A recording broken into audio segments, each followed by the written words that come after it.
the elders present, ladies and gentlemen, on behalf of the team, we are honored to be Grand Masters of Ceremony, myself and my colleague, Dr. Flavia. And we are here today for the 9th Grand Doctors Medical Conference and Annual General Meeting. We are ushering under our theme, Transforming Uganda Healthcare System for a Healthier Nation. Today we bring you the finest minds of this country and beyond in the area of medicine, public health, research, health leadership, and many more. As we will spend a lot of discussion today, we will be here hosted by the branch executive who are here, and we are going to have a wonderful introduction for all of us here. As you will look around, you will see clinicians, you will see scientists, policymakers, leaders of different organizations, different health systems, and also investors. They are all playing a vital role in transforming this country, in transforming the world. I would like to invite the Grand MC to give us a brief of this very area where we are, Mbarara as well, as you know. Dr. Flavia, you're welcome. Yeah, thank you for MC. I'll take you a little bit through the history of Mbarara. Mbarara's history began in the early 1900s as an administrative center for the Ankole Kingdom, taking its name from the local Mbarara grass. It was formally established as a township in 1957 and designated a municipality in 1974. The city experienced its first significant commercial growth with the arrival of Asian traders in the 1950s, followed by subsequent development despite destruction from civil wars. It officially became a city on July 1st, 2020. The area was the center of the Ankole Kingdom, which was founded around 1500. The British administration established a station in the area around 1901 and named it Mbarara, which is believed to have been a mispronunciation of the local grass, Mbarara, hence the name Mbarara.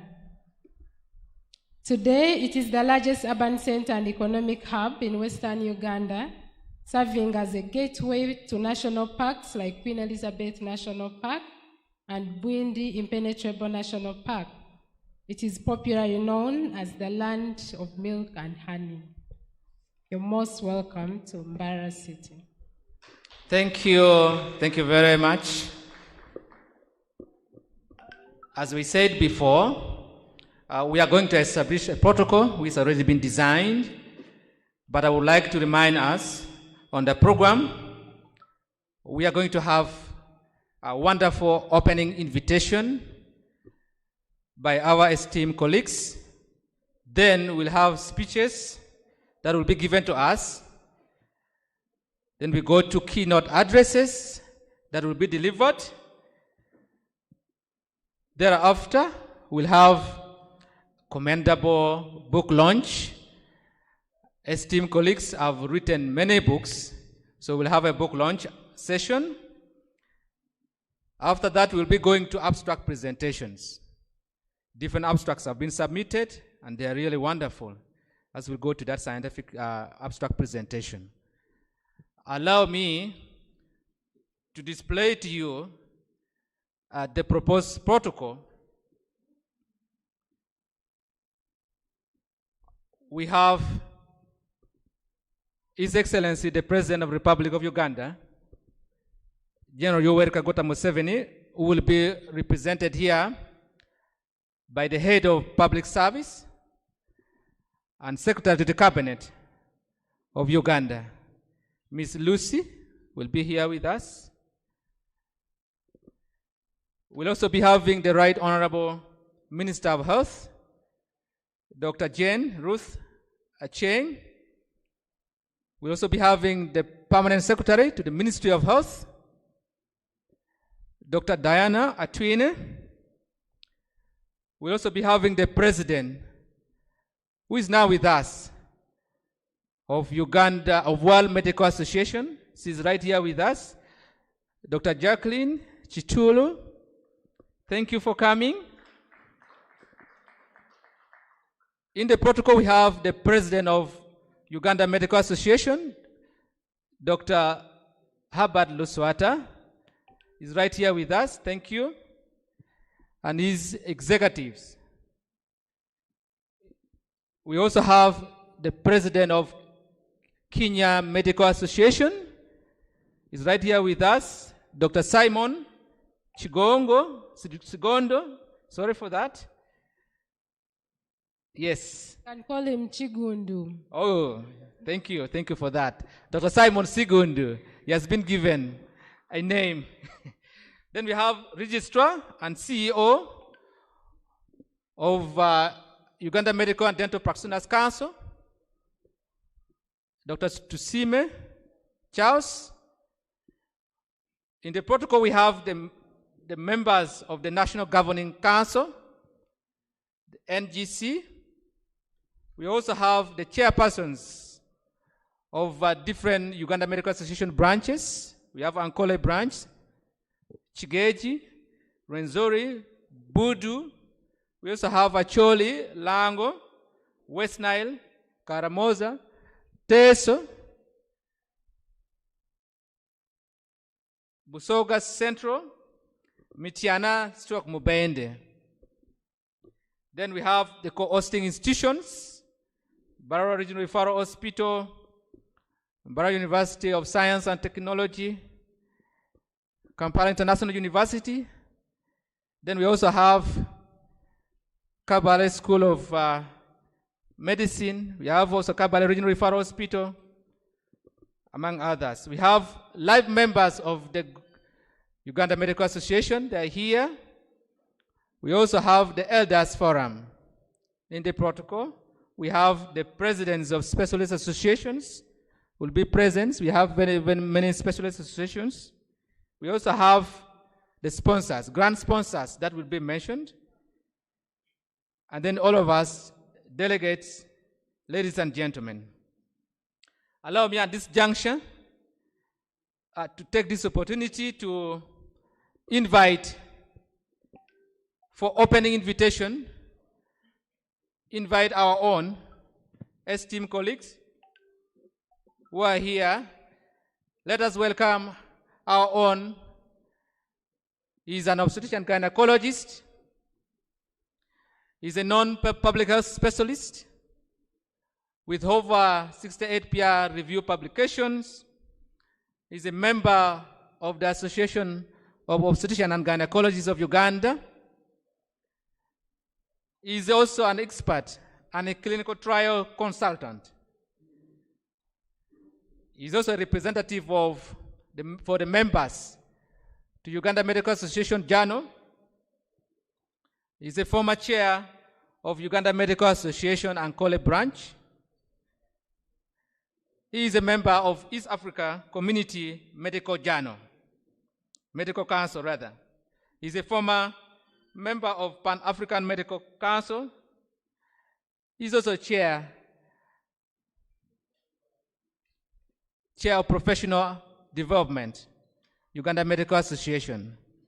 And ladies and gentlemen, let us welcome our chair organizing committee for this 9th Grand Doctors Conference and Annual General Meeting for Uganda Medical Association. Let us welcome Dr. Waraganise Asifas.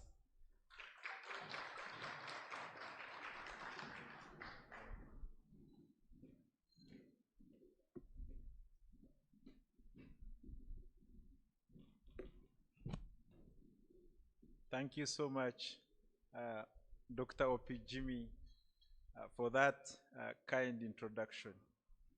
Mukije buhoro. Buhoro je. Agandi. Greetings, friends. Now, I want to take this opportunity to welcome you to Ankole, in this beautiful land of milk and honey in the western Uganda. I want to ride on the established protocol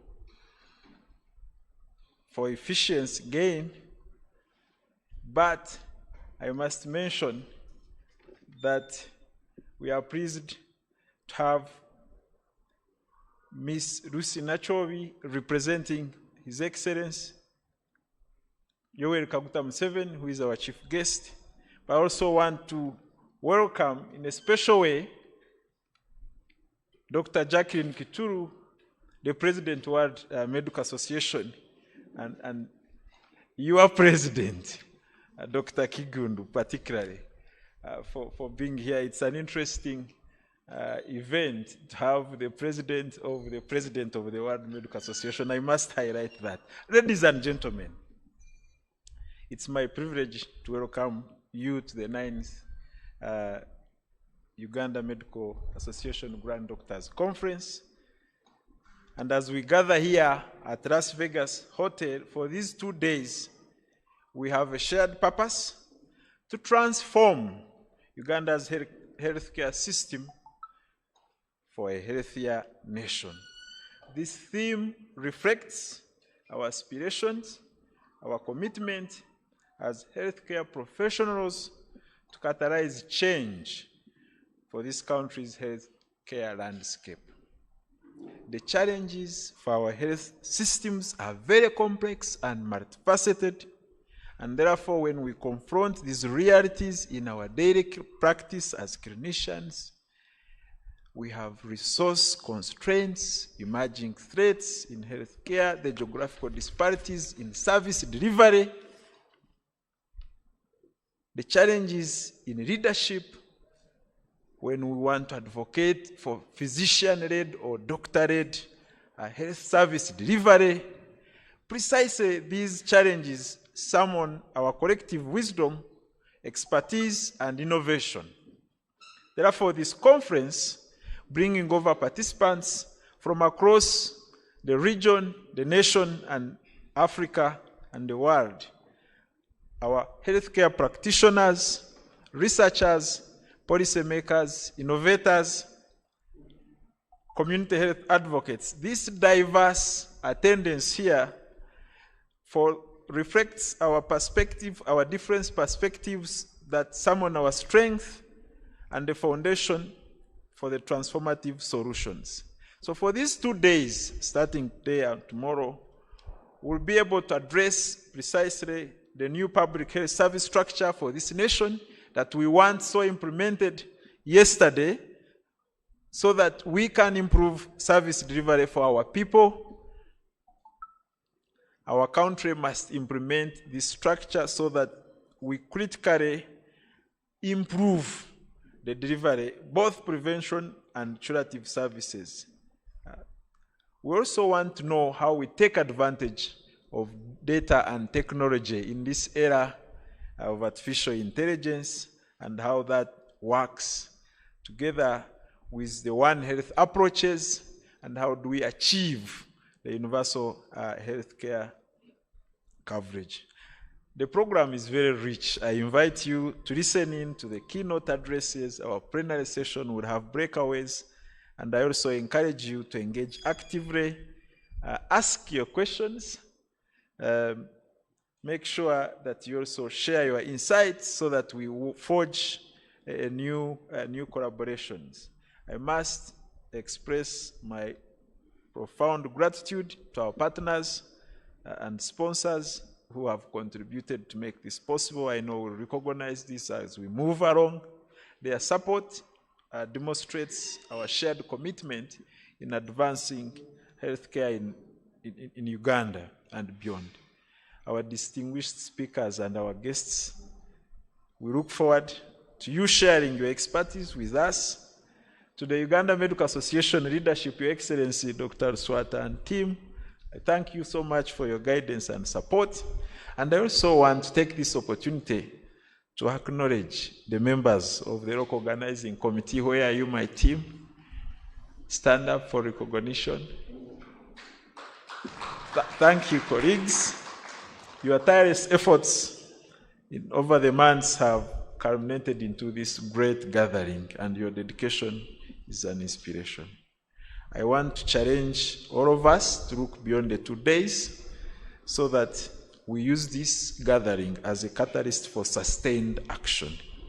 When we leave Mbarara eventually after we have moved around, and of course I invite you to visit over the weekend. There is Lake Mburo National Park, just about 20 kilometers, and Queen Elizabeth about 70 kilometers.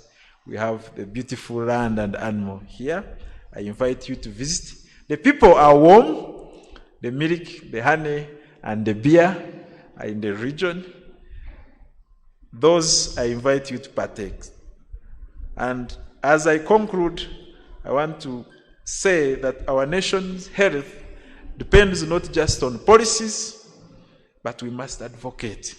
Like I said, I must reiterate, physician-led, doctor-led healthcare service delivery. We must achieve this. Therefore, I want to take this opportunity to invite you to the 9th Uganda Medical Association Grand Doctors Conference. Service with honor for God and my country.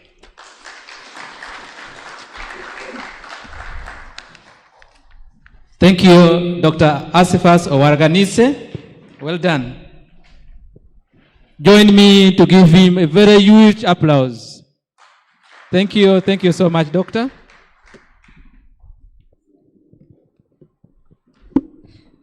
Yeah, I would like to take the honor to invite our other very own Director of Doctors Care and Good Samaritan Medical Centers in Mbarara, the Chief Executive Officer, Kim Pharmaceuticals Limited.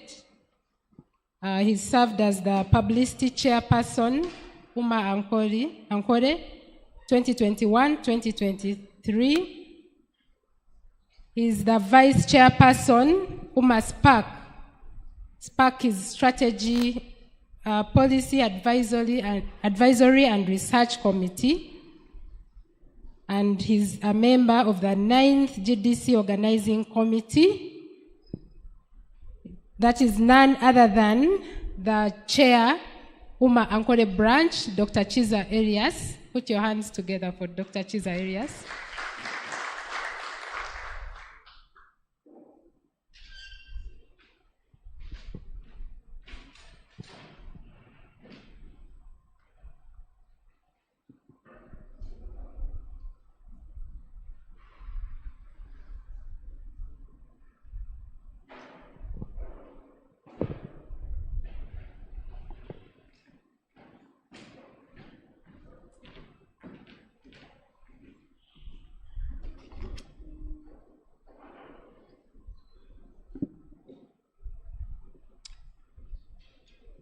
Greetings to you all, our invited guests, our delegates, and all doctors here present. I want to welcome you all to this great Ankore region, the land of milk and honey. And I want to congratulate you all upon this 9th Uganda Medical Association Grand Doctors Conference and AGM 2025 hosted by Uganda Medical Association Ankore branch here at Hotel Las Vegas Garden, Mbarara City.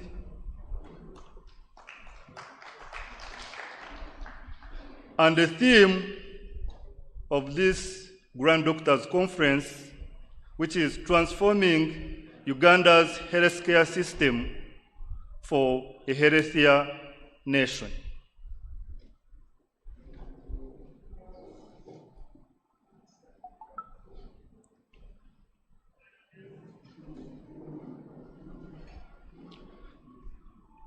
You are most welcome in Ankole, and we do appreciate all your support that has rendered this function to be a success.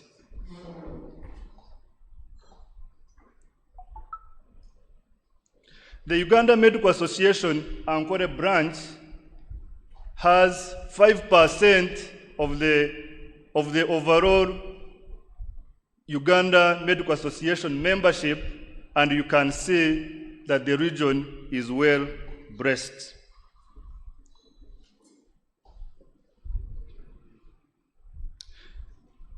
Uganda Medical Association Ankole branch has 12 districts, which I'm going to highlight for you members.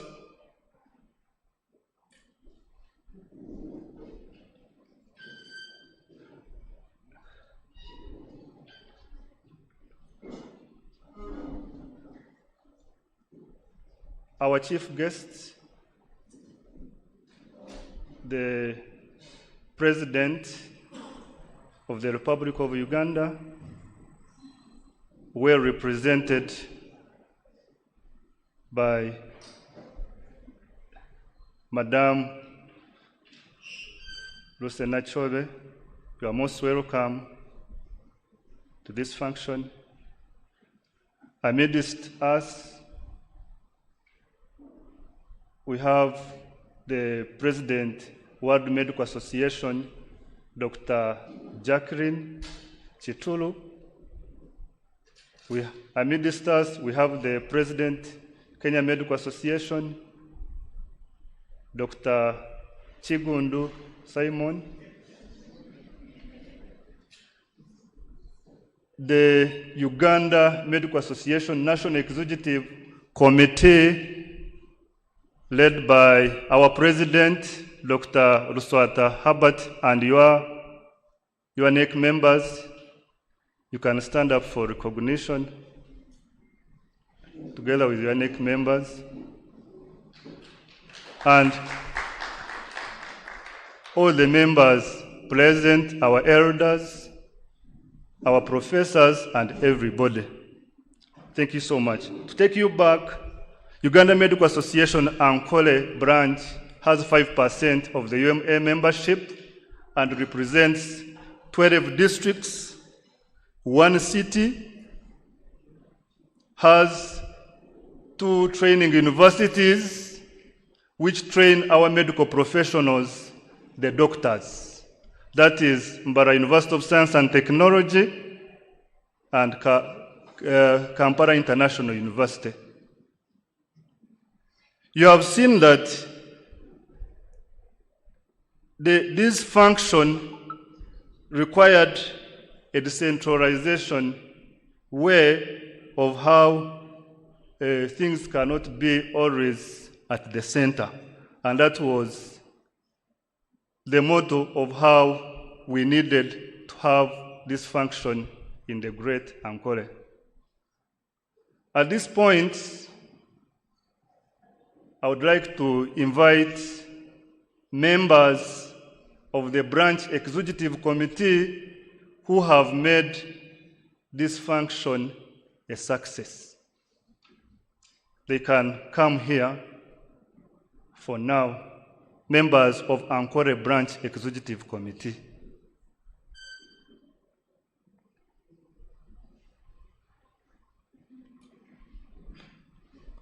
As they come, you are most honored to be with us in the Ankole sub-region, and we would love you to stay and be with us.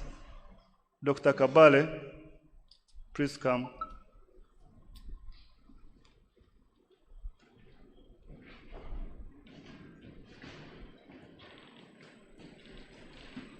So as they come, these are the great doctors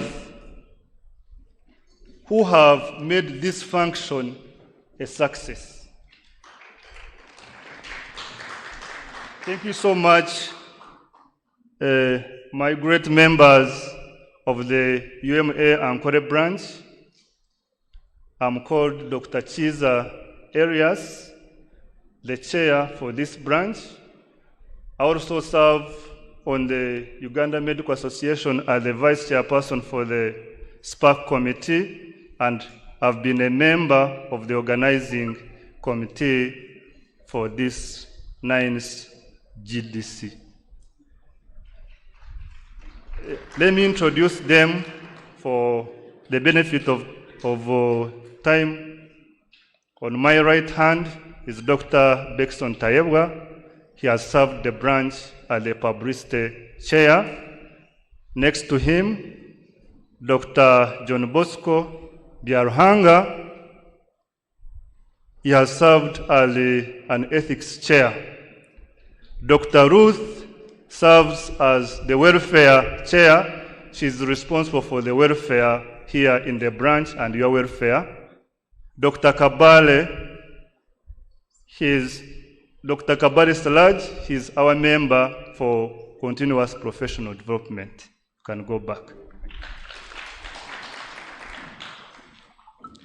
So I'll conclude that, members, you see it is a noteworthy to have such major UMA meetings and events outside the capital city. And this should demonstrate a great and successful precedent. We believed that by hosting this 9th GDC and AGM 2025 in Ankole, it would be a valuable opportunity to showcase the region, foster UMA membership growth, serve to strengthen the bonds with the UMA fraternity, and enhance the association's reach and impact across the country and globally. On this note, I would like to thank our sponsors and our partners. I cannot leave this podium without talking our local partners in this region. Mbarara Doctors Brother Hospital, I know it is represented and we have members here. Our other partner, NeoCare Specialized Hospital and Fertility Center, the only one in the Midwest and the Southwestern Uganda. Thank you so much, and all members who have been part of this, thank you, and I want to welcome you to this Ankole, the land of milk and honey. Service with honor, I'm Dr. Chiza Arias, chair for UMA Ankole branch. Thank you.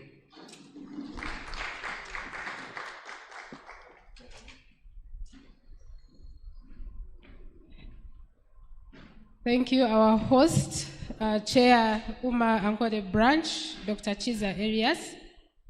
Let's give him another hand clap.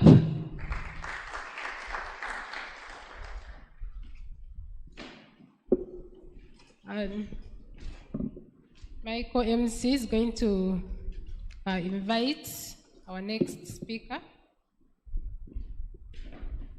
Thank you very much. Our dear chief guest who has arrived now. Allow me to remind ourselves about the program before I invite the moderator for the next sessions. We're going to have speeches, but that will be done by two very wonderful seniors and colleagues. Dear chief guest, we have had a session for invitation. We have had invitation by the chair organizing committee.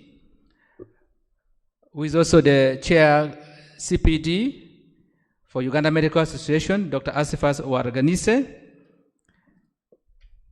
And we have also had a message from the branch chairperson, Dr. Chiza.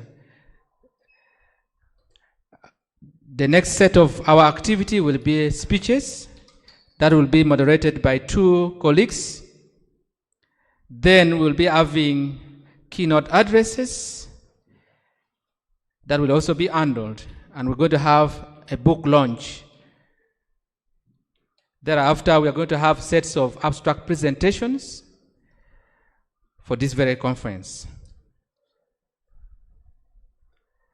I was also reminded that our break tea is ready. It would be prudent to relieve us from the night fasting. The medics here may start blaming me for promoting hypoglycemia. So allow me to invite you for a wonderful break tea that has been prepared. We have had the prayer for the tea, so I believe we can have our working tea, can get our share, and then we come and sit, and we continue with the program. You're all invited. We request that the President, Uganda Medical Association, lead the team with the eye table and elders, and then we can go and have our break tea. Thank you. Thank you very much.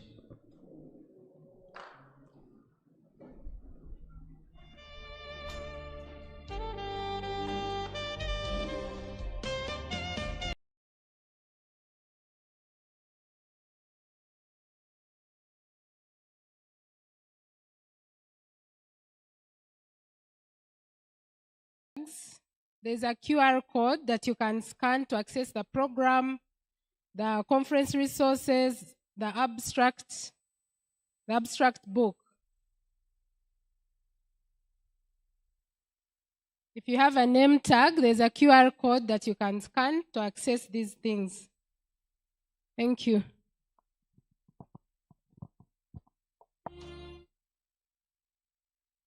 If you don't have it, we can move around with this, and then you can scan it.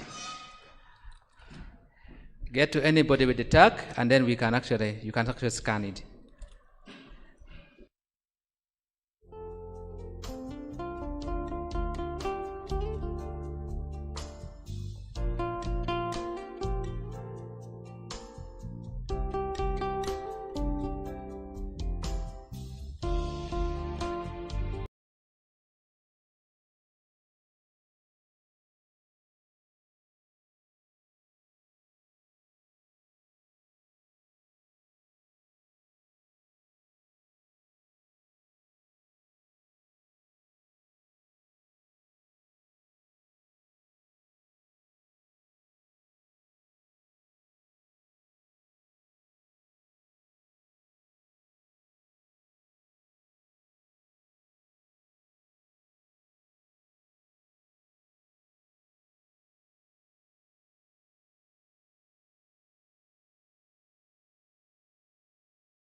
another who will be moderating the different speeches that will be delivered.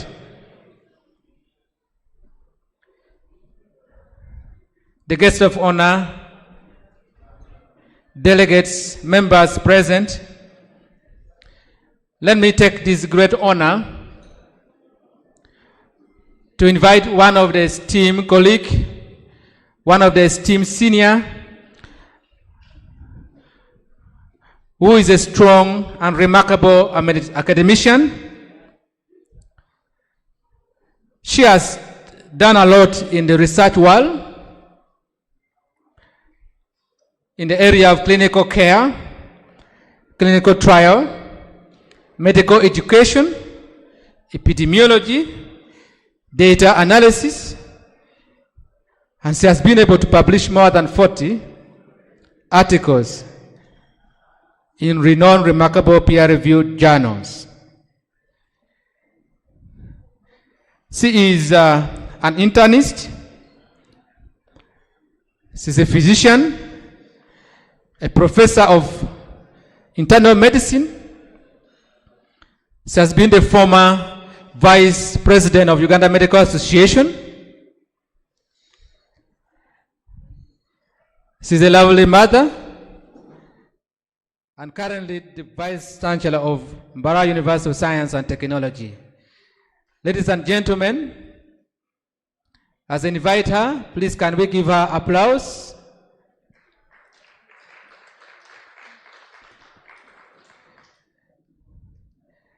The second moderator will be invited by Dr. Flavia. Please go ahead. I take the honor to invite our next moderator, our second moderator. He's a senior consultant surgeon and bioethicist, head of thoracic and vascular division of surgery, Mulago National Referral Hospital, holds a master's in business administration from Eastern and Southern African Management Institute. Also holds a master's of health sciences in bioethics from Makerere University College of Health Sciences, a master's of medicine in general surgery, in addition to the bachelor's in medicine and surgery. He's the chair of ethics and professionalism, Uganda Medical Association, 2023-2025. He's the upcoming vice president of the Uganda Medical Association, 2025-2027. He's the NITA government advisor on vaccines and a research regulator. He has 13 years of teaching at Makerere University, and that is none other than Dr. Kabweru Wilberforce.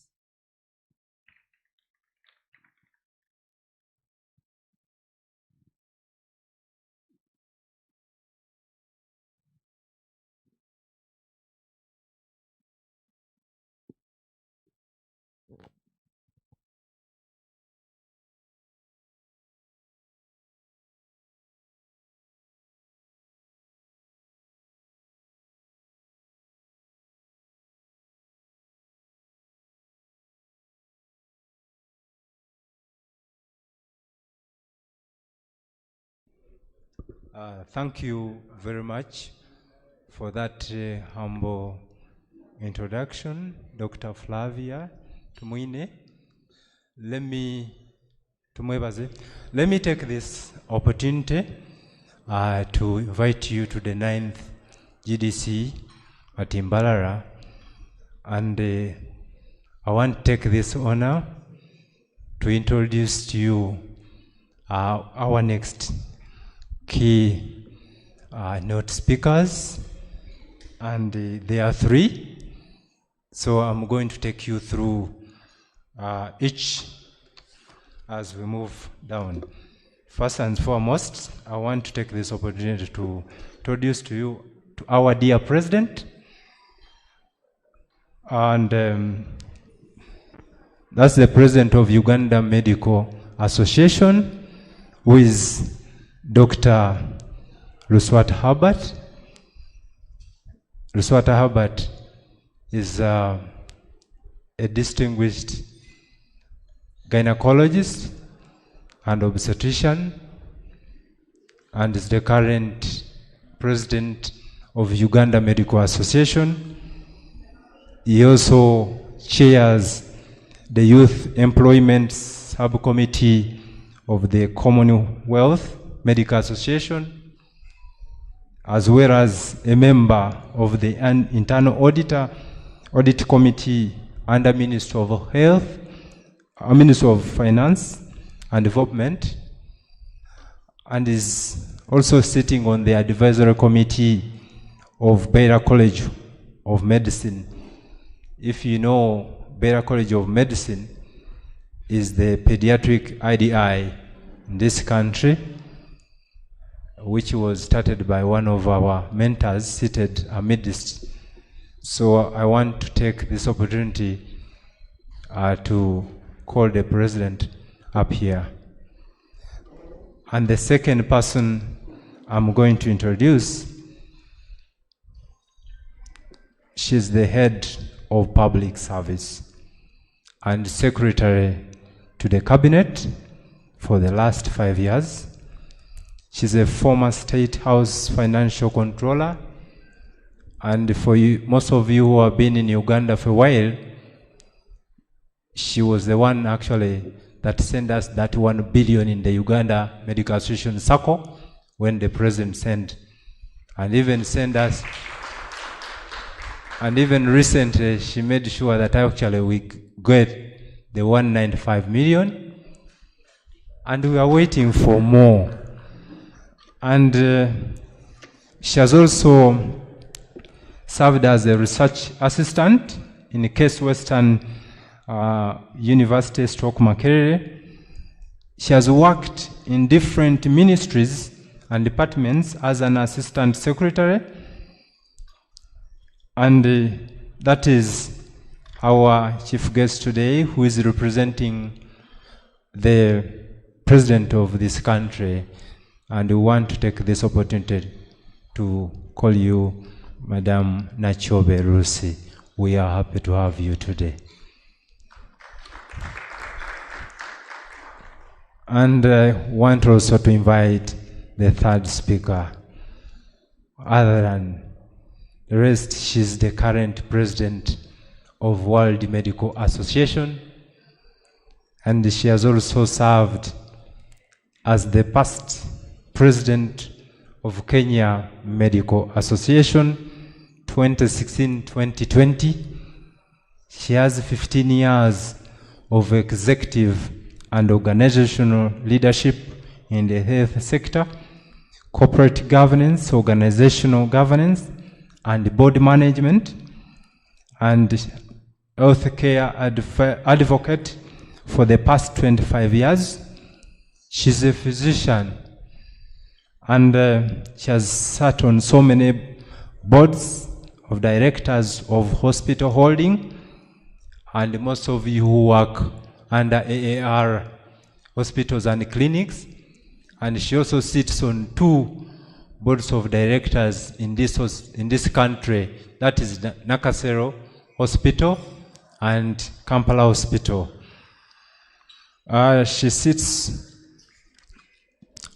She has also served as the Deputy Governor of Kenya Red Cross Society 2019-2022, and she has chaired the Kenya Medical Women's Association 2008 up to 2012, and she has served on very many and diverse advisory committees in our country and in other countries, and also she was the first woman president of Kenya Medical Association. And also she has her genes from Uganda. Her mother comes from Mityana, and she's always in and out of Uganda. And when the president, Dr. Albert, met her in UK and in Portugal, he said, I'm inviting you to this. And by the way, also me, I met her and my friend here, Dr. Chigondu Simon, when I attended their Kenya Medical Association 2024, I met Dr. Chituru Jacqueline, and they gave me a most welcome and a happy hospitality and a lot of things, and I learned a lot. So let me take this opportunity and call these mighty people amid us to talk to us. Thank you very much. So I will invite Dr. Luswata to do the needful. I'm not big enough to call them here. Thank you very much. Let us keep our eyes on the podium. Thank you. So you are most welcome, Dr. Jacqueline Chitulu. This is home, and it will always remain home. Thank you.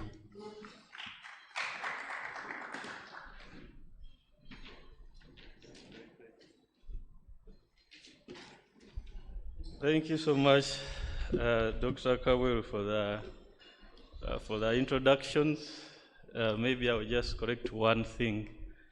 I'm chairing the Youth Empowerment Subcommittee of the Commonwealth Medical Association, whose headquarters are in the UK, not employment. Okay. Members and colleagues who are here today, our Head of Public Service and Secretary to Cabinet, thank you so much for traveling all this distance from Kampala to join us in Mbarara. We do not take that lightly, and I request each one of us to clap for you for that dedication. The President, World Medical Association, Dr. Jackie Kituru, I know we have met in many meetings internationally. The first time I met you were in World Medical Association session in Nairobi. Then we met again in Rwanda. Then many meetings, and lastly in Portugal a few weeks ago. I want to appreciate you so much for accepting this invitation. I know you are very busy and many associations are inviting you for many activities. I'm glad that you chose to prioritize this conference. And Uganda, let us clap for her. Our elders who are here today, I've seen the past president who is sitting with Professor over here on the table, Dr. Katie Adedete and the team on that table. Thank you so much for coming to Mbarara. I know a number of elders sent their apologies because they couldn't traverse this long distance to be here, but we thank you so much for coming and being here with us. Members of the National Executive Committee, members of the National Governing Council, and the colleagues, I greet you all, and we are happy to have you here. It is my pleasure to welcome you to this gathering, or to these sessions we are going to have today, to discuss the future of healthcare in Uganda. Our theme is to transforming Ugandan healthcare system for a healthier nation. It's a call to action which resonates deeply with all of us. As a medical profession, we are committed to providing quality health care to patients and communities regardless of the challenges amidst us. Today we come together to share knowledge, experiences, best practices that can help us to overcome these challenges and create the healthcare system that is truly world-class. We will engage in robust discussions, debates, and learning sessions that will equip us with knowledge and skills needed to drive the change in our healthcare in Uganda. I encourage each one of us to be actively involved in the discussions and contribute to whatever that is going to be discussed. Through these kind of gatherings, we learn a lot of things, we get a lot of strategies, which help us to work with the government to advise, to advocate on many things that help us to truly transform this healthcare system. I'll give a few examples of what has happened in the past and can guide us to move into the future. As we speak today, because of the growing population of Ugandans, the government, together with the Ministry of Health and our engagements, have developed the new public service structure where we have more positions of doctors from different health facilities, from health center, 3 district hospitals, and national referral hospitals. And I wish to particularly thank the head of public service who is here with her team for ensuring that this new public service structure is cleared. This structure creates opportunities which can help us to solve a number of problems we are facing today. One of them, which is unemployment. We sat down in our committees of UMA and tried to calculate if the government provided a way to deploy health workers to just make sure that this new structure is operationalized. The truth is that we realize that Uganda does not even have enough doctors to fill up these positions. And anyone who says I'm unemployed in Uganda would actually get a job, including very new subspecialties where I am very sure we have like 2 people qualified to fill those places, and many others. Nevertheless, we thank the government. We should do our part as universities and doctors to train further so that we provide the skills which the government need so that we can be employed and serve Ugandans. I wish to thank the government through our collaborations and negotiations with them. In the year 2022, the salaries of health workers have been increased, starting with the medical officer who is now earning 5.4 million, and a senior consultant who is earning 13 million, including officers at the Ministry of Health whose salaries have also increased. Secretary to Cabinet, I wish to report to you that this salary increment has motivated the health workers to commit to their work. And I know some people say that they have not seen any change, but the truth is that there is a change in the way health workers are committing to their work. They are motivated, and these are some of the things which are now improving our healthcare delivery. Thank you so much. I think that one also deserves a clap. We have had a new development still which happened in the year 2024 in May, where I worked with Professor Omaswa and our IPP, Dr. Naku. I remember I sent you an email, Head of Public Service, where I was not complaining, but I was seeking for guidance, because we had a directive from the President to have doctors put in sub-counties, particularly at health center 3s, but this had never been implemented for the past 3 years. I want to thank you so much for being so swift and ensuring that this new structure for health center 3s was passed and approved within at least 3 positions of medical officer at this level. Thank you so much. And another special thing, do we have associate consultants in this room? If you are an associate consultant, can you put up your hand? Yes, Dr. Maisa. Yes, I knew we have a number of them. When I was inviting her, one of the things I used to convince her, I told her that the associate consultants want to thank you for changing their title. We were disgruntled because after fighting for the salary increment in the strike of 2021 and negotiating with the President at State House, when the increments were apportioned, there were issues to associate consultants, and the increment was not befitting our level, where the difference in the salary was even less than $1 million, yet we provide specialized care, very different from a medical officer. And this is what brought the agitation, and we decided that we need a better title which differentiates us from the other people. And I thank you so much that you agreed, you pushed it, and we got it. And with that, I want to request you that since you have been with us in the negotiation, also to have a befitting salary, this journey should not stop. I know the last meeting we had with the Ministry of Public Service, they informed us they have done a job re-evaluation. They have acknowledged the input of the associate consultant and the specialized care they are giving. And I know a new salary structure has been formed for us, which I may not mention here. However, the PS, Minister of Public Service, is saying that she's waiting for orders from Cabinet where you are, the Secretary.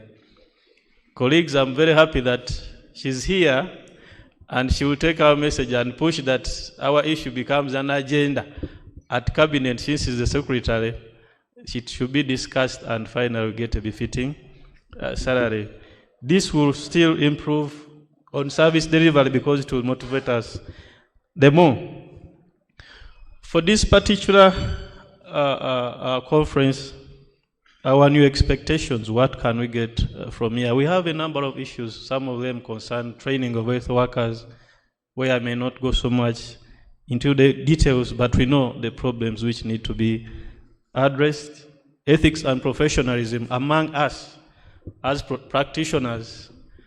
I should say that it is not just rumors, but it is true that we have got some kind of decay into our conduct as health workers, which must be addressed, and I hope our discussions here help us to direct us on how we can deal with that and many others.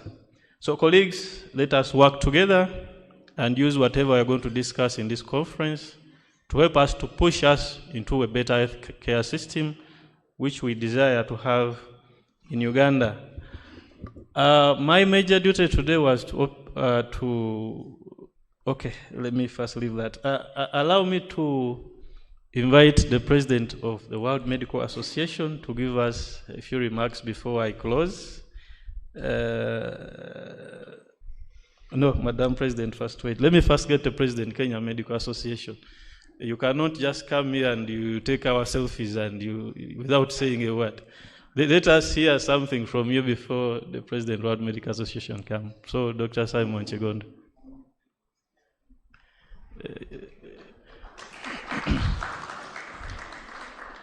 I was hiding at her home one time during a strike in Uganda, and I was being hunted down.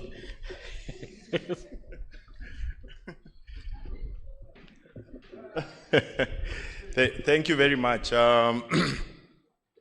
To all protocols observed, my name is Dr. Simon Kigondu, the President, Kenya Medical Association. In Uganda, I'm called Chigundu, so I think I've been adopted here. And UMA has always been my favorite medical association conference to come. I first came here in the year 2001. I was hosted by Dr. Margaret Mbarara, whereby the KMA chair there, Dr. James Nyikal, had been invited to this conference. And from that day on, one of the lasting moments of what medical associations treatment should be came from that UMA treatment by Dr. Margaret Mbarara. And that's the reason I am the president today of Kenya Medical Association. I think the inspiration from her was fantastic. The other contribution of Uganda Medical Association is that in 2012-2013, Dr. Margaret Mbarara again was the president of the World Medical Association. And it was her tenure that she actually invited all the Africans back to the World Medical Association 2013. So when we started coming back as a result of her pushing, she was very strong as an advocate. The government used to fear her a bit. I think we need to go back to those eras where Luswata is feared nowadays. But nevertheless, as a result of that, we came back as Africans to the World Medical Association. And as you can see, one of the side effects of that is that we managed to rally a campaign to get our very own Kenyan Ugandan, Dr. Jacqueline Kitulu, to become the president again. So we have had two Ugandans as the president of the World Medical Association, but we host her in Kenya. As a result of that also, we are strengthening the African chapter I'm the secretary of the Coalition of African National Medical Associations called CANMA. That is the African body with the national medical associations that helps national medical associations push agendas at the global stage, the World Medical Association. And as a result of that, we've been working together with the president, the executives of the Uganda Medical Association, starting from the days of Obuku. Dr. Obuku used to be the president, then we had many others, and now Luswata. And I can safely tell you that Dr. Luswata ably represented Uganda Medical Association in Porto during the World Medical Association. And I was telling him I'll send him my recordings of his presentations. He was really giving presentations at a national level. He addressed issues of, you remember the WMA had come hard on UMA on some issues, which are supposed to be local, right?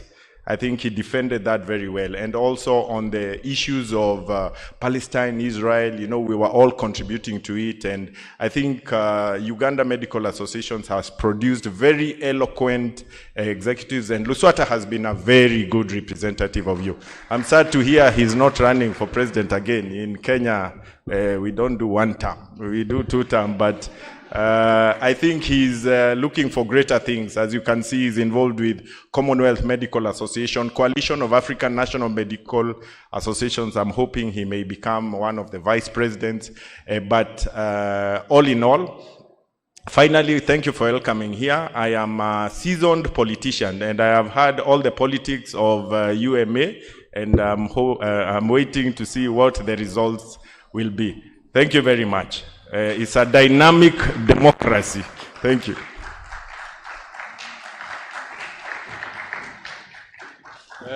Thank you, Dr. Shigondu. You forgot to tell us that you are the president to the president of World Medical Association.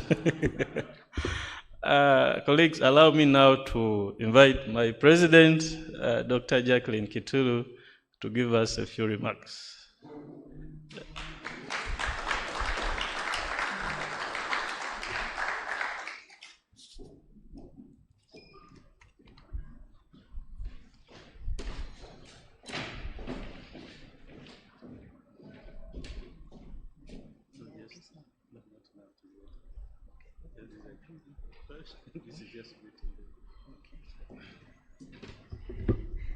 Mbalamusiza nnyo bassebo ne bannyabo.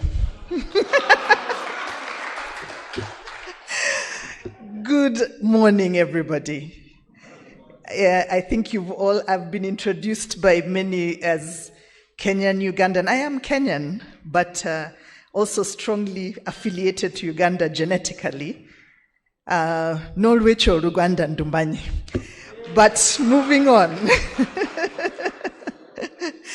I thought I was coming to give my keynote address, but I've been told this is just to greet. I will have my portion at a different point. I am truly delighted to be here. Indeed, as Dr. Luswata says, he invited me, and I have many competing invitations, but I could not say no to this one, because this is the first African or the first National Medical Association meeting where I'm attending as President of the World Medical Association. And indeed, it is no better place to start, because my inspiration to join this journey was from the late Dr. Margaret Mbarara. When I met her, she had just finished her term as president. I think she was past president at that point. And she was so forceful, and she told me, you know what? We need Africans on the global platform. We need women on the global platform. You must join. You must have an agenda. And it's like, okay, I don't even know much about WMA, but, well, 12 years later, here I stand. And I'm sure she would have been so proud to see where we have come. So I am delighted to come to her home. I have been told just to greet you and sit, and I'll come and give my remarks later. But thank you very much, UMA, for the invitation. Thank you very much, everyone who is here, in terms of coming to, to make our profession better so that it can be what it is, the change maker in the health system. So thank you, and thank you to my president. You know, he says, he introduces himself as the president of the World Medical Association. Very important president. Thank you very much, everyone.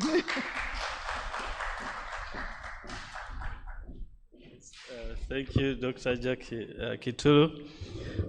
Colleagues, now you allow me to take this opportunity to invite our very important guest, the Secretary to Cabinet and the Head of Public Service, to talk to us, but also to officially open this conference. Let us serve you.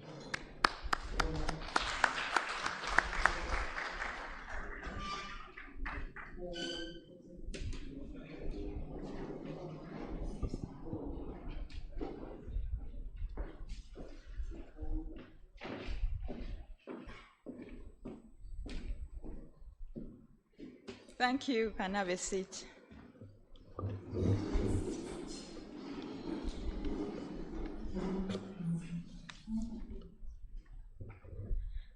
Yeah, the President of the Uganda Medical Association, Dr. Luswata, the President of the World Medical Association, Dr. Jackie Kitulu, the Ugandan, and the President of the Kenya Medical Association, Dr. Simon Chigondo, the Executive of the Uganda Medical Association, and all of you doctors, very good morning to you.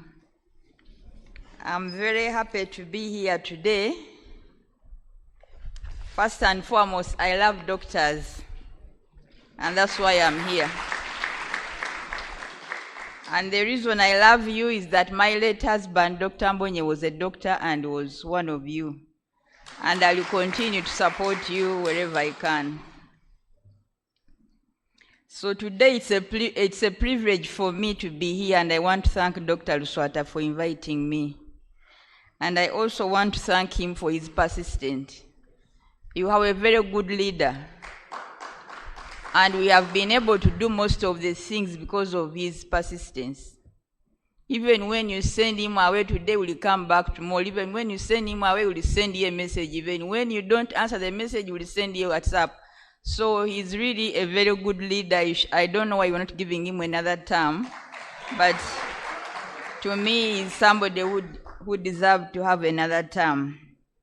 So I also want to thank him and his team for organizing such a meeting. And I also want to thank all of you for coming to be part of this meeting. It is at this meeting that you share both the good and the bad, the challenges, and also chart a way forward. But also it is at this meeting that you strengthen your organization.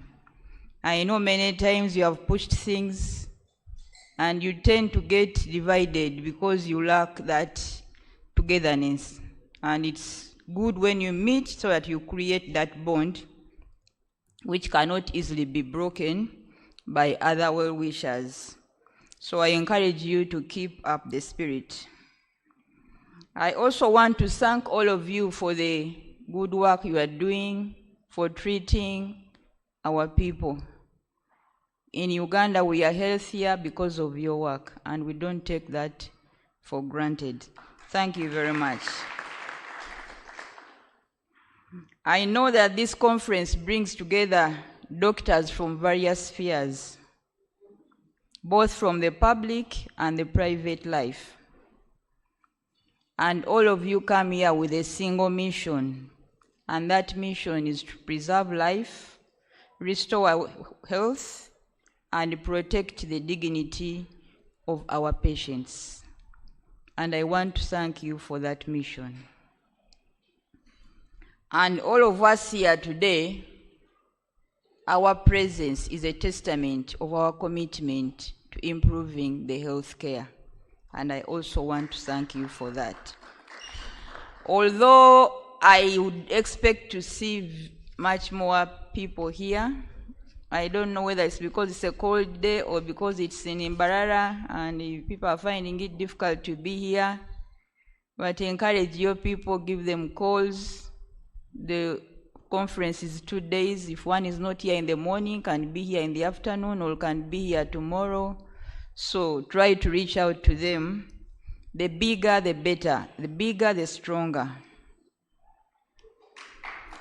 So I want to commend UMA for the good leadership, for the advocacy, and for the partnership we have had with government, and for advancing the health care for our people.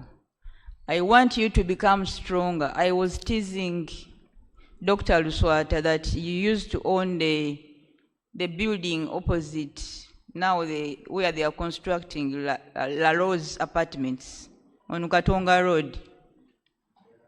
And you were chased away and you just cowed away and left. And my friend here, Simon, the doctor from Kenya, he said, if we are Kenyans, wouldn't have moved. But Ugandans just shied away and they lost that property. That was a very prime property where you should have really stood up and you shouldn't have lost it. So as you are here, please learn strategies of how to stand and defend your rights. Because the stronger you are, the stronger also you get and the better things you get. But if you are like shaked, then you will end up to lose many more things. So I also cannot forget, because I haven't seen you since COVID-19, I cannot forget to thank you for the role you played in combating COVID-19. Thank you very much. You were there for us as we all kept in our houses. You were at the forefront and you made sure this disease was defeated and people's lives were saved, despite that you were putting yours at risk. Thank you very much. We shall be grateful forever. And also for all the epidemics you have fought. There has been the Mpox, the what, the Ebola, the whatever. You have always been there putting your lives at risk to ensure that Ugandans' lives are saved. Thank you very much. The profession of a doctor is highly valued. All of you know it in society. And it is one of the world's, I think, most sought after occupations. Many millions would like to be doctors. I think most children, all of us when we are young, when they ask you, what do you want to be when you grow up? Most children will say doctor. So doctors inspire us in society. And I want you to continue to inspire us. There are a few of you who make us say, but how I wish everyone would continue that aspiration, especially amongst our young people. Because this goes even to the fact that many parents force their children to become doctors, even when they may not have been doctors, but because everybody is saying, hey, I wish my son, I wish my daughter could be a doctor. So I want you to clap for yourselves by virtue that you are the doctors of Uganda. It's something very good. And that's where Pastor Bujingo says that for being doctors. It's something great. We admire you. So, being a doctor has difficulties because to become a doctor, it takes long and you go through a lot. Maybe now it has become easier. But long ago, I think it used to be harder than it is now. The old doctors will testify to that. Long ago, there used to be only one medical school. So they used to take the cream de la cream. But even the course was so hard. I think when it came to exams, they would examine you from first year to fifth year, whatever you have studied for that period. You were expected to remember what you studied in anatomy of first year, and it could come in the fifth year. But I think now they made it easier with the Wanabasome business. They now, I think, segment it into sections. When you finish this semester, you can even throw away the books. And I don't know whether we are now producing better doctors or doctors with question marks. So, we now have very many medical schools. We now have very many doctors, and that's why we have the challenges of unemployed young doctors. But I want to say that despite all that, even if God has given you the chance and you have come through by chance, you continue to upgrade yourself. There are some of you, and you know yourselves, who are doctors, but they are, I would say, lukewarm. I think, is it true to say lukewarm? Something sure but not sure, eh? They pass through by chance.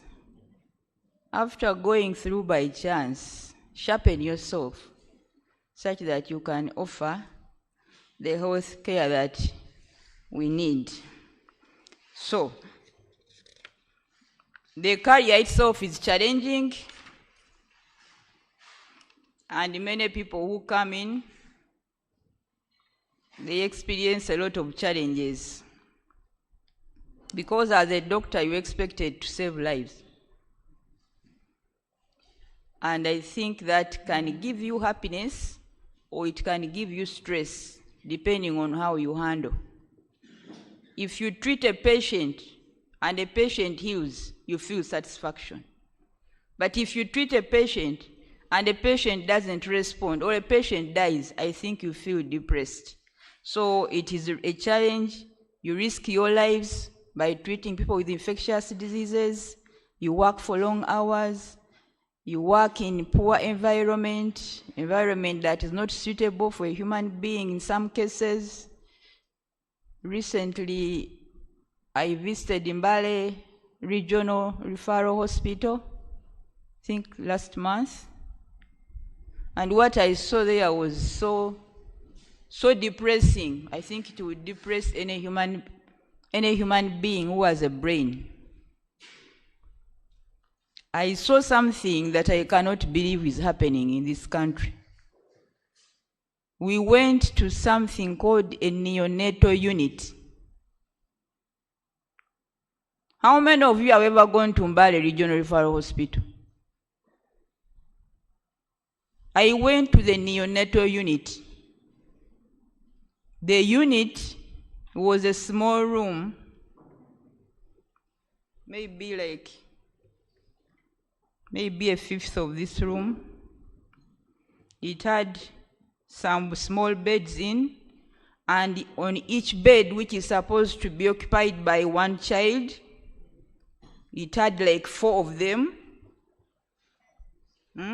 put, I think, horizontally, not vertically. 4 of them, 4 or 5. Now, the beds were also occupied, but because these children needed oxygen, the mothers were standing around cylinders of oxygen. They have these black cylinders they were using during COVID. Cylinders of oxygen, they put it there, and I think there were like 5, 6 mothers. You stand around the cylinder and you hold your child because the child was on oxygen. I don't know how these mothers manage. And I don't know what happens when a mother gets tired of standing. You are holding your child around the cylinder. And this is not something you are going to do for 30 minutes. It's something I think is supposed to be done, I don't know, maybe for a month or plus. And I don't know how many of those children make it. So, I was with the PS Health. I was with other PSs. I had led other PSs to see what happens in Uganda in service delivery. And I said, these people who work here, the doctors, the nurses, these are our unsung heroes. I actually said we go for international days and they are busy reading out names of people getting medals. I even no longer want to listen to those names. They are reading people who have done nothing. And the people who have done something are those ones. I actually said people go to look for supplementaries. I hear there is a landslide in Bududa because 4 people have died, because 10 people have died. But how many of those babies die? And these are human beings, and nobody talks about them. So in some cases, it is so depressing. You can imagine a doctor or a nurse working in such a unit. What does he have in his head or in his heart as he goes home or as he comes to work? So I really want to thank you very much, those of you who work in such situations. Thank you, thank you, thank you. So your work involves a lot. You have to be compassionate and you have to support people. You have to smile even when you don't have to smile. You have to give hope even when there is no hope. Even when you know the patient is dying, you try to comfort the loved ones.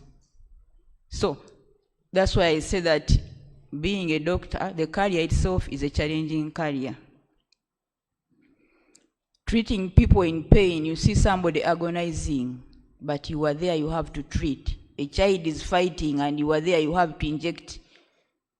So, and with this regard, I therefore want to say the medical profession, whoever is in the medical profession, the doctors, the nurses, the clinicians, whatever it is, they are our unsung heroes in Uganda and everywhere in the world.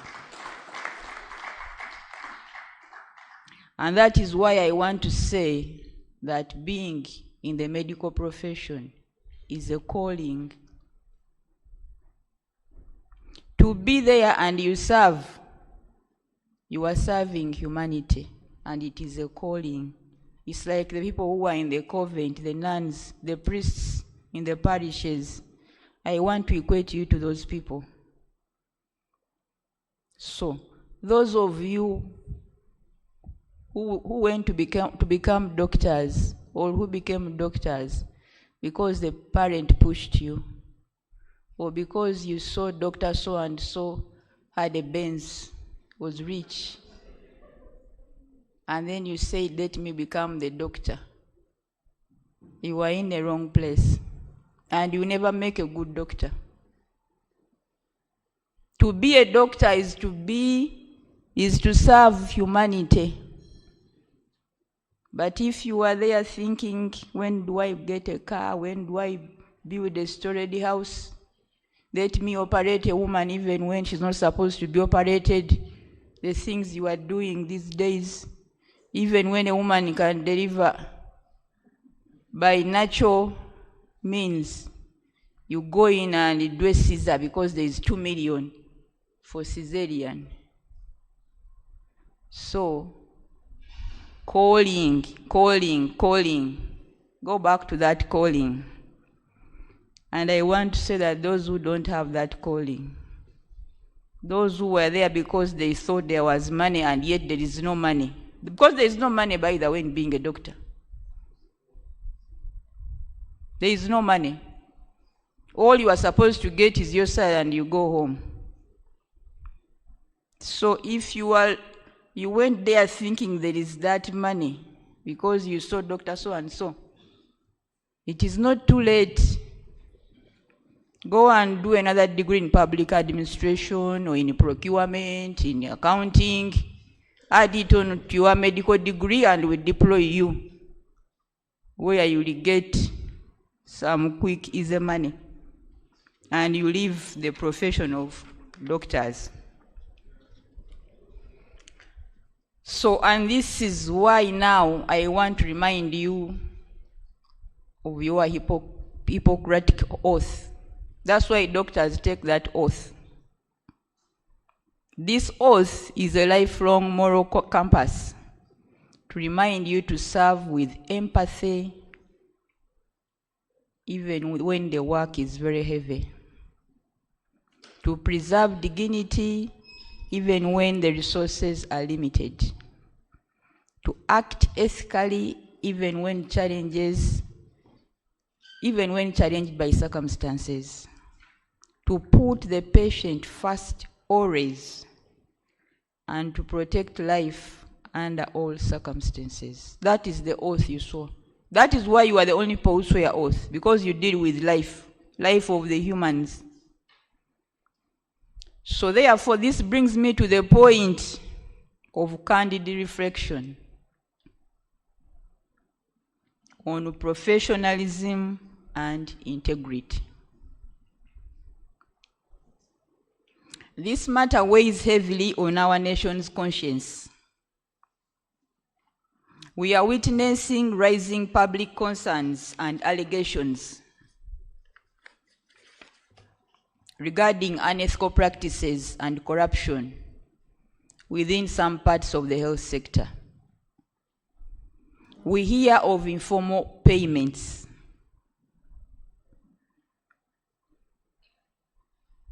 When we were in Mbale, we held a baraza with the PSs, and the public was saying, Dr. So-and-so, there's a doctor they were mentioning. I no longer remember his name. He's asking us money and he uses somebody. He has a proxy he uses to get money from patients. You can't see him without first paying. That is somebody who is supposed to serve humanity. We hear of stockouts that are not always due to shortages.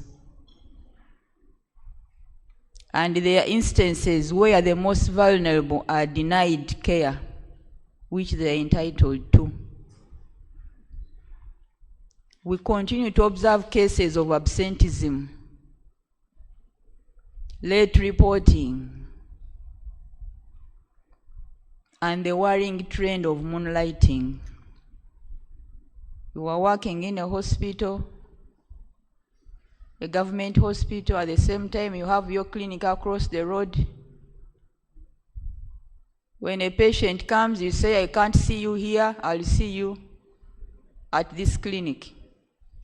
Because you know when you see the patient in the government hospital, they pay you zero money. Yet there they will pay you consultants 80,000.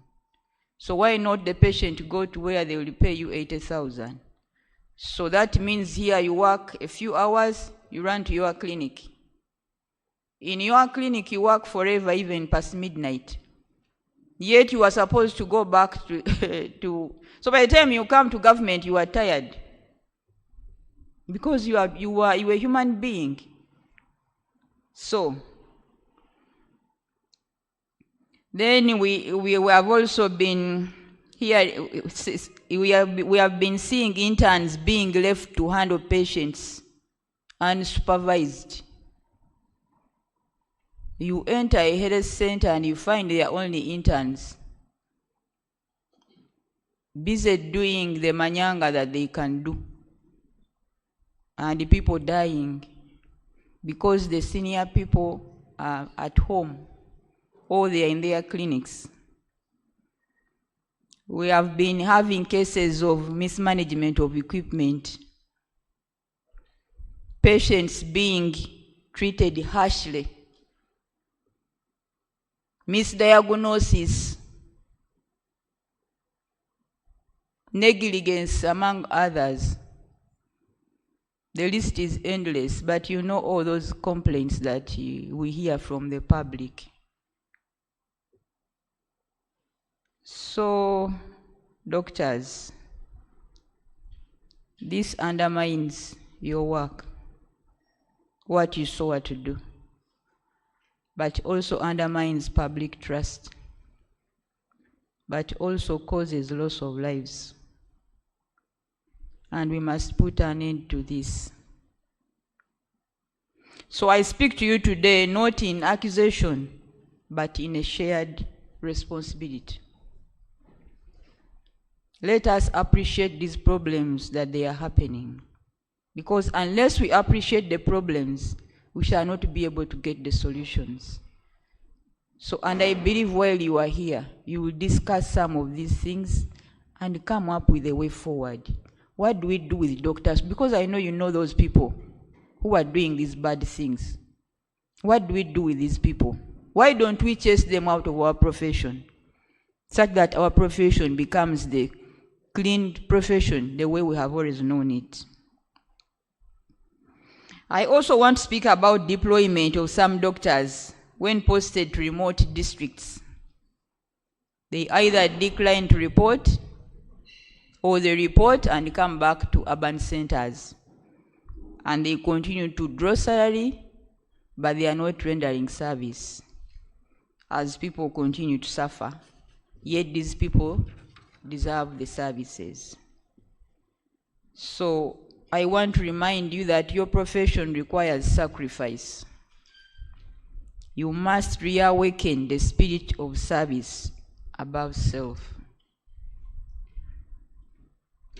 The health sector is sacred, and the integrity of this profession must always remain beyond reproach.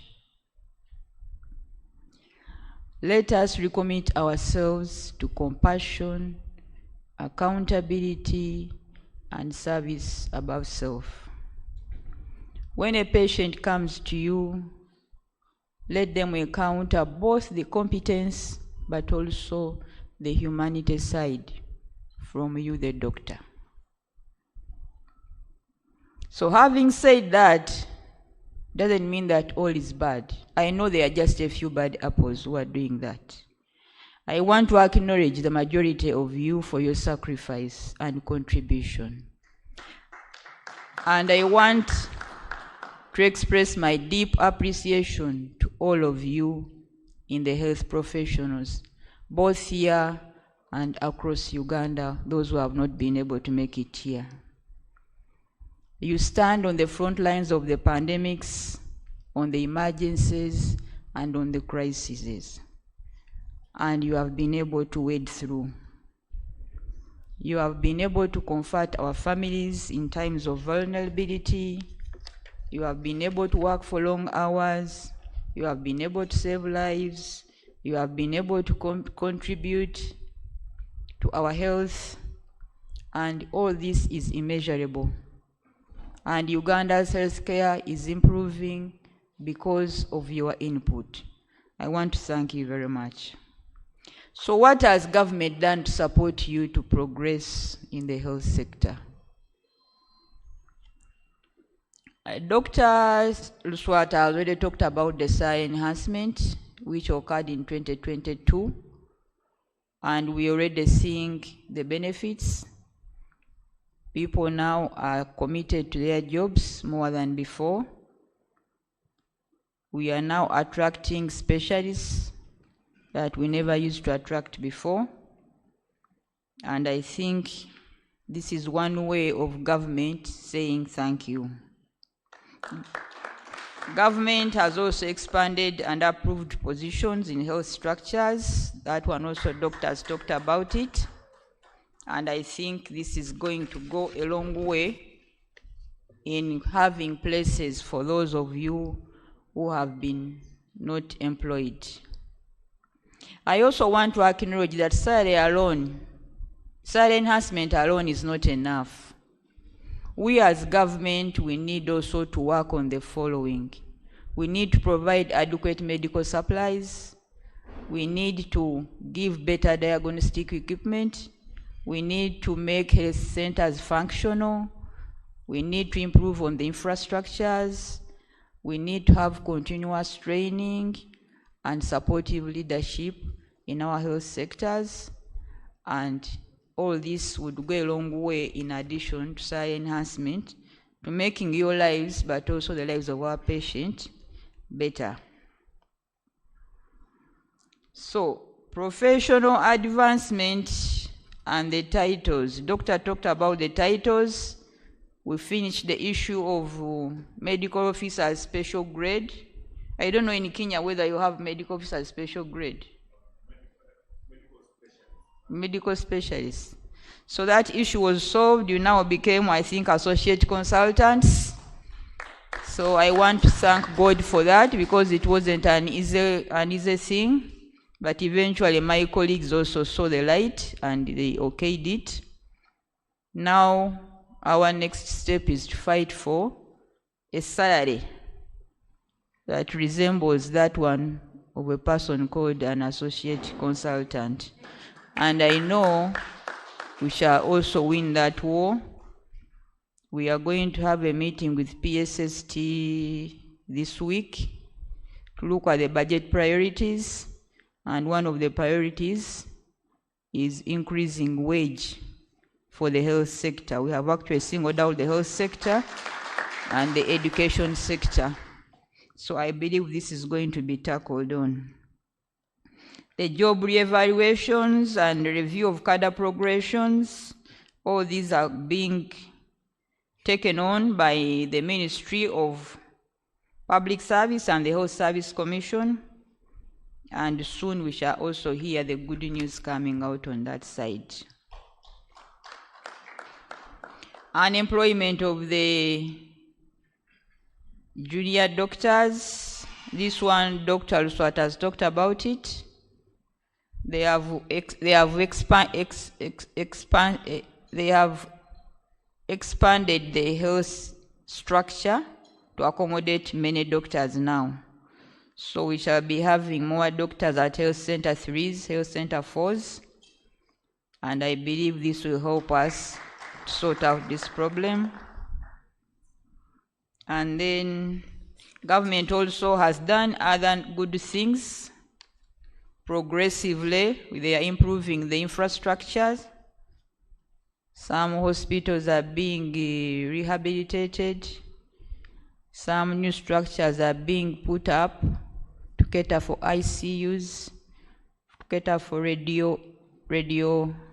radiography, but also equipment is being bought to cater for ICUs, to cater for CT scans, and to cater for radio equipment.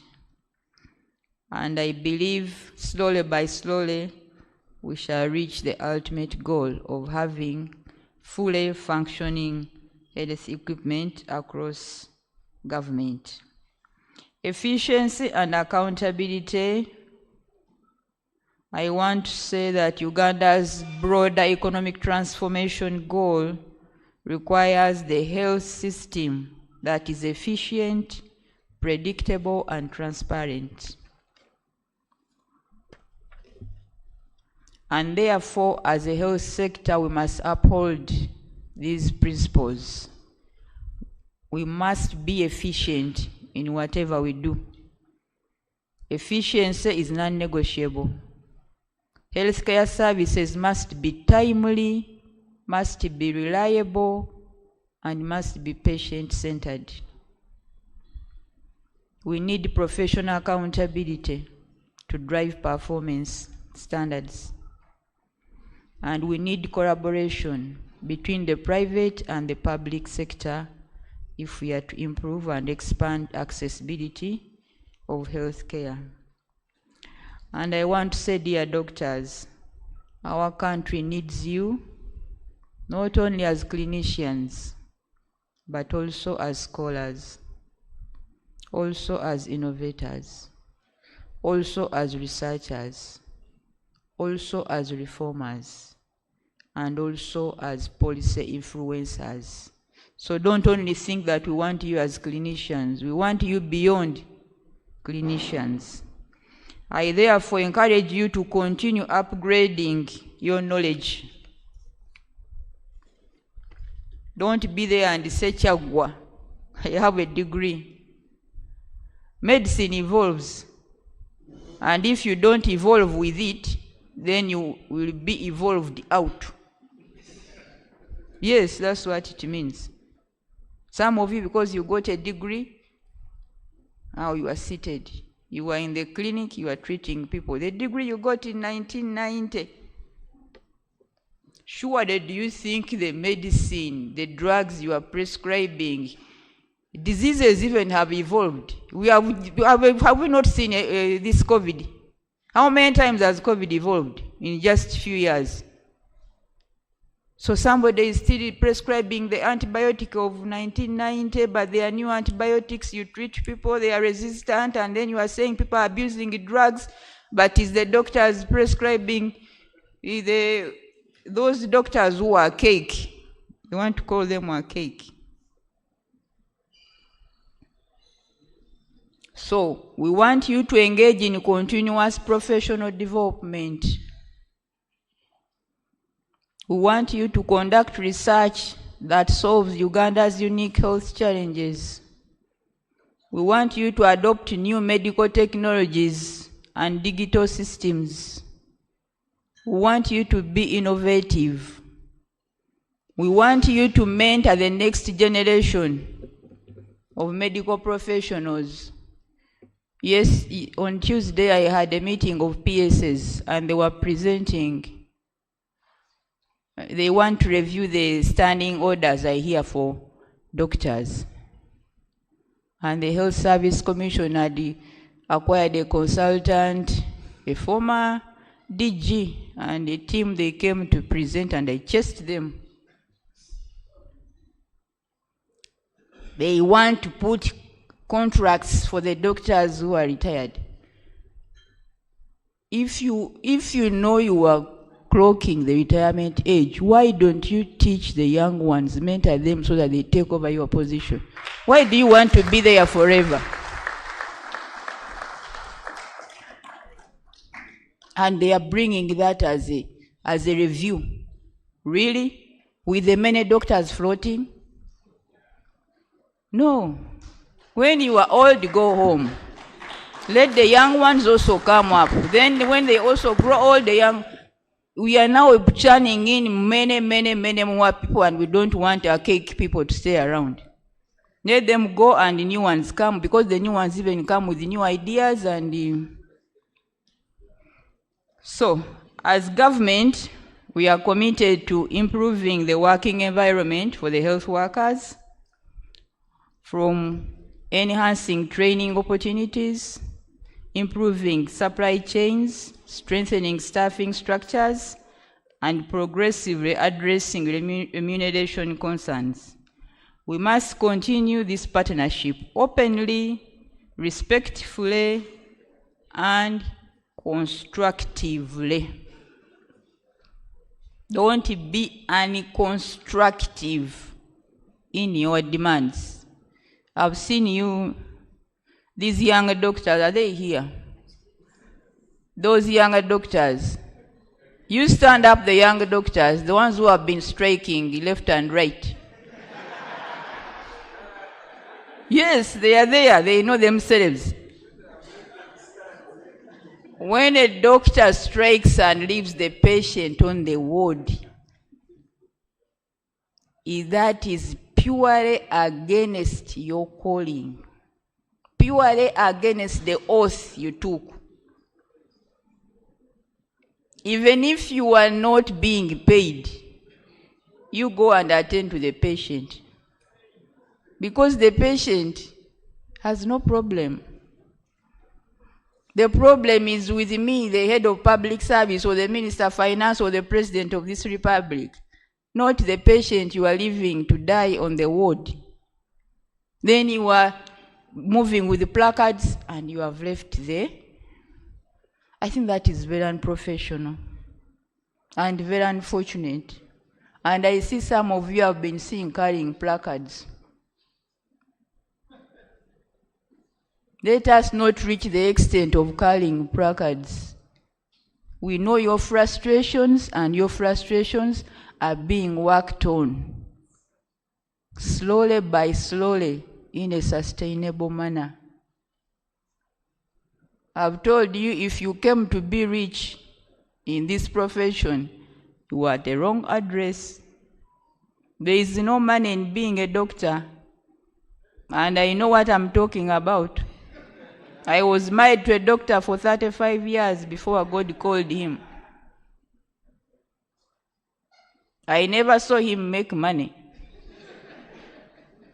So you are there, it is a calling, accept it and be there, get your 11 million and go home. Or 2 million, I don't know, whatever salaries you get. But you will be rewarded in heaven. Because the reward, yes, we work for heaven. That's why we are here, we work for heaven. So, ladies and gentlemen, as I conclude, I want to say, let this conference not only review where we are, but let it shape where we are going. Let it reaffirm your identity as healers. Let it inspire your renewed purpose, and let it reignite compassion and empathy and service. To every doctor who is here and away, I want to say thank you for your service. I want to say thank you for your sacrifice. And I want to say thank you for choosing humanity every day. I want you to remember that the future of Uganda's health sector depends on you. And I want to thank you all for your dedication, your resilience, and your unwavering service to Ugandans. May your deliberations here strengthen the medical profession, advance the healthcare delivery, uplift the well-being of our people, and may God bless you all. And I wish you all the best. And I will continue to love doctors and fight for your cause. But I also want you to promise me to continue to be the good doctors, to do the good things for our people. So with those few words, I want to declare this conference open, and I wish you fruitful deliberations and safe journeys home. Thank you very much.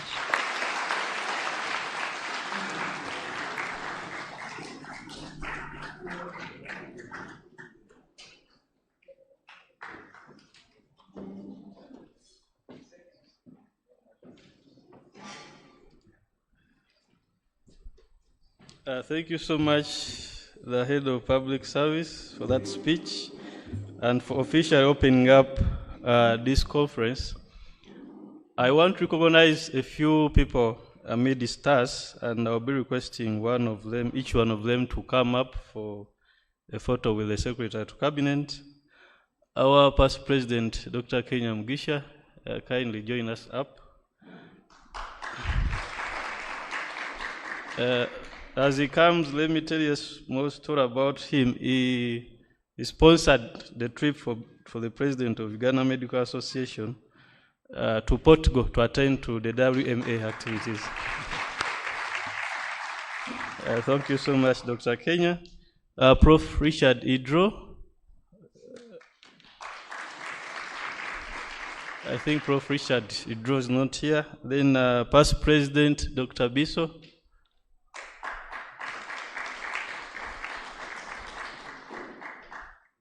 Our immediate past President, Dr. Edith Naku. Dr. Biso was the President of UMA when our Secretary to Cabinet, she was that time in charge of Treasury in the State House, and she gave us 1 billion shillings to the circle. I also want to recognize some elders who are here with us. Professor Kanyesige.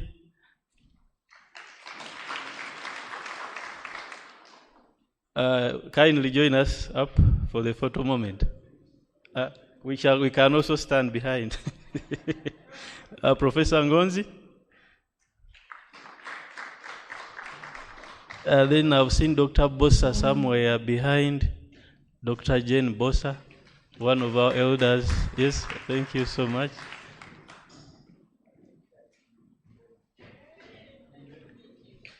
We stand there. Okay, we shall first have this one, then we shall have another one where all of us are up here. So let us first have this one, then afterwards we shall have the picture where all of us are apart.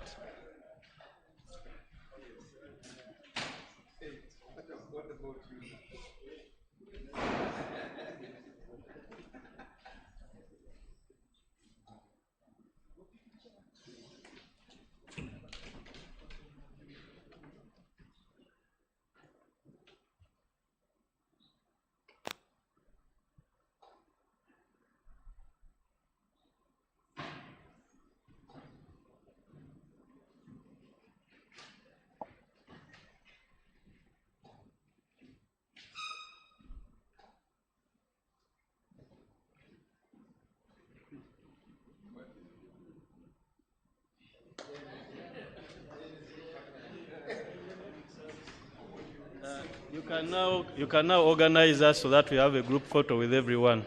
You can organize us.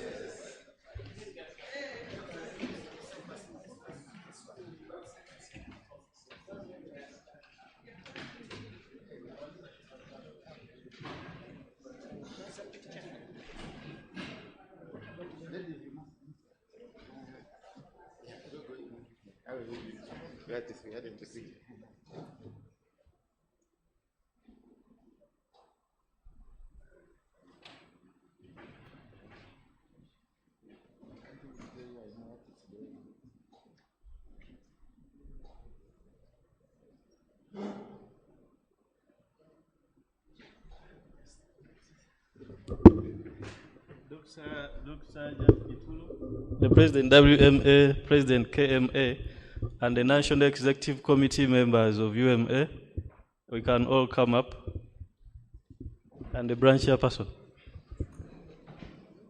NEC members of UMA, Prof, VP, Dr. Asfas,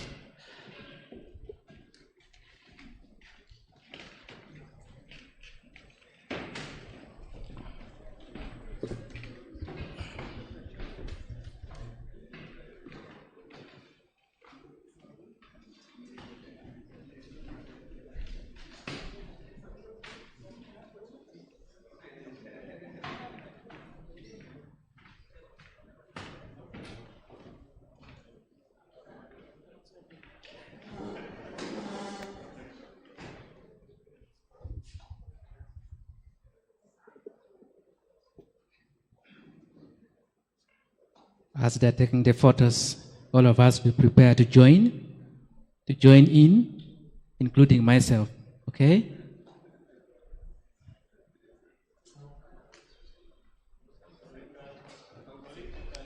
We would like the members on the podium there to remain. The space, I think, would be adequate. The photographers have guided that we take it from outside on the steps. Okay.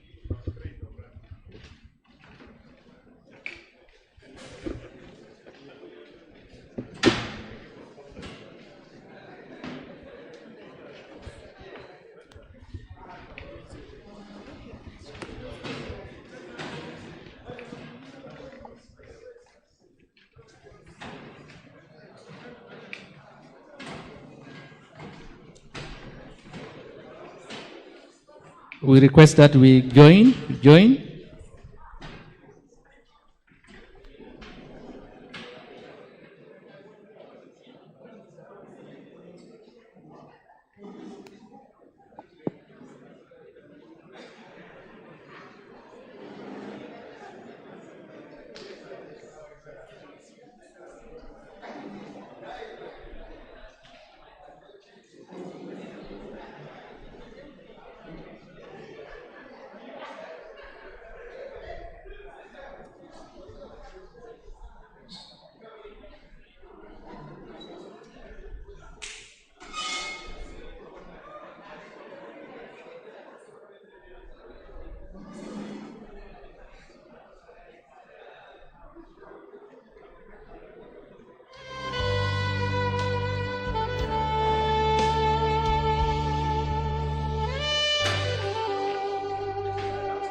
Yes, let us all move down at the hotel entrance at the steps. That's where we are going to take the photo from.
publicity and mobilization.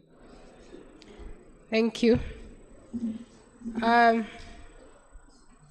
Spence. Dr.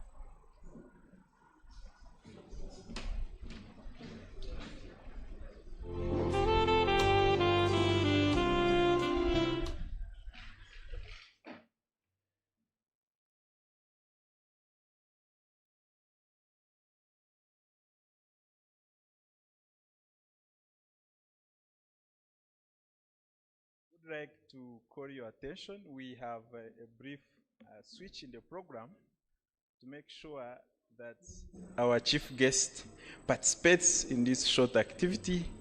We have doctors writing books, and one of the greatest today to hear, The Hearts of Resilience, which reflects the lives and triumphs of women doctors in Uganda. And we are honored that we have great ladies on the high table. So we will invite her to come together with, where's Kathy? And your team. Please come at once, since we want to save time, because you also be able to hand over copies. Then I also invite the World Medical Association President and the Kenyan Medical Association President to escort her to launch these two great books. The second one by our own teacher, Professor Imelda Tamwesigire, on the masculinity gauge. Now this is really talking about the gender issues. The third one, we have Living with a Purpose by our own Dr. O.P. Jimmy. So to save time, I would ask that we all come here. The authors and the ladies, please, our women come, so that once the chief guest comes, she launches the first, we take pictures, then we give her copies, we launch the second and the third, and then we save time, perhaps in 5 or less minutes. Please, Kathy, move, join us on the stage. And I also would like to kindly ask the president to stand up so that she joins us on stage as well. The camera team, the camera crew, please tell us how we position ourselves to make sure that this happens very fast. So we'll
difficult to be in the picture and speak. So now, could we have her sign on the dummy to launch? And colleagues, join us.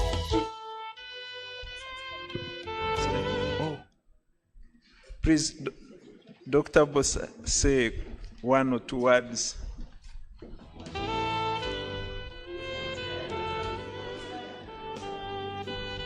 I would like to present these 3 books. to our guest of honor. The first one is hers. The second one is to Mama Janet Museveni, who was very instrumental when we were forming the Association of Uganda Women Medical Doctors. The second one is to His Excellency the President, who is a woman supporter. Thank you.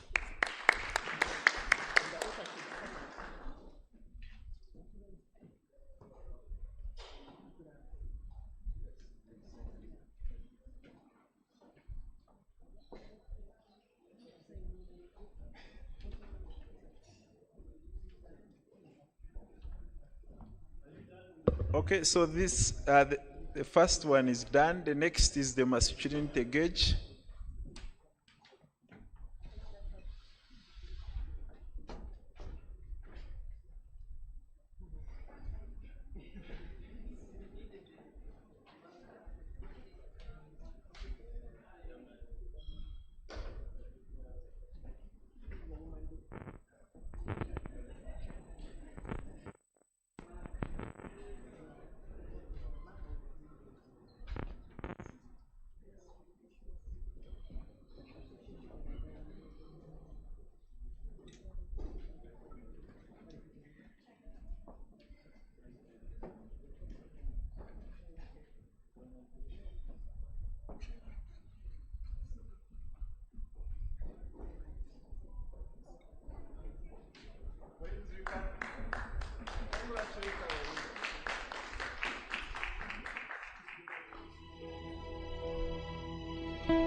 We also have masculinity gauge.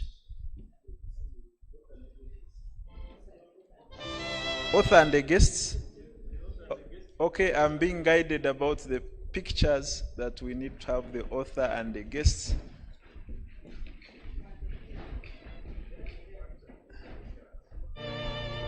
Doctor, author and the guests.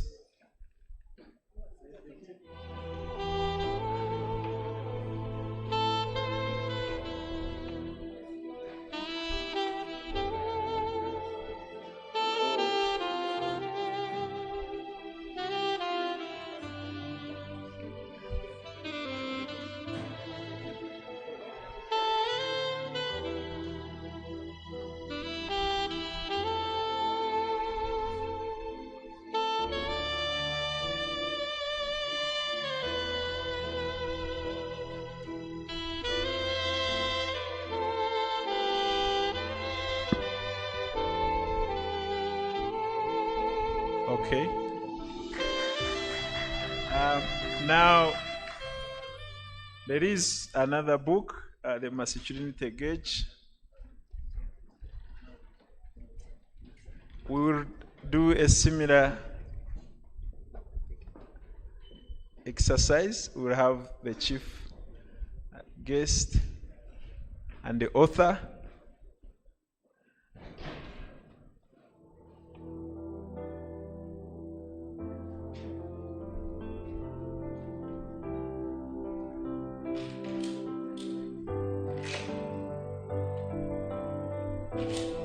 Thank you. And also receive copies of the same.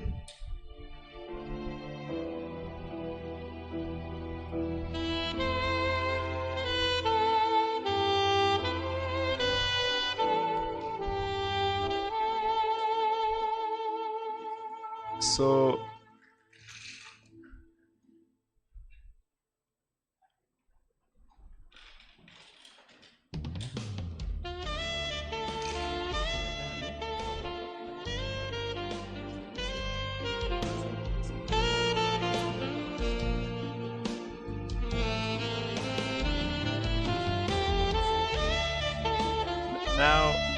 now that we have gotten this opportunity, I would like to invite Dr. Kabweru Wilberforce to appreciate our chief guest before she leaves.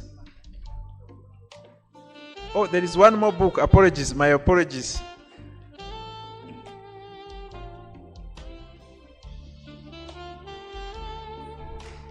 Living with a Purpose, author Dr. O.P. Jimmy.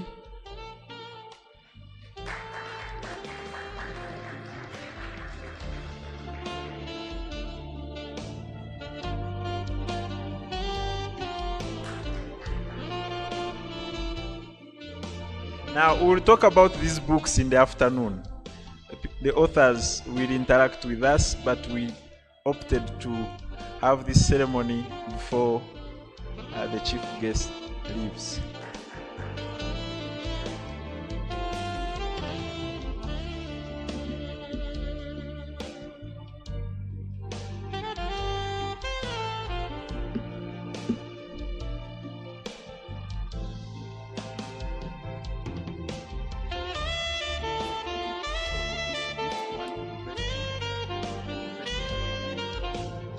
So the copies that are being given, one is the President of Uganda, one is to the Head of Public Service, and one to Uganda Medical Association, and one to World Medical Association. So those copies in that picture.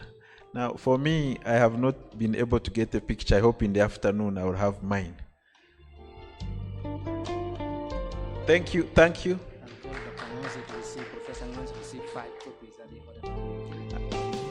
And Professor Ngonzi, thank you for ordering them in bulk, the student.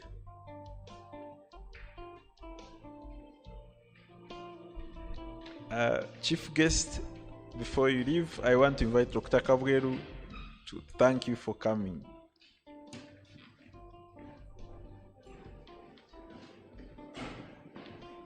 Please, some remarks. Thank you very much. But I think before I give a vote of thanks, I want just to make some small wrap-up of the session. I want to take this opportunity to thank you, our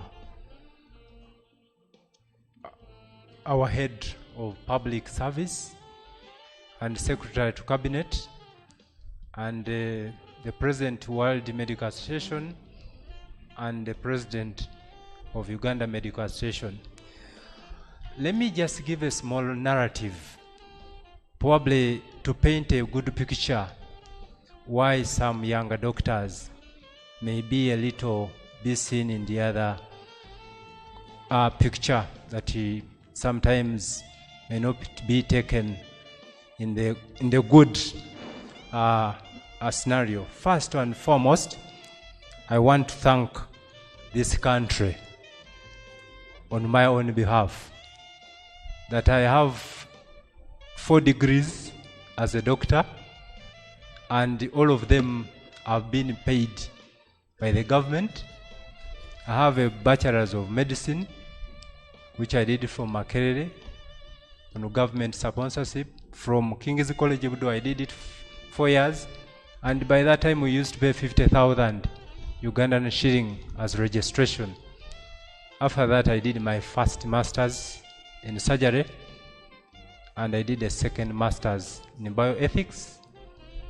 And 2 weeks ago, the government of Uganda paid for me to do a master's in business administration, which actually I got as the best student in ESAMI, and I have a CGPA of 4.6, and my research was actually nominated as the best research, and I was looking at the planning function of theaters in Mulago, how it affects performance, and some of the gaps that actually identified, if I could summarize, they were actually alluding to what you are talking about, Madam Nachove, that one, the government has done a lot in terms of infrastructure.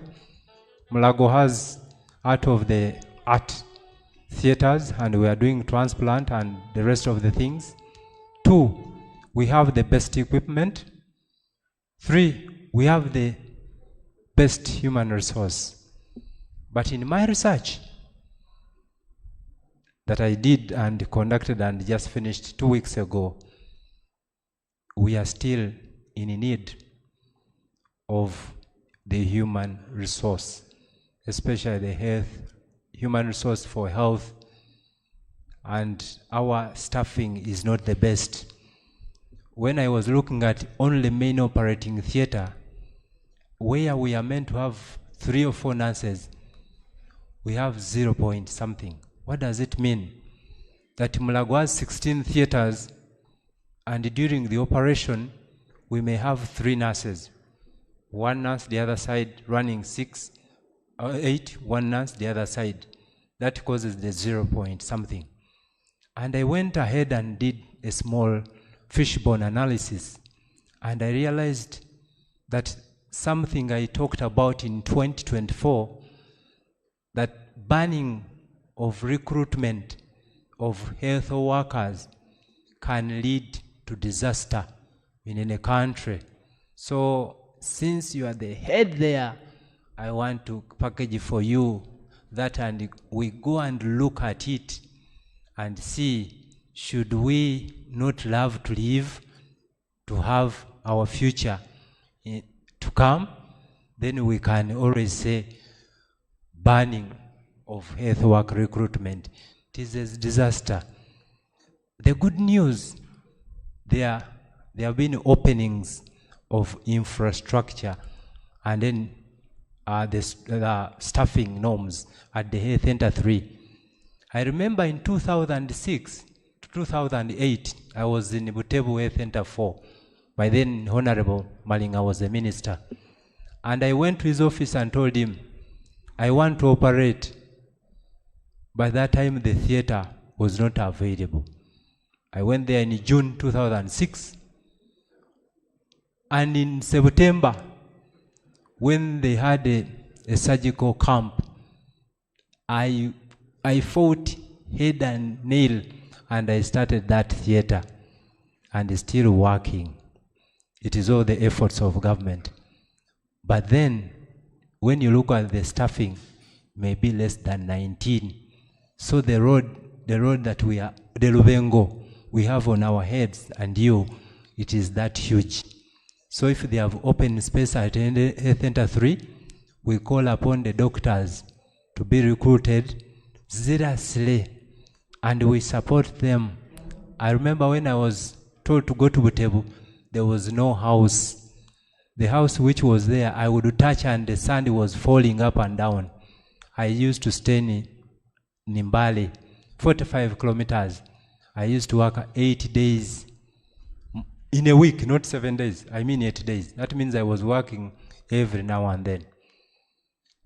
One of the biggest dilemmas we have, I just want to talk about the conundrum, why health workers strike. There is that conundrum of negotiation, that when you go to office at policy level, we negotiate. And then in between there, we keep talking.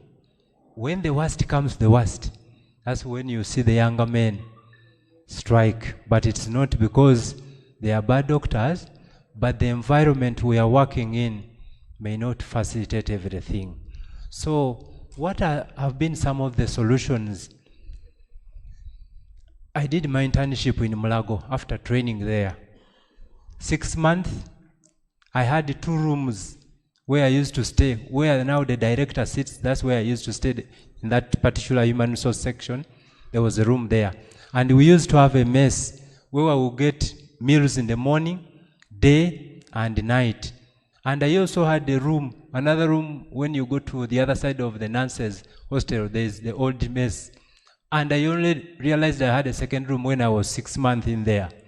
I was given 600,000 per month. I just kept it because it was facilitating. The interns in this room and the SHOs have a very big challenge, that all the 4 degrees I have, I feel sometimes saddened when I'm teaching students at Makerere. I had too much privilege. That's why I give back this country all what I can. But how have we helped the younger doctors? 1, we were asking that if we could touch, you know, in Uganda we touch the constitution and can't touch what we are now asking, if we could touch the training policy which is housed in Uganda Medical and Dental Practitioners Council, and we say doctors at all levels of training, we can make the structures available, paying structures, because doctors, when they are training, they do three things. They give the service, they treat patients, whether an intern, SHO, or doing fellowship or PhD. 2, they also train other doctors for continuity. 3, they do research that actually answers the health questions we have. So, Honorable Madam Nachove, we are asking, when we come, as you have said, Dr. Luswata was one of the best leaders with his gentle persistence. He has done a great thing. He has left mentees. Even when he was my student, I am now his mentee in leadership. We shall knock on those doors. When they come, please let the 6 doors open, not one. And we are going to talk for you to be, your future to be bright, and you have these younger doctors. Get jobs, get training that is facilitated. An allowance, I know from public service standing orders, which I've also learned when I was doing strategic human resource management, that if you employ a doctor who is dying, he cannot give life to a dignitary who is well catered for. So these doctors, they have a small allowance of 1 million. We're even asking if it can be improved to 2.5. And we're also continuing, it will be great that if they can be housed in a house, they sleep sometimes in Katanga to come, and Katanga, you know it. They jump water, trenches and whatsoever to come and treat us. Because even when I fall sick, I can never treat myself. My intern doctor has to treat me. The SHOs, they are working 24 hours. These guys don't sleep. Day and night they do. So if we could give them that allowance, or if it allows, we put them in the structure and we make them paid positions, it will actually be in that policy and it will save a lot.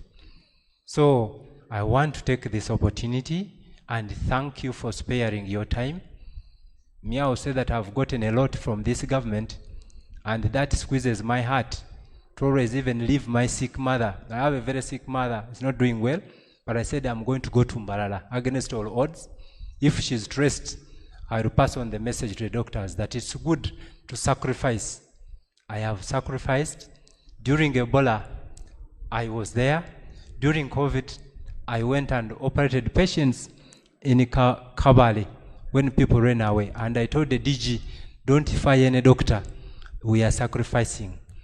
But also I want to thank the president that he appointed me as a consultant, promoted me to a senior consultant, and even gave me a Nile Grade 2 award that they give the topmost civil servants. I am grateful, but the question still stands.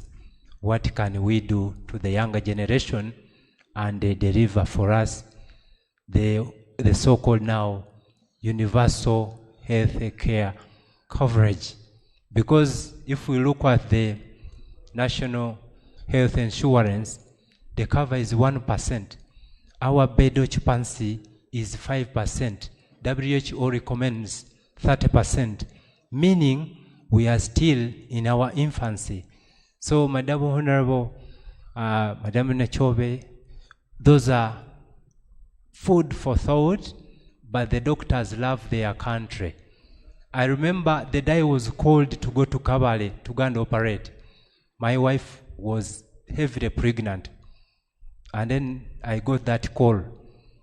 And I looked at her and she packed for me the bag. She only told me 3 years later with my daughter that daughter, I realized doctors love their patients than their families. So we thank you very much for coming, and we are grateful from the deepest parts of our hearts. But when we come in peace. So we thank the government for the support. But also I want to allude on two things. You talked about public-private partnership. Most of the colleagues here are running private services. All countries world over develop on private services, and for sure, like 2 months ago, I was in China for 3 weeks. They have a lot of technologies, and they have a lot of things. And I was saying, can I drive my country to this level? What can I do? So in this request, let us support the private public partnerships in two folds. One, we can support doctors and nurses and other cadres of health workers to work in private facilities. The government gives them a salary, the private tops up. Two, there are doctors who are actually bringing a lot of medical equipment. And I alluded to this in the national NDA bill, that if we can chop the taxes are choking these doctors to bring in equipment and infrastructure. It will be great that if we can reduce or waiver, like the people who are doing industries here, we waiver the taxes. They are waivering that cost from the patient. It will go a long way to actually boost the health sector in this country. We want to thank you very much. May God that who has brought you and take you, protect you always. And I want to say, for God and my country.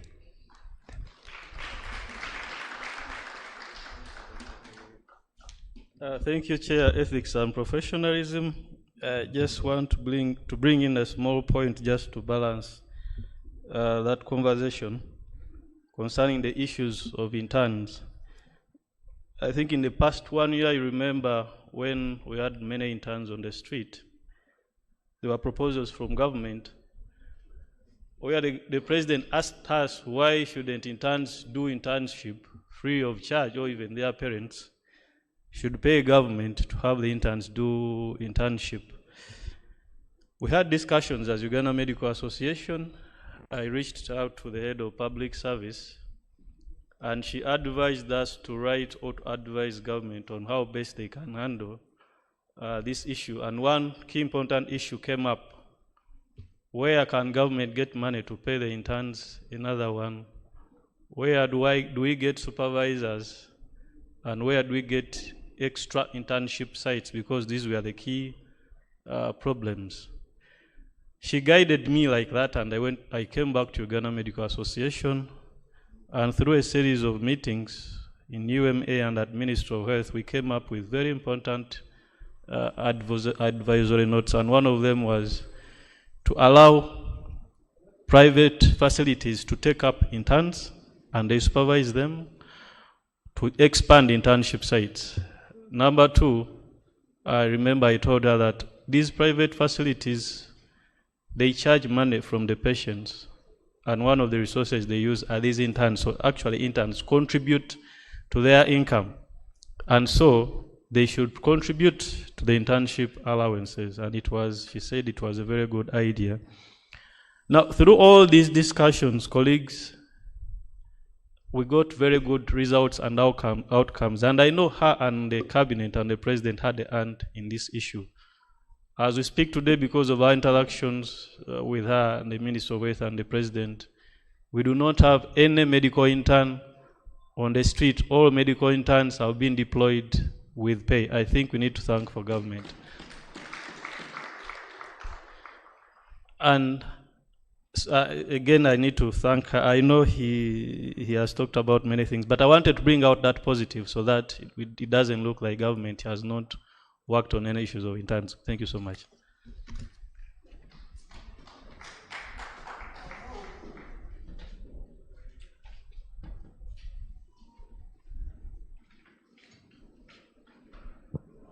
Join me in thanking and appreciating the two leaders who have been up here. Please, can you clap for them?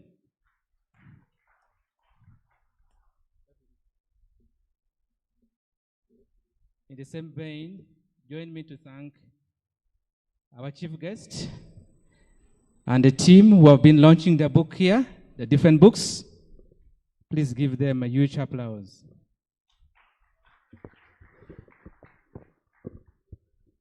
Let us also thank those who made the effort to write different books.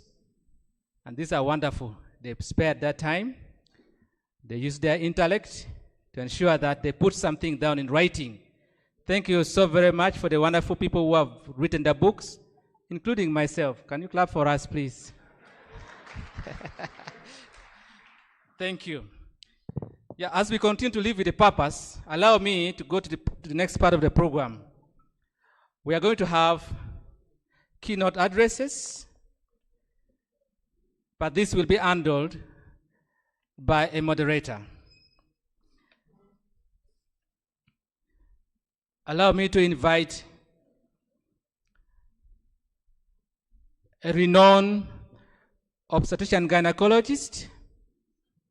He is a urogynecologist as well, and a public health specialist who has done a lot of research in the area of medicine with so many publications in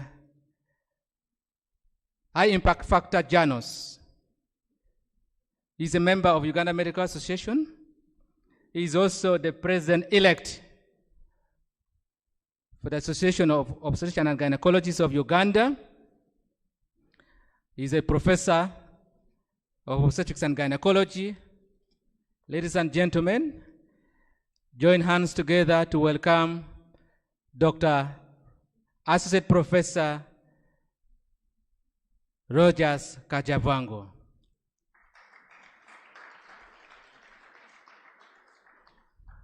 You are most welcome to invite the keynote speakers.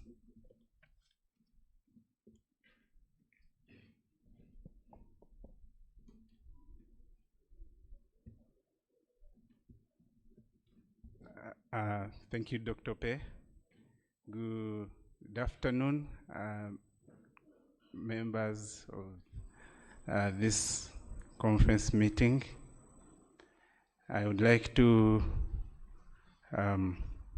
thank you all for coming. In the following protocol, our chief guest, the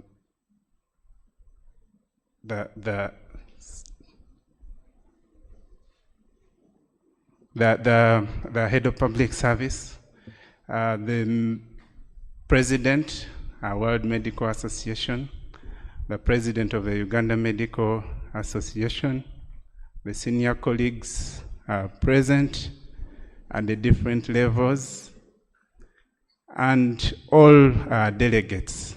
Thank you very much for joining us this morning. And I am going to carry out a simple task. Thank you, Dr. Pe, for the generous introduction. This session is not going to take very long, but I would like to take the honor to introduce our first keynote speaker. Ladies and gentlemen, our first keynote speaker is Professor Joseph Ngonzi. He is a professor of obstetrics and gynecology.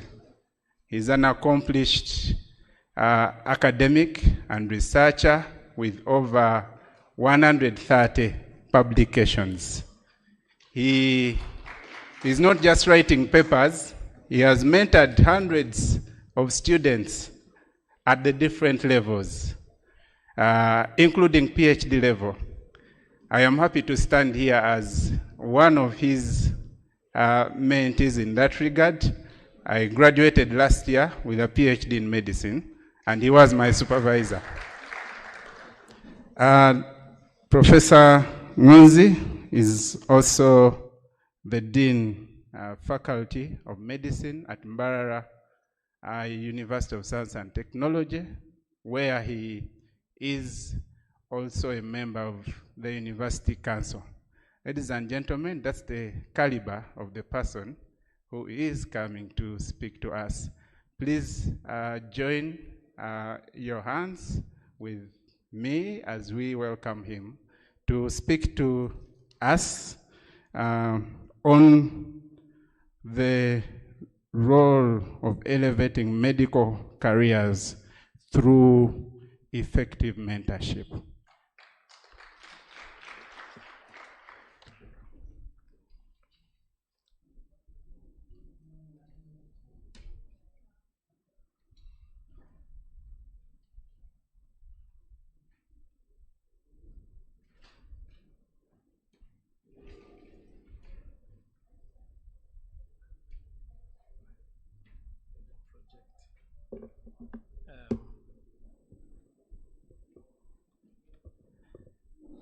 Good afternoon. Good afternoon. I don't want to be the reason between this presentation and your long-awaited lunch. My name is Joseph, and as I walked in, I saw tangible evidence of mentorship all over the room. I was able to see some of my teachers in the room. I was able to see colleagues in the room, but also some of the people that have been able to teach. So the audience gathered here shows enviably tangible results of what we call mentorship. No one can stand here and say, I came on the scene fully accomplished.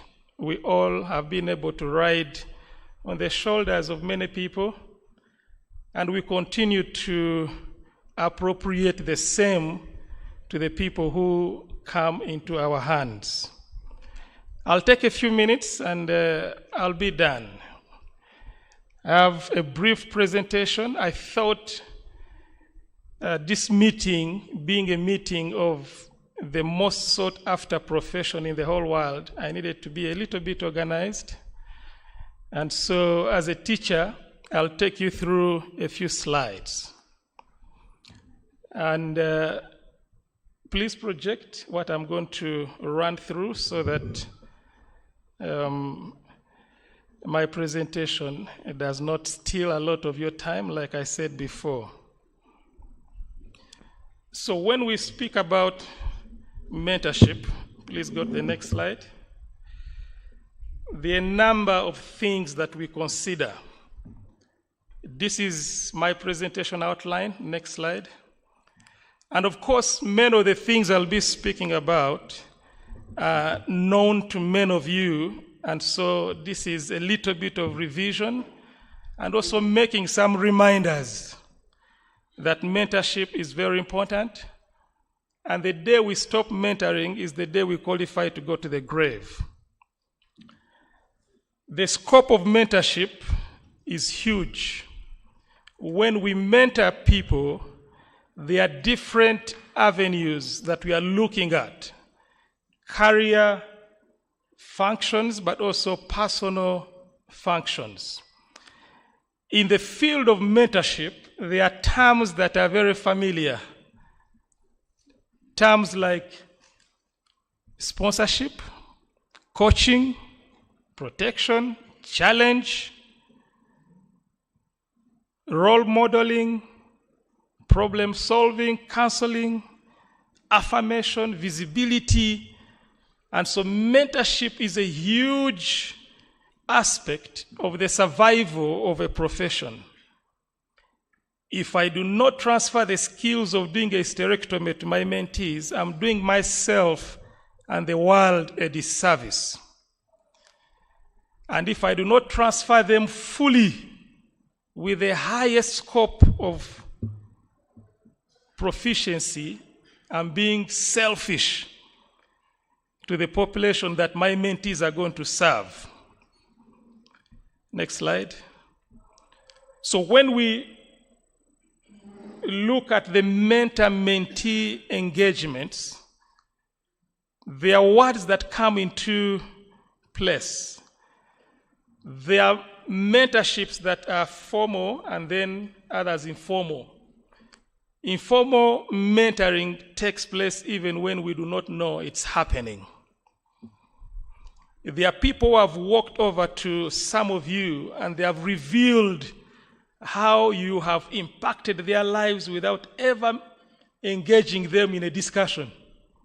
And so the way we carry ourselves matters, and we should know that every minute we are offering an opportunity to mentor some people who are even not within our scope of practice.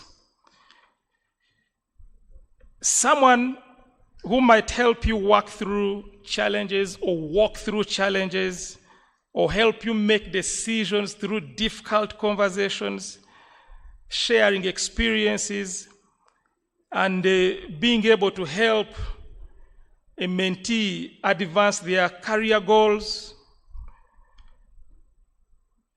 can be referred to as a mentor. There are people who have gone ahead of us, not just in age, but also in different aspects of skills. And it's important that we tap into their knowledge, experiences, and also their perspectives in the different areas that young people seek into. Now, when I say young, it's not about age only. It could be young in a particular skill. We put out a call, as we go to the next slide, a call for young researchers. And I was part of the reviewers, and some of the young researchers were as old as 53. A member of the review committee said, no, this one is not a young researcher. I said, well, look at their publication profile. They have only published one paper, so they are young. We need to offer them the opportunity to be mentored so that they can become mid-level, senior career researchers. So I'll quite often be referring to the word young. You should understand not just in age. There are benefits of mentorship, quite many. Professional growth and career advancement. There are people who have been inspired to take on the next journey of their career just because someone held them by their hands. The people who come into our scope, we need to be very careful how we deal with them. They could be the next surgeon treating your testicular torsion, so be careful how you help them navigate through the waters. We need to support them in their career advancement, or else we are killing ourselves. When I meet my students, I tell them, I want to empty myself so that tomorrow, when my wife or myself, one of us needs care, I will not regret coming into your hands. A very senior cadre in this nation came to Mbarara to have their major surgery. They are not poor, quite rich. He's a mentor, and we asked him, why have you come? I remember his statement. He said, I have the money to take me anywhere in the world, not through government, but my own personal resources. But I believe in the skills I have transferred to my mentees, so I have come into their hands. Skill enhancement, knowledge sharing, networking opportunities, fostering a supportive organizational culture, many mention them. Next slide. And so these benefits are not just for the mentee, but also a mentor. We do benefit. It's not a one highway direction, it's bi-directional. Now, being a mentor bestows upon you and me the gratification of shaping future leaders.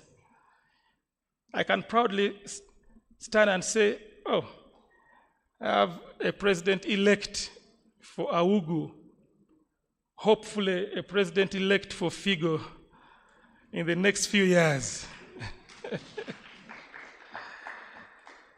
There's that gratification which is beyond what the wallet can bring. They could even be driving better cars than you, owning bigger properties. But deep within you, you know, I have a piece in their success. Some may not even remember you. But deep within, you know that you contributed. It's a chance to refine one's skills. I'll keep saying it. Whenever you have the opportunity to transfer the skills, the best of the skills, you will have contributed to the welfare of the world. It also helps you gain fresh perspectives. I have two of my mentees in South Africa. They are slowly becoming a global force in artificial intelligence. And I took them on in one of my research projects funded by NIH. And very quickly they gained skills that were almost 50 times more than the skills I had. And when we meet, they usually tell me, teacher, listen, this is the newest idea around that subject. You must be careful enough not to allow pride to kill your fresh perspective. Sit back and listen. The world is moving faster than you. And so you need to embrace the new perspectives that are coming on board. Of course, it helps you to solidify your legacy by passing on knowledge, experience, skills, and your life. A life not given out is a life not lived positively. Next slide. Well, I'll not get into the details of this, but mentorship helps us to build networks that would never have formed if we had not tapped into the energies of different people. Next slide. I'll not get into the details of this because of time, but there are elements of a mentoring relationship. Long-term professional development over a long period of time. One of my leadership coaches has worked with me from the time I was aspiring to be a guild president at a university until now. And I appreciate that long-term development in that perspective of leadership. A mentoring relationship is dynamic. It changes as the mentee advances and also as the needs evolve. It's reciprocal, it's active, it's voluntary. A true, impactful mentorship relationship should ideally be voluntary. If you attach a cost to it, there are a number of things that are compromised. Next. There are skills that we do not learn from school. Now, being the teacher I am, let me ask us here, how many of us in the journey of our medical school had a course unit called Navigating Work-Life Balance? And it had, okay, good, a few people. I'm seeing 2 people. Meaning the majority of us, there are things that we never learned in the formal training. And when we are counting the credit units, some of these things we did not see. Negotiating skills. Okay, after biochemistry, the next lecture from 9 to 10 is negotiating skills. And yet those are the things that matter. Okay, they add value.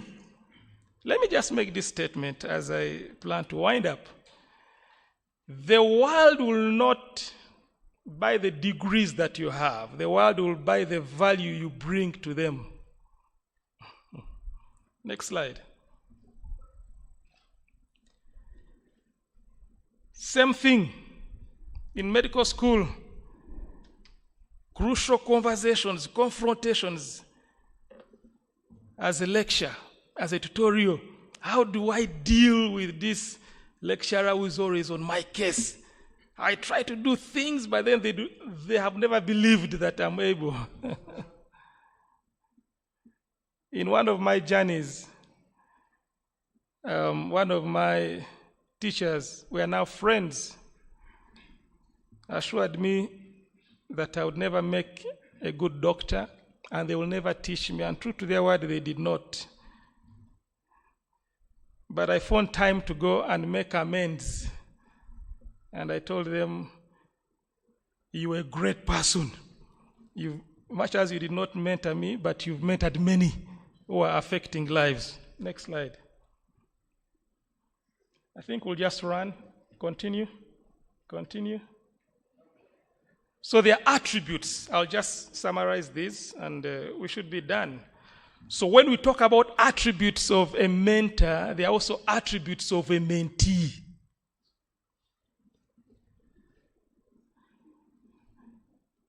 Please run with me. I need to finish this. Next slide. So there are responsibilities, there are roles, there are rights of either party. It's important to set clear expectations, set specific goals. It's important to encourage strategic thinking on either side. A mentor is not always the most updated, and so it's important for us to always do homework even after a mentoring session. Go back and read. One of my mentees who I'm following through formally came with new information, a new article that had been published 4 days in the New England Journal of Medicine. And I was here giving him information that was 3 years old. And he told me, you know what, have you read this? I said, no. And I, of course, challenged him, why didn't you share it with me at least before this meeting? It's important to keep in touch with your mentees and make sure that there's written communication as much as possible. Make reviews, get timely feedback. Next. And it's important to provide different and broader perspectives and also focus on individual learners by stimulating their personal and professional growth. Provide feedback that is going to build this mentee. Okay, there's feedback that leaves you crushed. Okay, like, were you dreaming when you came into medical school? You deserve to be on the street, riding a border. The feedback should be aimed at building this mentee, not killing them. Next slide. The mentees have got a role to play when it comes to this relationship. They must communicate clearly. They need to communicate their purpose. When a person comes to you, it's not enough for you as a mentor to say, now you've come, let us start. This is what I think. Get their perspective of how they think they'll be helped. And also encourage active participation. Next. Their responsibilities. Now, these I'll not get into each one of them, but the broader perspective is the mentor has responsibilities and rights. The mentee has the same, and these should be communicated very clearly. Next. Keep moving. And so there are scholarly deliverables and articles around the subject. articles that speak into successful mentorship and unsuccessful mentorship. There are stories all over within Uganda, locally in Mbarara, and the world over. And there are reasons why certain mentorship relationships plummet, go down the drain. When there are unclear expectations, things will not materialize. Please go down. And so what follows is drawn from that paper. I will encourage anyone who is interested in the subject of mentorship to get some of these resources. We'll share them through UMA, and we hope that you'll be able to find time and read. Refresh your perspective, refresh your knowledge. I'll just run us finally to a mentorship program that we started with some of our mentees here. And please go down. Go down. Next. So there's what we call the must-made ex-mentor. I'm not the leader of this program, but as a mentor, I participated in stimulating students to think on how they can do peer-to-peer mentorship, but also seek out for senior mentorship. And there's scholarly output from this that is being referenced the world over. Many of the people who have participated in this program, medical students, they've gone on to achieve, succeed in their different areas. Not just in Uganda, a number of them have won individual grants. Okay? There's one of them, even as young as 26 years, was able to win a 250,000 USD grant as a primary applicant. Okay? And when you hear that, you're excited as a mentor. And of course, they put your name there. We acknowledge the mentorship of ABCD. For me, that's enough. Next. So one of the papers is this, which I will encourage you to read, Implementation and Insights from the ex-mentor structured mentorship program for undergraduate health science students at Mbarara University. There are a couple others. So in summary, I would want to end by this one slide. Slide 27, please go there. 6 competencies, which I'll remind us. 1, maintaining effective communication. It's hard for a mentor to say they are mentoring successfully when they are keeping quiet. All they are expecting is whether he comes or she comes, I don't care. It's up to them. Maintain effective communication. Align expectations. Assess understanding. Foster independence. Now, one of the roles of mentorship is to grow the mentee to become an independent thinker in that field where you're mentoring them. There are a number of people that we work with in some of our researches or research groups. And if I tell them, if you're coming in to get a seed grant, next year don't apply for a seed grant. Move on to the next level. If you apply and out of 10 grant applications, you get none, do not give up. Don't come back to apply for a seed grant. And we've seen them grow. If Dr. Rogers had time to tell you, now that he's slowly becoming a mid-career researcher, there are stories that are encouraging, others are discouraging, but you keep moving on. Addressing diversity, promoting professional development. As a mentor, and I believe many of us here are mentors, I see people who have lived for many decades. It's important that we continue emptying ourselves. And the day we are fully empty, we can even ask, please come and bury me, because I no longer have anything else to put forward. For the mentees, do not allow pride and unclear expectations to dent your mentorship journey. Remember, we move upwards on the shoulders of those who have gone ahead of us, not just in age, but also in knowledge, skills, and experience. Thank you for listening.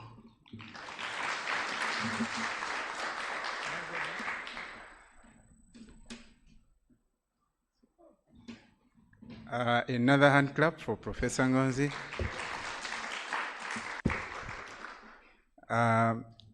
It's very good when you can look around and see people you have mentored, but it's also good to ask yourself who is mentoring you. I was happy to hear him saying he also has a mentor, when I also look to him as a mentor. So, very, very good session. Thank you very much, Professor Ngonzi.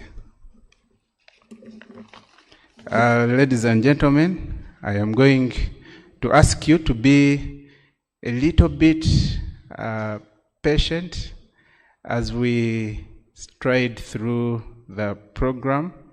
The next speeches are hopefully going to be shorter, but we are also in touch with the hotel to set up our lunch. I have looked at the faces and I saw some questions coming through. But at this moment, I would like to introduce another senior colleague, very experienced researcher and academician, Professor Edward Kanyesije. Professor Kanyesije completed medical school in 1979. I was looking at some tables and I'm tempted to ask where they were in 1979, but I also don't want to be asked where I was in 1979. Professor Kanyesije has served faithfully all that time. He's a public health specialist. He's an honorary fellow of the Uganda National Academy of Science. He is the founding dean of the medical school at Uganda Christian University. He has served on very many boards, including the board of the first National Referral Hospital, Mulago National Referral Hospital. I thought as I say these things, you'd be clapping for Professor. These are very big accolades, and it shows you the caliber of the people that the committee chose to come and speak to us. So I want to ask you to clap once again as Professor Kanyesije comes to speak to us on the role of, on the status of training human resources for health in Uganda and the implications for health services delivery. You're welcome, Professor.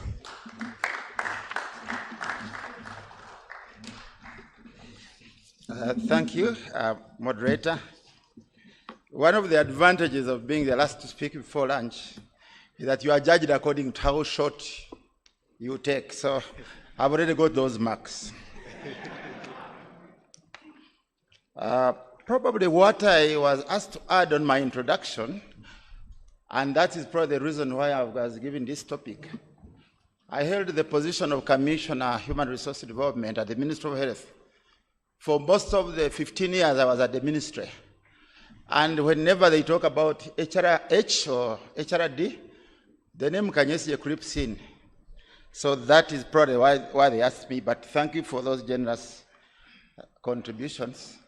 I also want to explain this thing about Professor. I'm normally properly known as Dr. Ned, but you know what happened? I was 15 years at university, and I started off by being a head of department and therefore and also dean During that time, I introduced 5 programs. You know, those of you who have been at university, to write a program and to go through is hell.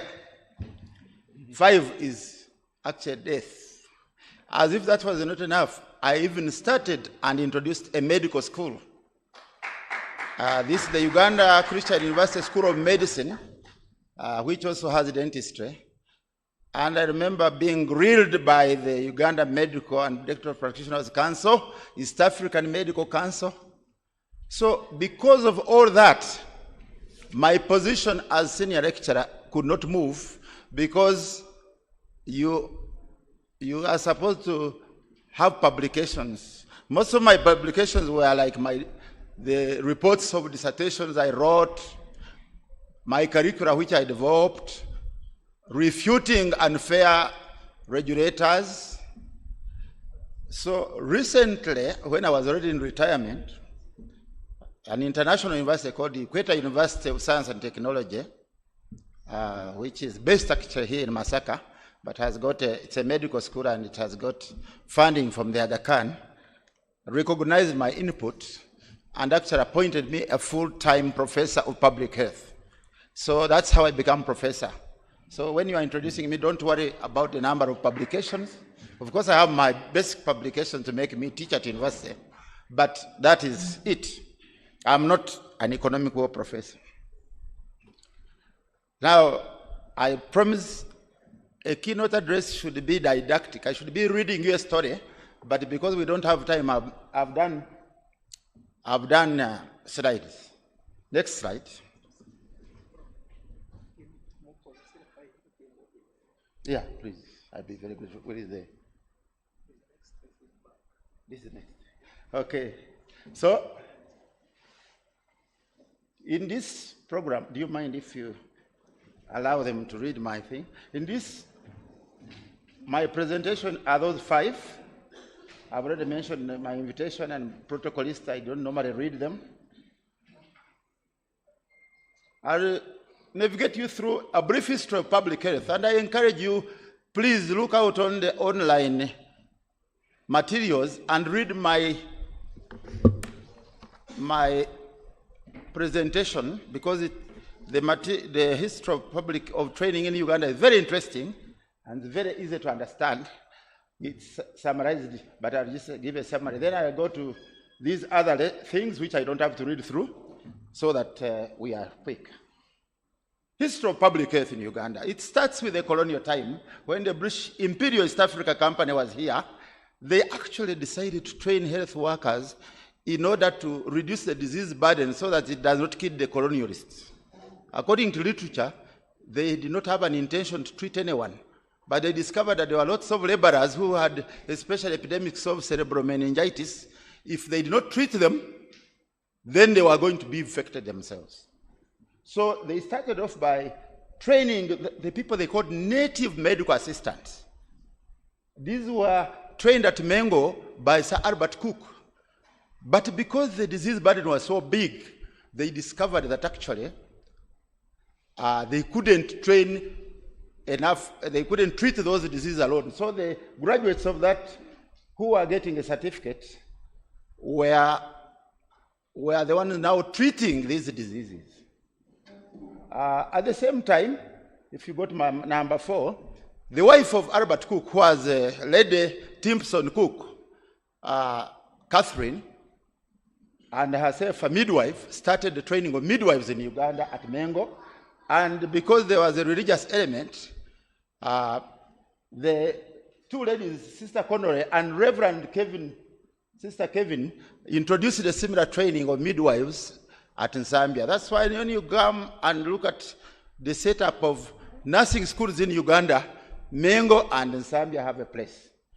Now, the training of native medical assistants was so successful that the government picked it up and they decided to introduce it at Mulago. And at Mulago was incidentally a syphilis hospital only. So they trained medical assistants and they decided to call them senior medical assistants. They increased their duration of training. They enrich their curriculum with a few more topics like basic sciences, pharmacology, and others. And actually, they decided even to introduce other diseases in Mulago treatment so that the stigma of people being known as going to a syphilis hospital can go away. Now, the senior medical assistant training became so progressive, so successful, that at one time it was moved from 5 to 7 years, because remember they would go in after S4. And what is of interest is that the General Medical Council of UK came in and found these people were as knowledgeable as their own doctors in UK. But because they were Africans, they were only allowed to treat Africans. In fact, it was so interesting in the same book that because there were a lot of Asians here doing trade and the railway, they brought Asian doctors to treat them because they didn't want Africans to touch them. And yet we found that the standard of the Asian doctors was lower than ours. This training was so rigorous, so tiresome, that in fact some people who went in never had time for 7 years to do anything else. Those of you who have done medicine, I don't know about these days, I think it was because of that mentality that studying medicine had become almost like a cross. Those of you who are old enough to remember it, once in a while, a medical student would throw him in the swimming pool and die because of the rigor of training. Do they still give anatomy, weekly anatomy tests and put the marks on the notes board? And those who failed are labeled miserable? That was the mentality. So UK sent examiners, did everything they could, but they refused to recognize them. And between you and me, those people up to that time were still called Mr., though they were doctors. So if you who are in Mulago in the 70s and 80s, all those people you met, the professors, actually when they trained, they were senior medical assistants. But they had trained a curriculum, we call it in the word of the UK doctors. Next, I'm the one now. So, after independence, it was only after independence that the Ugandan doctors lobbied those senior medical assistants. They convinced the East African and the British Medical Council that they were actually worthy of the name doctors. Some of them had already done postgraduate. And that's why those of you who read history, all the doctors who trained up to that time were invited to Makerere, which was a college of East Africa, and given a title of doctor, and given the degree MBCHB as it was being given at the University of London. That's the history of medicine in Uganda. The other historical thing in Uganda that these doctors in Mulago and Makerere had always trained different professions, support staff, paramedicals, and nurses. In 1998, at the advice of a consultant, this training was transferred to the Ministry of Education and Sport. This is a very important historical fact because it had to have a big impact on our training. So that is now my second point. What is the status of training in Uganda? This is very easy because, you know, we have many of us, my introducer was saying that it was Makerere. Now there are 13 medical schools, and government still has more, but there are private ones. You heard that in this region alone there are 2. There is MUST and KIU. There are also 216 institutions giving diplomas and certificates. In the Ministry of Education, they are known as TVET, Technical Vocational and Education Training, and they give qualification in 167 different disciplines. My presentation will show you those disciplines.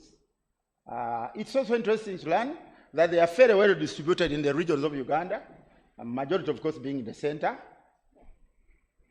And together, when you look at their enrollment, they put in 30,000 people, and every year about 7,000 pass out.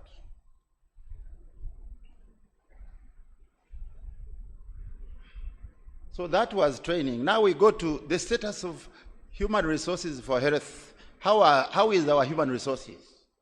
Again, in the service of the health sector, the biggest profession we have is the nurses. You saw them, over 73,000. midwives, second. The third are the technicians in the lab. Doctors, 7,000. Pharmacists, 17. Dental surgeon, 504. I happen to have been the one in the ministry when both dentists and pharmacists started their training in Uganda. Previously, they used to come from abroad. It's also interesting to learn that out of the 73,000 nurses, only 18,000 are in public service. And the 7,000 doctors, only less than 2,000 are in public service. And if you put the four most cadres in a room and you give them a share of the slice, the nurses take 67%. The clinical officers are next with 10, and the doctors are 4.9. Now, distribution of health workers in the country. A study using what they call the GEI, Geographical Equity Index, put it that 41.2% of all the health workers actually in Kampala or Central Region. This study was very interesting because it gave Moroto as having 18.1%, which is quite high, and most of the remote areas, which you can guess, the Kakumiros, the Kanungus, the Karangalas, they have a very, very low GEI. Remember, this is a summary of my paper. By gender, this one, the no-brainer. Everybody knows that the majority of health workers in the Ministry of Health in the health sector are female because of the nursing profession. But if you look at other professions, males dominate. It is of interest to learn that actually 100% of the enrolled midwives are all males, are all female. Age. Most of our health workers now are youth. So I'm glad the guest of honor talked a lot about youth. Me, I would. Medical specialists. Interestingly, this statistic is something you may not know. We went to school when you had Odonga, Chalwazi, Tim. Now, it's only 10% of the medical specialists who are over 65. The study that I looked at actually gave the dental surgeons are the ones who are largely above the age of 65. If there was a dental surgeon here, we would find out why. Immigration of health workers, we don't have time for it, but you know very well that the biggest issue about our doctors and nurses going abroad is not that there is no demand, is that we don't have a negotiation mechanism to make sure that they don't get a raw deal when they go there. That's an area which somebody should even do research on. So, on the whole, as what do they call it, specialists, as scholars tell us there is a human resource crisis. There is a shortage of human resources in the country. Out of the 348,832 needed, they say we have a shortfall of 187, which is about half. But of course, my last sentence is that remember some of them remain unemployed.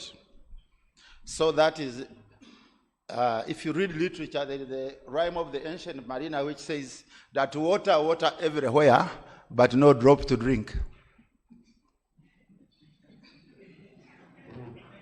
So, that one, I don't have to read them because there is a shortage of health workers. Those are the things that everybody thinks about human resources, where you are underworked, overworked, the patients wait long, morale is low, and of course, the output is poor.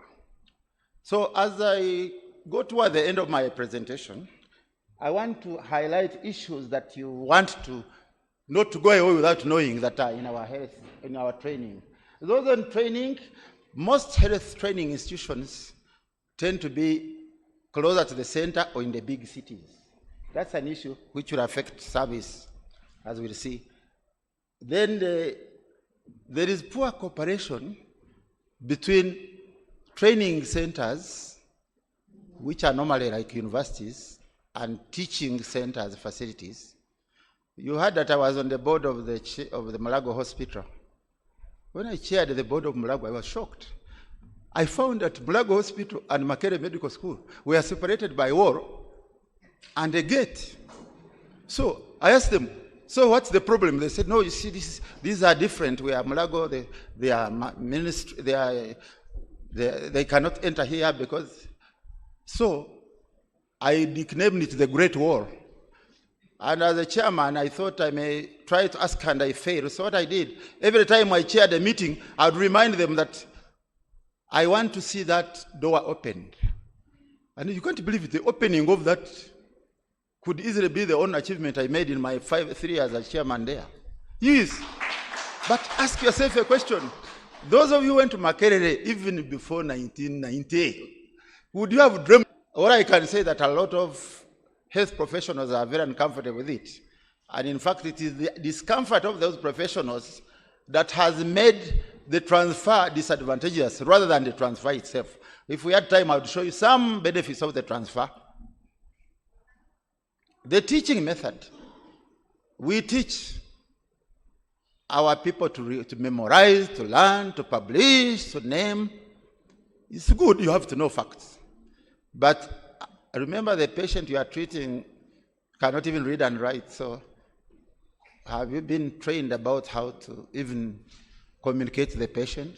I think that's a big problem in training. And then also ethics. We talk a lot about ethics. We do what do they call it? Lip service to it.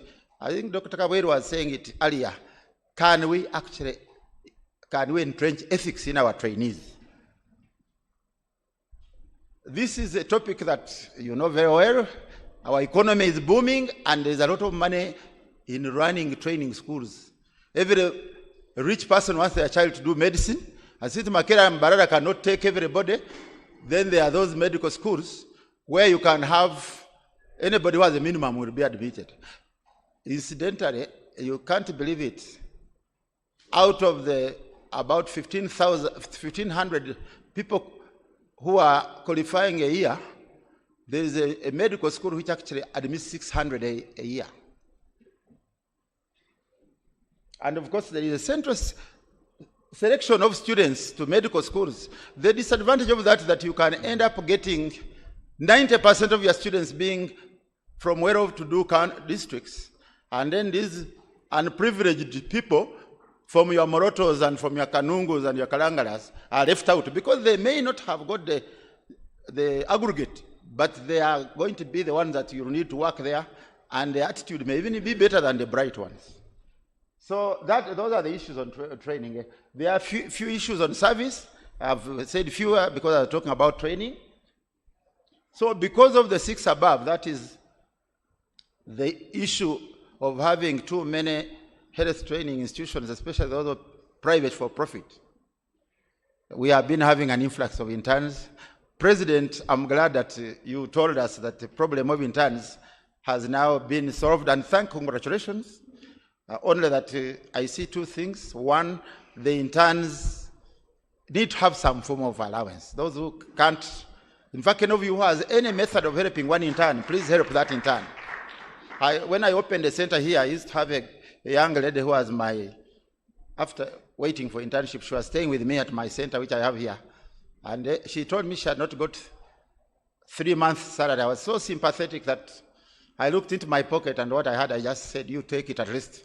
Before you die, maybe somebody else will have compassion. Yeah, it's okay. And please, you can do it.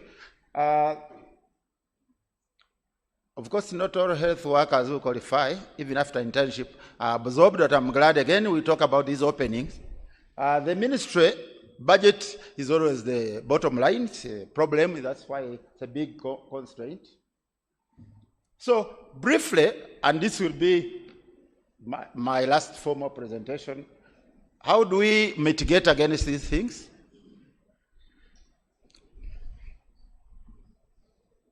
You know, one reason I'm not speaking in the Mazindaro is that I have to look there and then I miss the microphone. So let's move here. So we need to change our training method, as it's put here, and we change from didactic, medicalized training to all those trainings, including soft skills and the like. I think we need to check the mushrooming of health training institutions, as I said there. There is a very bit of bad blood between the regulating council, that is the National Council for Education, and Uganda Medical and Dental Practitioner Council. You know, those two people can actually work together. And if they work, there will be miracles. Because as you say, there's a school is being accredited, one body accredits it, the other one refuses, then the school goes to court, then they take the chairman of the council to court. That should never happen. President, I don't want to go into politics, but I was not happy before I came to this meeting when I heard that somebody was even talking about court for an electoral process here. But that's not part of my presentation. Centrally managed exams. This has been proposed that when Makerere was the only medical school, it was okay because the whole medical creme de la creme was in Makerere. So there was no way those professors would teach their students and they don't examine them. I remember the late Professor Sam Kajubi, who was a professor of physiology. On the day of physiology exam, he would come with his exams in his shirt and go to the typewriter and type them, roll them, and bring them to the class. So the methods, they were airtight. So now people think that with all these mushrooming programs, where even the results may help to advertise your university for more candidates, lecturers being examiners may be a conflict of interest. So we need to do something which I believe the nurses and the nurses and paramedicals are already doing. Members, did you know that the nurses and paramedicals of Uganda, every exam, every semester, they have a national exam? Did you know? They have a national exam which is moderated, supervised, invigilated, marked, and released centrally at the government budget. If they can do that for the 10,000 support staff, why can't they do it for 1,500 medical? Yeah, thank you. You know, I work a lot on those councils, and when they want to thank you, they say, Asante sana. Then you say, Asante mwisho. Yeah, I'm about to finish. You collaborate between the minister. This one, you know there is a lot of bad blood that flowed between these two ministries. I can say this year, one day I went to the Ministry of Education. We used to go there for interministerial meeting. And there was a gentleman in the Ministry of Education, I don't want to mention names, who was chairing the meeting. He was not the PS. Then I went there with my DG. A Director General is the most senior public servant in the country. So when we sat waiting for this man of education, when he arrived, everybody stood up. And my DG said, I'm not going to go back to that place. The people are standing up for an undersecretary. So the problems are personal, they are not technical. So I've finished my presentation, but I want to do what I do best. When we are talking about our inadequate young practitioners, they reminded me of a story I read about a young surgeon. He went to operate a patient, and the patient said, I'm nervous. The surgeon said, don't worry, I'm also nervous because this is also going to be my first operation. On a serious note, didn't you like Ruth Nachove's presentation? I was amazed. I felt so bad that she did not hear me because she talked down to earth. She hit us on the raw nerve, and she used a method called appreciative inquiry. She did not come to lambast us. She would say where we are doing well, and then throw in some, the Rwanda paper called Akabamba. He would just sneer you. So I think I was saying, when I headed my medical school at Mukono, I started with those 3 C's. I thought if a doctor can complete when they have competence, commitment, and compassion, surely they would not fail to treat their people.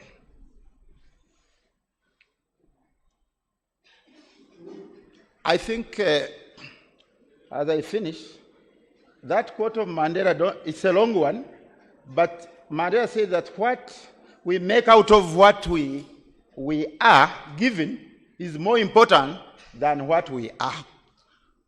How many times have we felt so big? Have you ever heard of a consultant in Mlago who was stopped by a patient who wanted where number 5 is, floor 5? Then the consultant said, "Excuse me, I'm a senior medical consultant paid by the government so much. You can't ask me to direct you where you are." He would have used fewer words and say, "Up there." That is what we need. There is a story that some people are told by their boss that they need to move their profession to better heights. And the following day, one of the doctors turned up with a ladder. Finally, when I was working in the Ministry of Health, we were always going to State House for salary increment, and we never got it. I'm so glad you people got it in your time. And I think what is comforting me was this famous quote.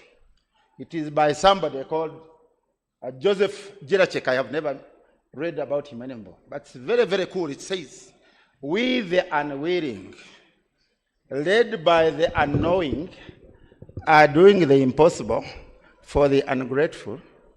We have done so much for so long with so little. We are now qualified to do anything with nothing." I thank you.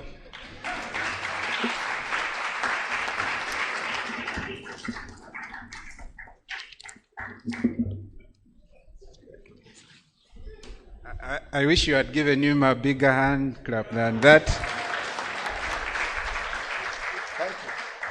I enjoyed especially the parting shots. But if you're training or are being trained, I hope you keep thinking about the 3 C's. Anyone remembers them? Yes. Yes? Competence, commitment, and compassion. Competence, commitment, and compassion. I think that can get us moving. As we come to the end of this session, and I know we are all looking forward to finishing and going for our lunch, I would like to invite just one more person, our last keynote speaker.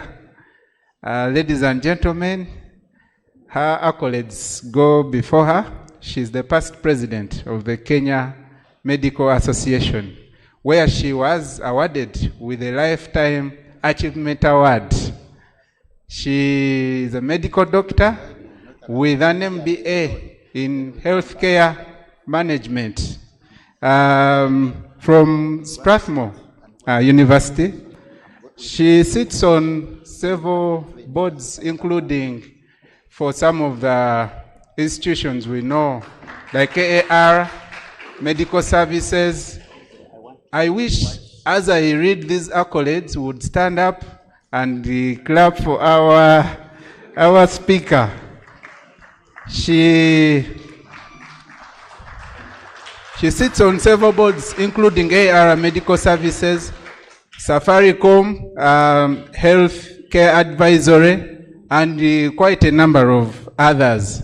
You may think she is visiting Uganda, but I have information that she has very close ties to Uganda. Ladies and gentlemen, please welcome Dr. Jacqueline Chituro, the President of the World Medical Association.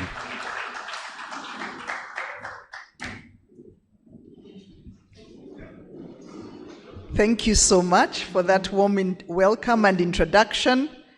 This is a really difficult time to speak, right? When lunch is calling. Or are we not suffering too much? We are fine. Now, we are used to working 12 hours, eating nothing, operating. We can manage this. There's something that was to be displayed. I don't have slides, but there's something that was supposed to be displayed.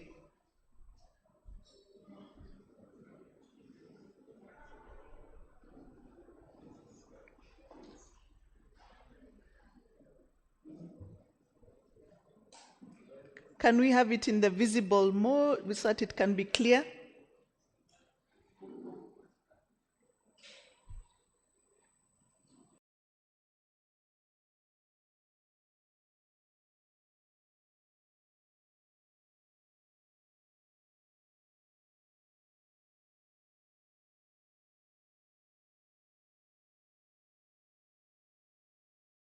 Spoken about medical ethics. In one way or another, every single speaker has spoken about medical ethics. So we are all physicians in this place. So I would like us to first stand up, and we are going to recite that physician's pledge to remind us why we do what we do. Just in case we forgot a little bit, and some of us probably recited it many years ago. At the World Medical Association, before any General Assembly, we all physicians in the room stand up and recite the physician's pledge. It's called the Declaration of Geneva. The physician's pledge was revised in 2017. And it is the oath that we all sign on. Indeed, there's no other graduate who swears an oath. We are the only ones.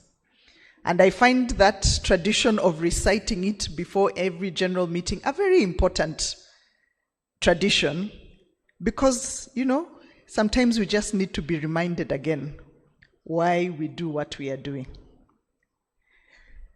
Do we have a technical challenge? I think you all have digital gadgets. Jump into Dr. Google, Physician's Pledge, Declaration of Geneva, 2017. It should take you to a WMA page.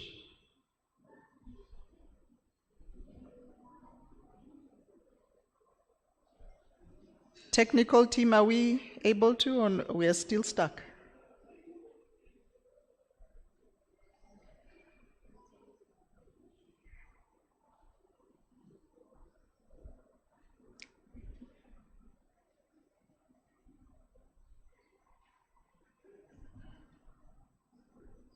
Are we there on our gadgets?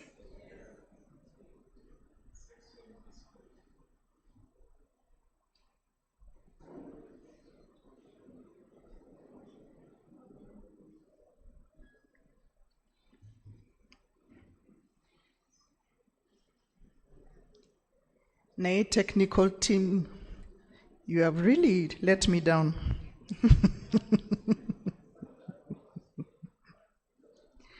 Okay, so if we all have it on our gadgets,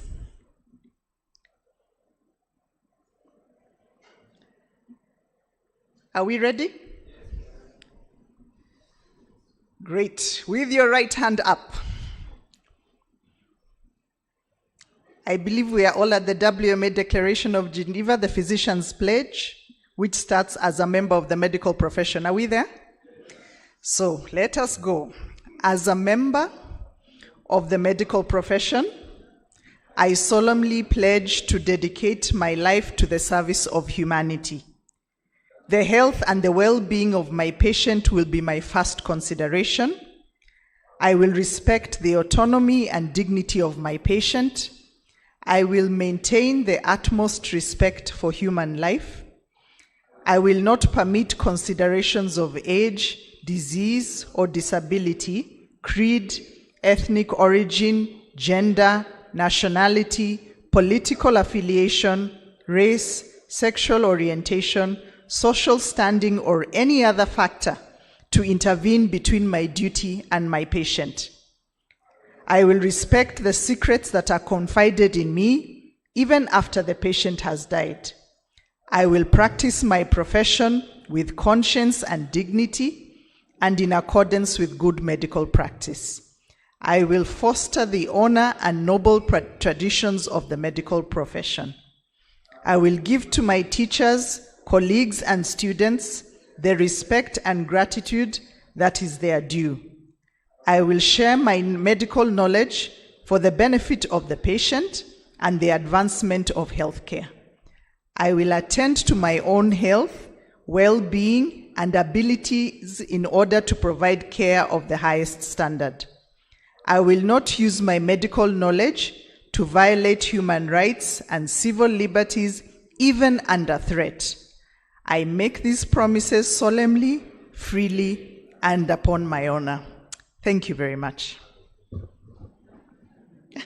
Someone says hallelujah.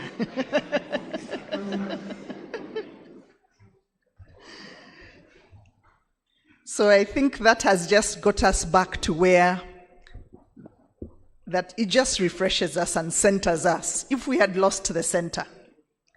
And thank you very much for inviting me to speak on empowering the medical workforce to uphold professional ethics and leadership of the future, nationally and globally. So good afternoon, my distinguished colleagues and esteemed members of the UMA, honored guests and fellow physicians. It's both a pleasure and a privilege to stand before you today here in Uganda, the Pearl of Africa, a country whose medical fraternity continues to inspire the continent and the world through its commitment to service, resilience, and innovation in the face of challenge. I bring you warm greetings from the World Medical Association and from your colleagues across over 118 national medical associations that represent over 10 million physicians worldwide, united by our shared mission to serve humanity through ethical, competent, and compassionate medical care. Indeed, allow me to pay tribute to one of Uganda's finest daughters of medicine, Dr. Mbarara, who inspired me and is the reason I am in this position at this day and at this time. So her courage, vision, and unwavering advocacy inspired many of us, including myself, into this journey of global medical leadership, and her legacy continues to light the path that we walk today. I also extend heartfelt appreciation to the leadership of UMA for this invitation and for curating a theme that could not be more timely or more urgent: transforming Ugandan healthcare system for a healthier nation. So we gather at a time when our profession, the noble art and science of medicine, is being tested as never before. Across the globe, doctors and other health professionals face mounting pressures, pandemics that strain systems to breaking point, conflicts that devastate health infrastructure, misinformation that erodes public trust, and economic and political forces that compromise clinical independence. The world looks to us not only as healers of disease, but as voices of conscience, as defenders of science, and as custodians of human dignity. And yet, amidst these challenges, we must ask ourselves, how do we sustain integrity, compassion, and professionalism when the systems around us seem to pull us in opposite directions? The answer lies in empowerment, rooted in ethics, sustained by leadership, and guided by our shared professional values. So when we talk of empowerment in medicine, what are we talking about? Empowerment is not merely about opportunity or resources. Empowerment is about agency. That is the ability of every doctor, nurse, and healthcare worker to act accordingly to conscience, guided by ethical principles, and supported by systems that value their professional judgment. So it means creating environments where doctors can speak truth to power without fear. Young professionals are mentored, not exploited. Women and minority voices are heard and respected. Health policy is informed by evidence, not by politics. Empowerment, therefore, begins with values, with ethics, and it flourishes through leadership. How do we uphold professional ethics in this changing world? Ethics remains the soul of medicine, and without it, science just becomes sterile and technology becomes dangerous. As the World Medical Association, we anchor our work in the Declaration of Geneva, which we have just recited, our modern version of the Hippocratic Oath. It reminds us that medicine is not just a profession, it's a moral calling. And it echoes what the head of public service said. But in today's world, ethics is not static. It's constantly challenged by new realities. Artificial intelligence influencing clinical decisions, commercial interests reshaping healthcare delivery, social media blurring professional boundaries, and global inequities determining who lives and who dies. Upholding ethics means confronting these realities head-on. It means reaffirming that the patient must always come first, that our clinical judgment must be free from undue influence, that we must protect patient data as sacredly as we protect patient life, and that we must advocate for systems that uphold fairness, justice, and universal access to care. In Uganda, in Kenya, and across the world, doctors must be the moral compass of health systems, the ones who remind society that medicine without ethics is medicine without humanity. What must leadership of the future look like? The future of medical leadership cannot resemble the past. It must be more inclusive, more adaptive, more global, and above all, more values-driven. Leadership of the future must, 1, inspire trust by being transparent and accountable. 2, must embrace innovation without abandoning compassion. 3, build collaboration across borders, disciplines, and sectors. 4, champion for mental well-being of health professionals themselves. And 5, mentor the next generation for succession and sustainability. So leadership is not about title or position. It's about influence. Every doctor at every level, from the rural clinic to the national ministry, can lead by example. Our young doctors must be encouraged to see themselves not as future leaders, but as leaders today. Leadership begins with a decision to uphold ethics, to speak for patients, and to choose integrity even when it's costly. So when we are looking at the national empowerment with a global mindset, what are we talking about? In this era of globalization, no health system stands alone. The challenges we face, climate change, pandemics, antimicrobial resistance, migration, they're all global. But the responses must begin at home. So empowering the medical workforce nationally requires investment in continuous professional development, fair remuneration and safe working conditions, strengthening regulatory and professional bodies, and promoting research that addresses local realities. But equally, we must nurture a global mindset. The Ugandan doctor treating refugees in Gulu is part of the same moral community as the Japanese surgeon, the Brazilian public health expert, or the Ukrainian field medic. Our solidarity transcends geography, and our ethical obligations to humanity, to truth and justice, they know no borders. To this end, in my tenure, I am determined to deliver an operational coalition of African National Medical Associations, CANMA, so that it is in intra- and inter-regional collaboration that we can accelerate growth in the profession and health sector. That is why at the World Medical Association, we continue to advocate for the protection of healthcare workers in conflict zones, the ethical use of technology in medicine, the reduction of inequities in global health, the empowerment of doctors as agents of change in their societies. So what's the role of the professional association? What's the role of UMA, KMA, all these associations? Professional associations such as the Uganda Medical Association are the backbone of the empowerment journey. They serve not only as advocates for members' welfare, but as guardians of professional standards, custodians of ethics, and incubators of leadership. Your association must remain the voice of conscience in health policy, the defender of doctors' rights and patients' dignity, the hub for mentoring young professionals, and the bridge connecting national realities to the global platforms.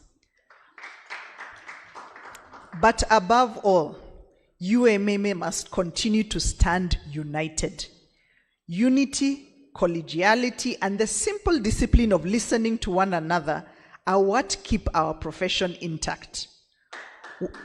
When we fracture, we weaken our ability to advocate effectively. And sometimes the system likes it when you fracture. When we stay together, grounded in mutual respect, we become an unstoppable force for better health systems and a healthier society. A divided profession creates room for dysfunction. A united profession shapes national destiny. So as we strengthen national associations, we strengthen the global medical movement, and together we strengthen the covenant between medicine and society. So what is my call to action for you as colleagues? Colleagues, the time for passive reflection is over. The time for transformative action is now. If we want an empowered, ethical, and visionary medical workforce, we must teach ethics as a living practice, not as abstract theory. Reward integrity, not conformity. Create leadership pipelines for young doctors and women in medicine. Stand united against corruption, exploitation, and discrimination. Speak out against the erosion of professional autonomy. Each of us carries a spark of responsibility to shape the future of the profession. Let us fan that spark into a flame of renewal, a flame that will light the path for generations of doctors to come. So in closing, as I look around this room, I see not just doctors, I see leaders.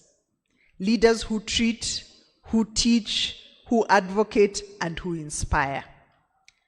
I see the faces of a profession that has weathered storms and yet continues to stand tall. Our journey as physicians is not easy, but it is noble. We may be tired, but we are not defeated. We may be stretched, but we are steadfast. Let us move forward as Ugandan doctors, as African doctors, as global doctors, united in purpose, guided by ethics, and empowered to lead with courage, wisdom, and compassion. For the future of medicine depends not only on what we know, but on who we are. And if we remain true to that calling, to serve humanity with integrity, then indeed the future of our profession and of global health itself will be bright. Finally, thank you, Uganda, for your leadership, for your spirit, and for reminding the world that the heart of medicine still beats strongly in Africa. May we continue to serve ethically, boldly, and together. Thank you very much for your kind attention.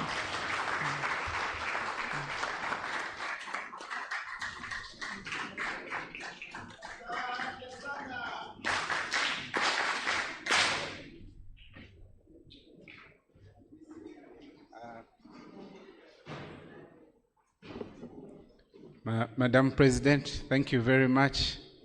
What an encouragement for us to stand together, united, and advance the cause of ethical health service provision together.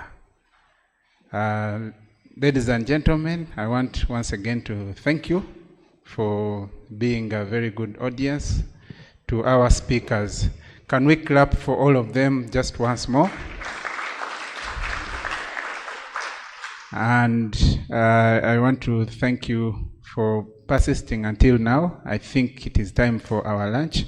I'm going to invite Dr. Ope to give us directions on how to go about it. Thank you very much. Professor Kazavango, please join me to congratulate our professor as he's going to sit down. Please clap for him. He has done a wonderful work. When I grow up, I want to be like Professor Kajavango. I want to be like Professor Ngonsi.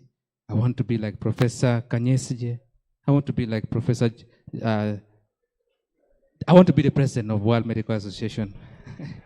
So beyond that, thank you so very much for those inspiring and learning moments you've given us. We are going to go for lunch. And so We will be guided from behind there. Yeah, so lunch is served downstairs. I've distributed some lunch coupons. Those of you who don't have coupons, you can pick from the registration table. On level 1, that's where lunch is. The restaurant is just down here. Thank you.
UMA.UG with a secure online payment portal, making membership subscription simple, fast, and transparent. These achievements reflect our shared journey, strengthening savings, recovering debt, supporting branches, and growing membership across the nation. As we embrace our new home and digital future, we invite all members to join us in shaping the next chapter towards sustainability, towards UMA Towers, towards a stronger voice for doctors in Uganda. Uganda Medical Association, 60 years of legacy and a future of growth, service, and unity.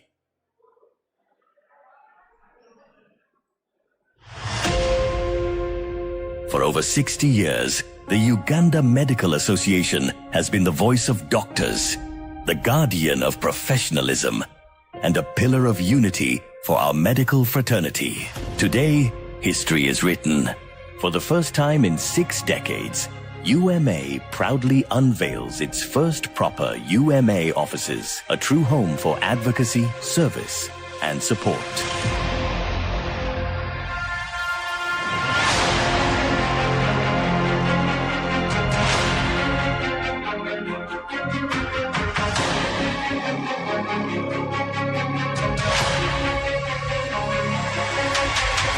Alongside this milestone, we launch a modern interactive website, UMA.UG, with a secure online payment portal, making membership subscription simple, fast, and transparent. These achievements reflect our shared journey, strengthening savings, recovering debt, supporting branches, and growing membership across the nation. As we embrace our new...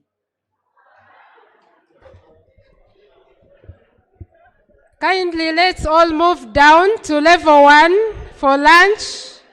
Those who don't have coupons, Prosi, where are you? Kindly pick up a coupon from the registration desk from Prosi. We have a lot to cover according to our program, so please, let's go for lunch.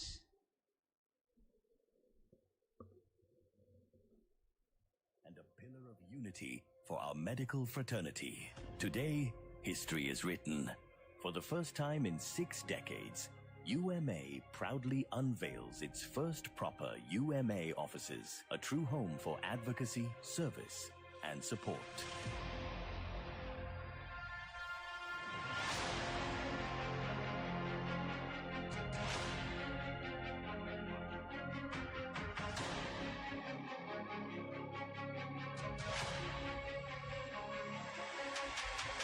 Alongside this milestone, we launch a modern interactive website, UMA.UG, with a secure online payment portal, making membership subscription simple, fast, and transparent. These achievements reflect our shared journey, strengthening savings, recovering debt, supporting branches, and growing membership across the nation. As we embrace our new home and digital future, we invite all members to join us in shaping the next chapter towards sustainability, towards UMA Towers, towards a stronger voice for doctors in Uganda.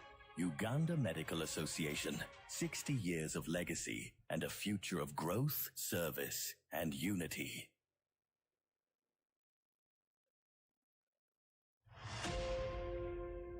For over 60 years, the Uganda Medical Association has been the voice of doctors, the guardian of professionalism, and a pillar of unity for our medical fraternity. Today, history is written. For the first time in 6 decades, UMA proudly unveils its first proper UMA offices, a true home for advocacy, service, and support.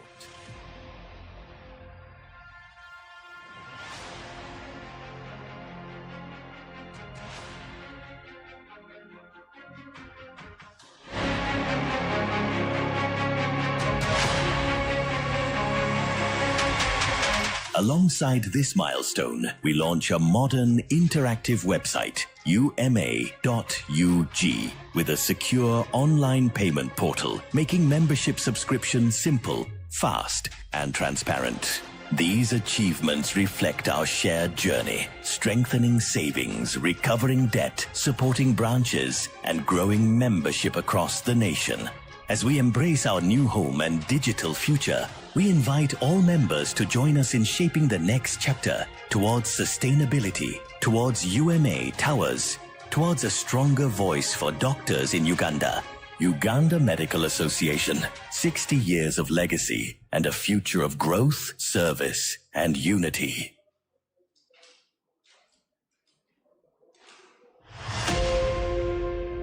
For over 60 years, the Uganda Medical Association has been the voice of doctors, the guardian of professionalism, and a pillar of unity for our medical fraternity. Today, history is written. For the first time in 6 decades, UMA proudly unveils its first proper UMA offices, a true home for advocacy, service, and support.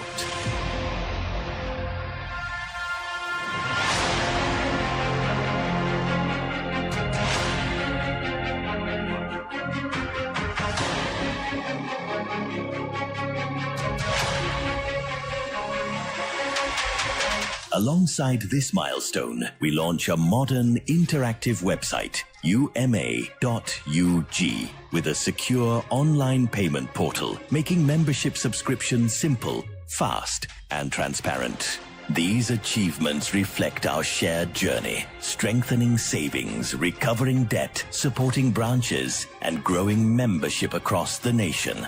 As we embrace our new home and digital future, we invite all members to join us in shaping the next chapter towards sustainability, towards UMA Towers, towards a stronger voice for doctors in Uganda. Uganda Medical Association, 60 years of legacy and a future of growth, service, and unity.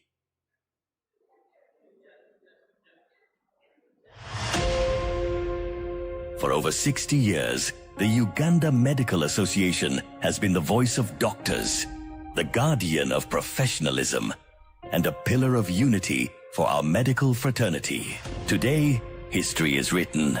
For the first time in 6 decades, UMA proudly unveils its first proper UMA offices, a true home for advocacy, service, and support.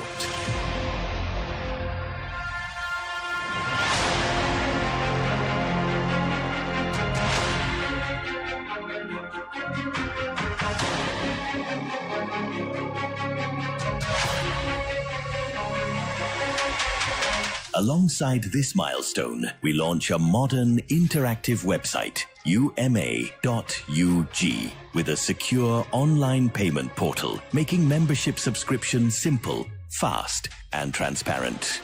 These achievements reflect our shared journey, strengthening savings, recovering debt, supporting branches, and growing membership across the nation. As we embrace our new home and digital future, we invite all members to join us in shaping the next chapter towards sustainability, towards UMA Towers, towards a stronger voice for doctors in Uganda. Uganda Medical Association, 60 years of legacy and a future of growth, service, and unity.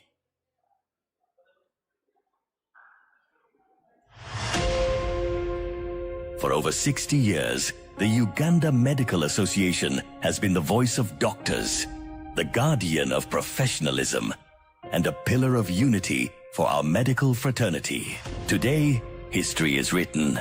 For the first time in 6 decades, UMA proudly unveils its first proper UMA offices, a true home for advocacy, service, and support.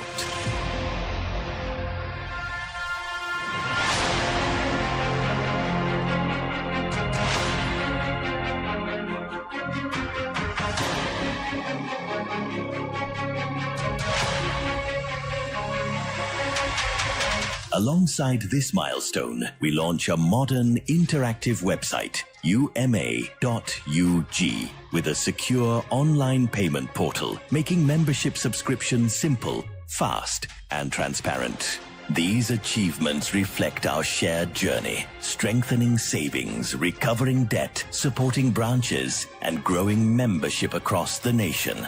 As we embrace our new home and digital future, we invite all members to join us in shaping the next chapter towards sustainability, towards UMA Towers, towards a stronger voice for doctors in Uganda. Uganda Medical Association, 60 years of legacy and a future of growth, service, and unity.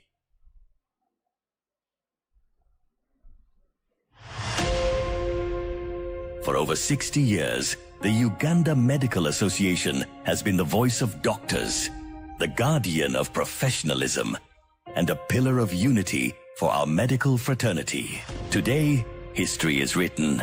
For the first time in 6 decades, UMA proudly unveils its first proper UMA offices, a true home for advocacy, service, and support.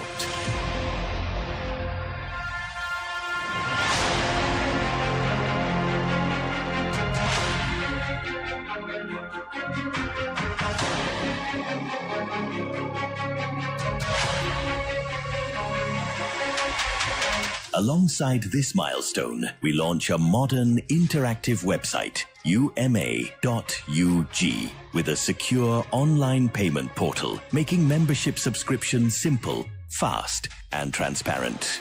These achievements reflect our shared journey, strengthening savings, recovering debt, supporting branches, and growing membership across the nation. As we embrace our new home and digital future, we invite all members to join us in shaping the next chapter towards sustainability, towards UMA Towers, towards a stronger voice for doctors in Uganda. Uganda Medical Association, 60 years of legacy and a future of growth, service, and unity.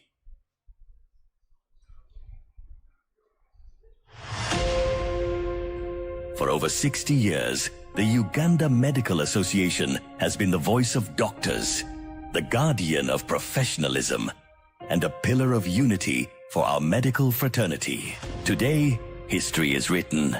For the first time in 6 decades, UMA proudly unveils its first proper UMA offices, a true home for advocacy, service, and support.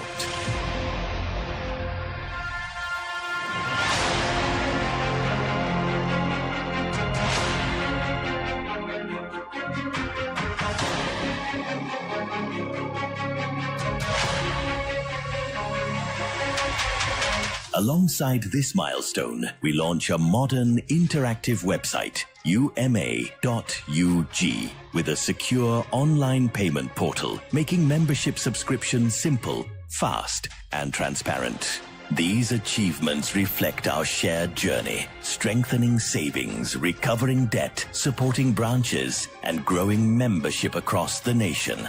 As we embrace our new home and digital future, we invite all members to join us in shaping the next chapter towards sustainability, towards UMA Towers, towards a stronger voice for doctors in Uganda. Uganda Medical Association, 60 years of legacy and a future of growth, service, and unity.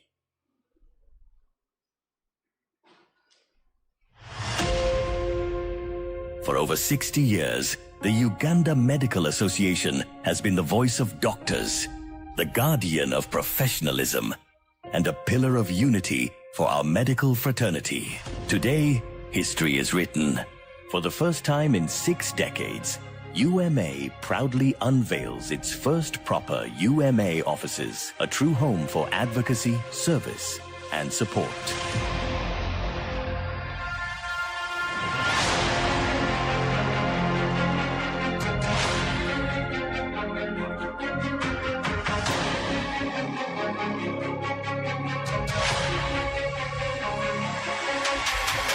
Alongside this milestone, we launch a modern interactive website, uma.ug, with a secure online payment portal, making membership subscriptions simple, fast, and transparent. These achievements reflect our shared journey, strengthening savings, recovering debt, supporting branches, and growing membership across the nation.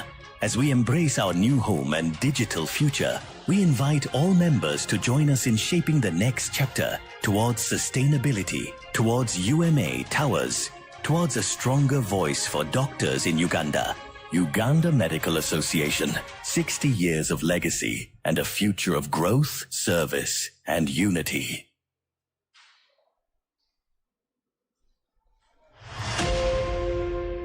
For over 60 years, the Uganda Medical Association has been the voice of doctors, the guardian of professionalism, and a pillar of unity for our medical fraternity. Today, history is written. For the first time in 6 decades, UMA proudly unveils its first proper UMA offices, a true home for advocacy, service, and support.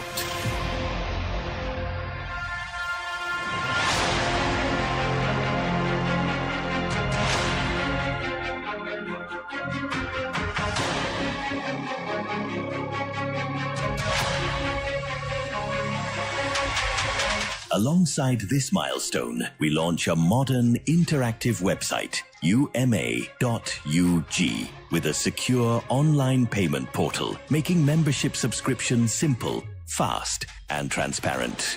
These achievements reflect our shared journey, strengthening savings, recovering debt, supporting branches, and growing membership across the nation.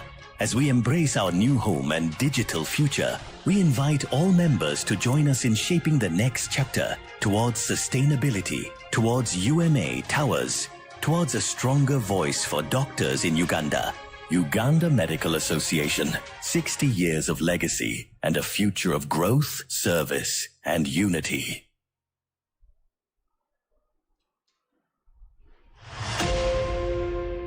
For over 60 years, the Uganda Medical Association has been the voice of doctors, the guardian of professionalism, and a pillar of unity for our medical fraternity.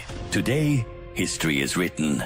For the first time in 6 decades, UMA proudly unveils its first proper UMA offices, a true home for advocacy, service, and support.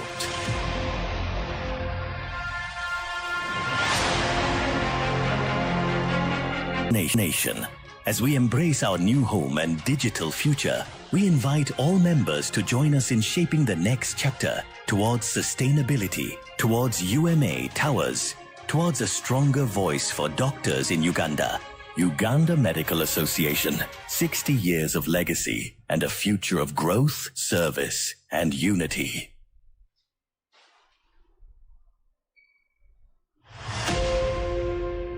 For over 60 years, the Uganda Medical Association has been the voice of doctors, the guardian of professionalism, and a pillar of unity for our medical fraternity. Today, history is written.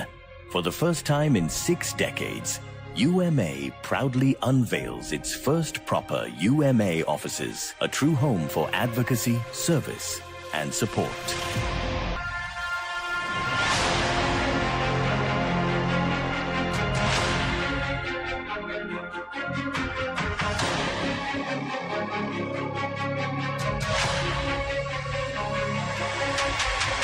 Alongside this milestone, we launch a modern interactive website, uma.ug, with a secure online payment portal, making membership subscription simple, fast, and transparent. These achievements reflect our shared journey, strengthening savings, recovering debt, supporting branches, and growing membership across the nation.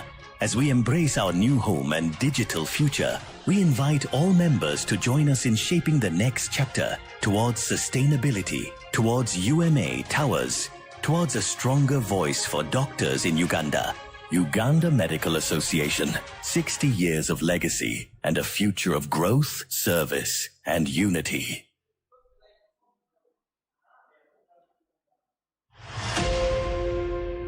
For over 60 years, the Uganda Medical Association has been the voice of doctors, the guardian of professionalism, and a pillar of unity for our medical fraternity. Today, history is written.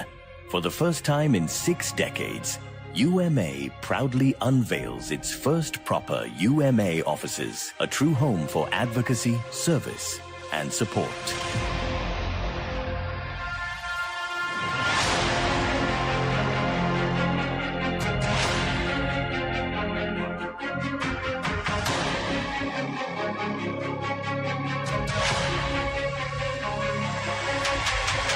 Alongside this milestone, we launch a modern interactive website, UMA.UG, with a secure online payment portal, making membership subscription simple, fast, and transparent. These achievements reflect our shared journey, strengthening savings, recovering debt, supporting branches, and growing membership across the nation.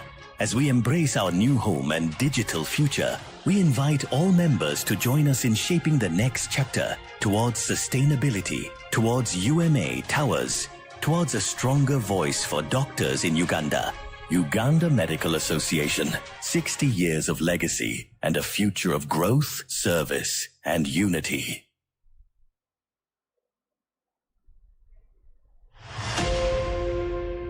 For over 60 years, the Uganda Medical Association has been the voice of doctors, the guardian of professionalism, and a pillar of unity for our medical fraternity. Today, history is written. For the first time in 6 decades, UMA proudly unveils its first proper UMA offices, a true home for advocacy, service, and support.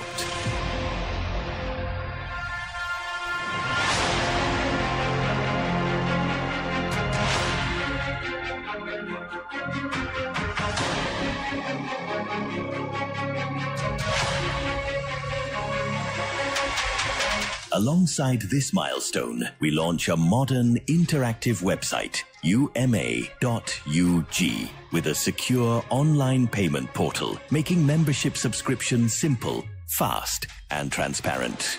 These achievements reflect our shared journey, strengthening savings, recovering debt, supporting branches, and growing membership across the nation. As we embrace our new home and digital future, we invite all members to join us in shaping the next chapter towards sustainability, towards UMA Towers, towards a stronger voice for doctors in Uganda. Uganda Medical Association, 60 years of legacy and a future of growth, service, and unity.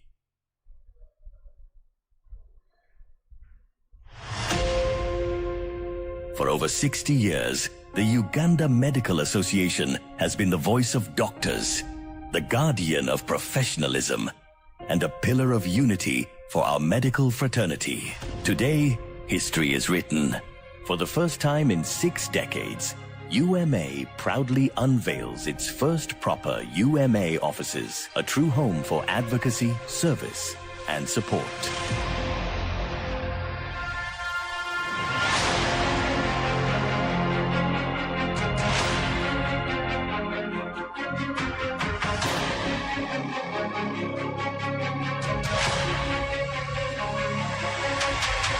Alongside this milestone, we launch a modern interactive website, UMA.UG, with a secure online payment portal, making membership subscription simple, fast, and transparent. These achievements reflect our shared journey, strengthening savings, recovering debt, supporting branches, and growing membership across the nation.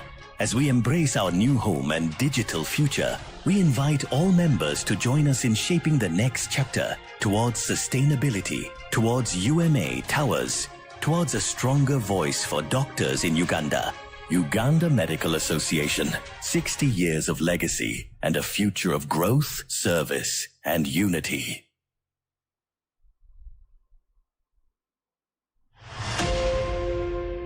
For over 60 years, the Uganda Medical Association has been the voice of doctors, the guardian of professionalism, and a pillar of unity for our medical fraternity. Today, history is written.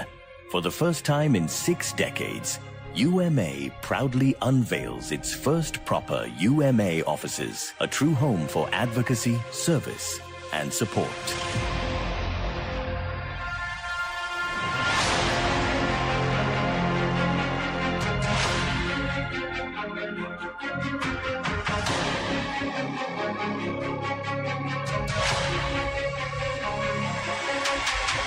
Alongside this milestone, we launch a modern interactive website, UMA.UG, with a secure online payment portal, making membership subscription simple, fast, and transparent. These achievements reflect our shared journey, strengthening savings, recovering debt, supporting branches, and growing membership across the nation. As we embrace our new home and digital future, we invite all members to join us in shaping the next chapter towards sustainability, towards UMA Towers, towards a stronger voice for doctors in Uganda. Uganda Medical Association, 60 years of legacy and a future of growth, service, and unity.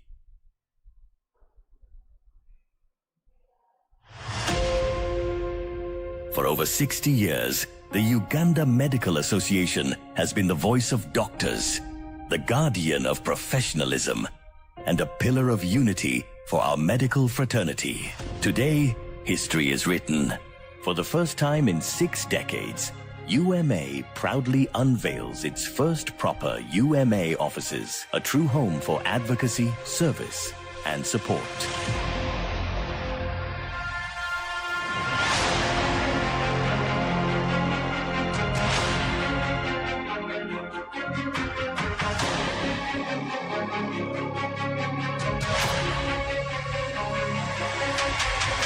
Alongside this milestone, we launch a modern interactive website, uma.ug, with a secure online payment portal, making membership subscription simple, fast, and transparent. These achievements reflect our shared journey, strengthening savings, recovering debt, supporting branches, and growing membership across the nation.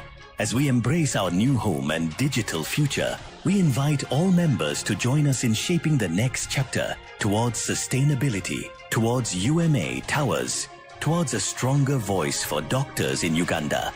Uganda Medical Association, 60 years of legacy and a future of growth, service, and unity.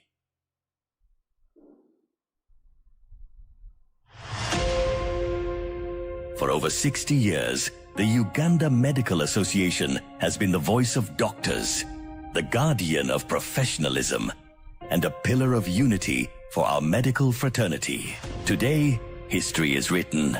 For the first time in 6 decades, UMA proudly unveils its first proper UMA offices, a true home for advocacy, service, and support.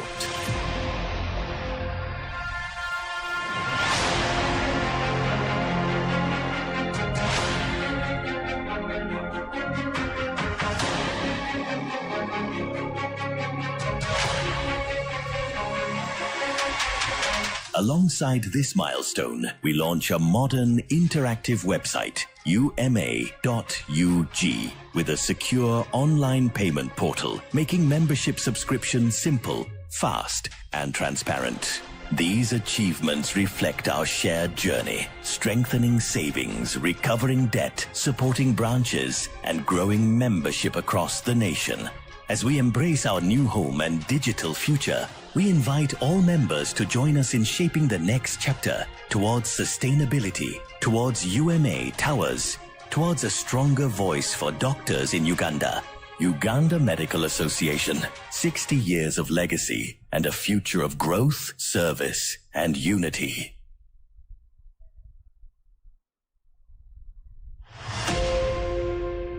For over 60 years, the Uganda Medical Association has been the voice of doctors, the guardian of professionalism, and a pillar of unity for our medical fraternity. Today, history is written. For the first time in 6 decades, UMA proudly unveils its first proper UMA offices, a true home for advocacy, service, and support.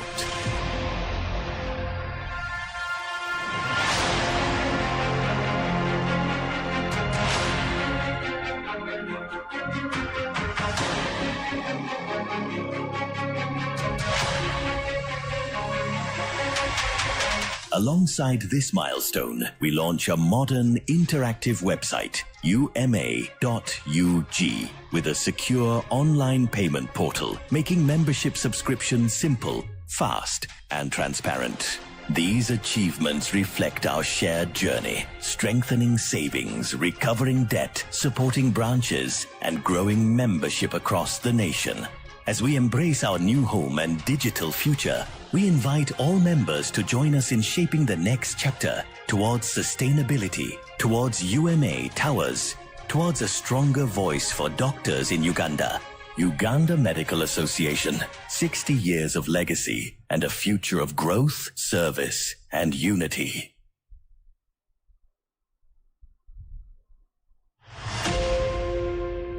For over 60 years, the Uganda Medical Association has been the voice of doctors, the guardian of professionalism, and a pillar of unity for our medical fraternity.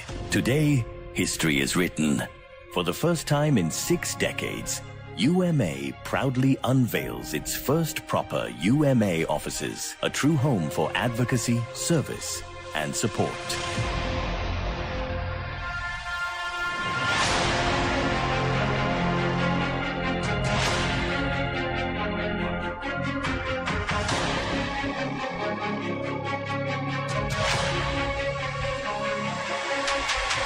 Alongside this milestone, we launch a modern interactive website, uma.ug, with a secure online payment portal, making membership subscription simple, fast, and transparent. These achievements reflect our shared journey, strengthening savings, recovering debt, supporting branches, and growing membership across the nation. As we embrace our new home and digital future, we invite all members to join us in shaping the next chapter towards sustainability, towards UMA Towers, towards a stronger voice for doctors in Uganda. Uganda Medical Association, 60 years of legacy and a future of growth, service, and unity.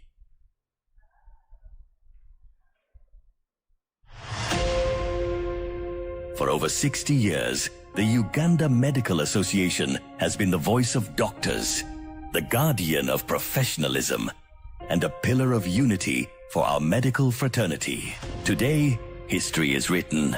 For the first time in 6 decades, UMA proudly unveils its first proper UMA offices, a true home for advocacy, service, and support.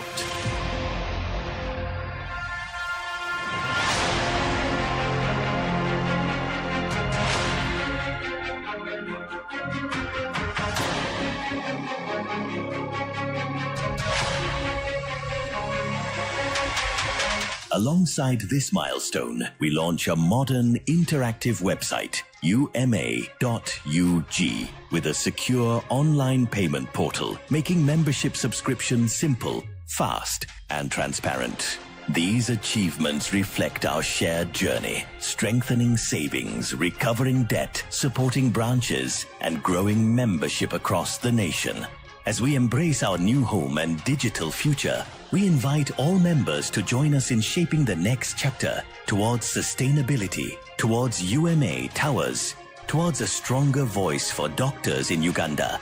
Uganda Medical Association, 60 years of legacy and a future of growth, service, and unity.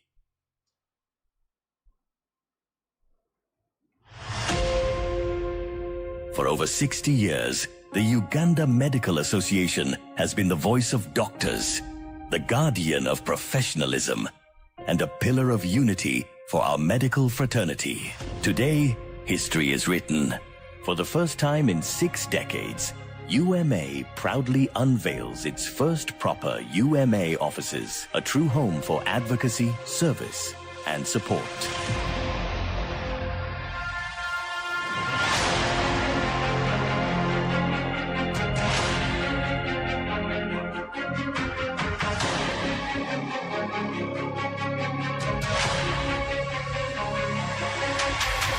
Alongside this milestone, we launch a modern interactive website, uma.ug, with a secure online payment portal, making membership subscription simple, fast, and transparent. These achievements reflect our shared journey, strengthening savings, recovering debt, supporting branches, and growing membership across the nation.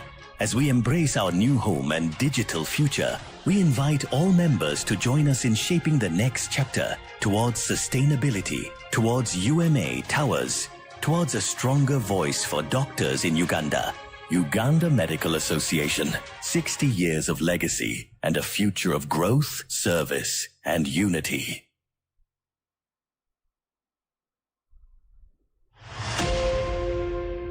For over 60 years, the Uganda Medical Association has been the voice of doctors, the guardian of professionalism, and a pillar of unity for our medical fraternity. Today, history is written.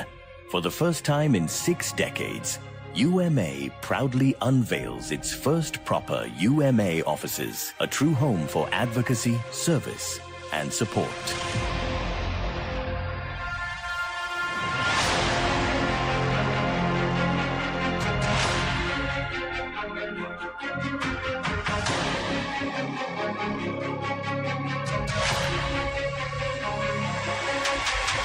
Alongside this milestone, we launch a modern interactive website, uma.ug, with a secure online payment portal, making membership subscription simple, fast, and transparent. These achievements reflect our shared journey, strengthening savings, recovering debt, supporting branches, and growing membership across the nation.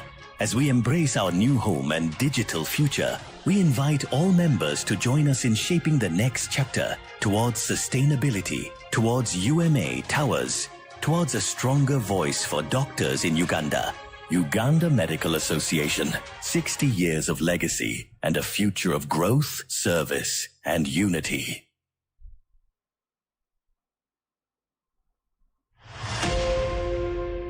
For over 60 years, the Uganda Medical Association has been the voice of doctors, the guardian of professionalism, and a pillar of unity for our medical fraternity. Today, history is written. For the first time in 6 decades, UMA proudly unveils its first proper UMA offices, a true home for advocacy, service, and support.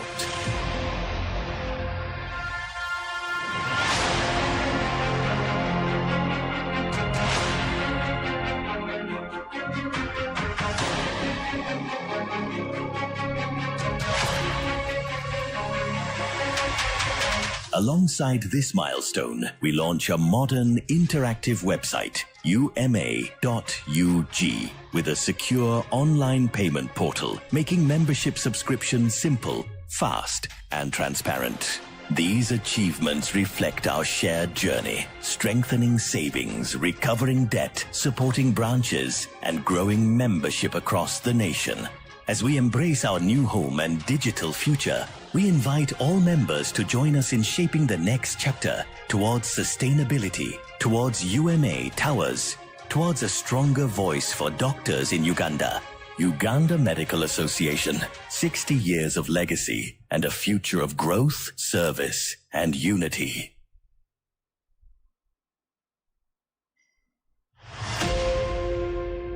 For over 60 years, the Uganda Medical Association has been the voice of doctors, the guardian of professionalism, and a pillar of unity for our medical fraternity. Today, history is written. For the first time in 6 decades, UMA proudly unveils its first proper UMA offices, a true home for advocacy, service, and support.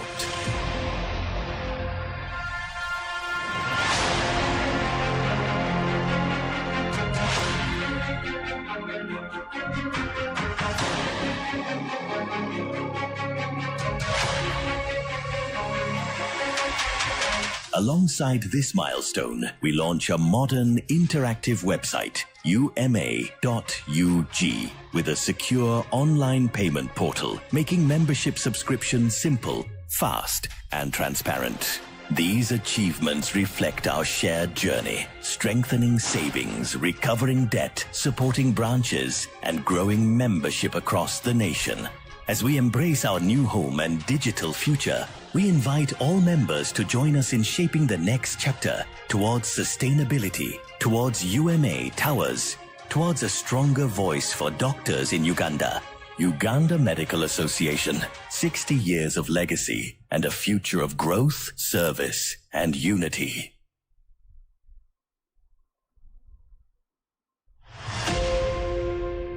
For over 60 years, the Uganda Medical Association has been the voice of doctors, the guardian of professionalism, and a pillar of unity for our medical fraternity. Today, history is written.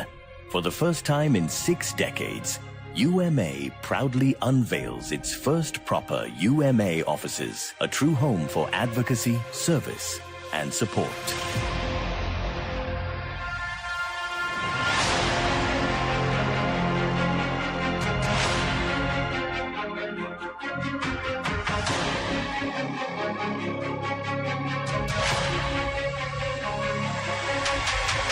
Alongside this milestone, we launch a modern interactive website, uma.ug, with a secure online payment portal, making membership subscriptions simple, fast, and transparent. These achievements reflect our shared journey, strengthening savings, recovering debt, supporting branches, and growing membership across the nation. As we embrace our new home and digital future, we invite all members to join us in shaping the next chapter towards sustainability, towards UMA towers, towards a stronger voice for doctors in Uganda. Uganda Medical Association, 60 years of legacy and a future of growth, service, and unity.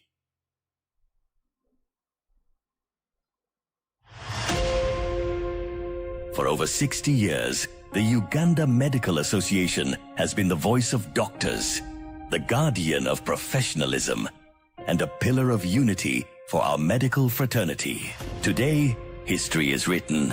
For the first time in 6 decades, UMA proudly unveils its first proper UMA offices, a true home for advocacy, service, and support.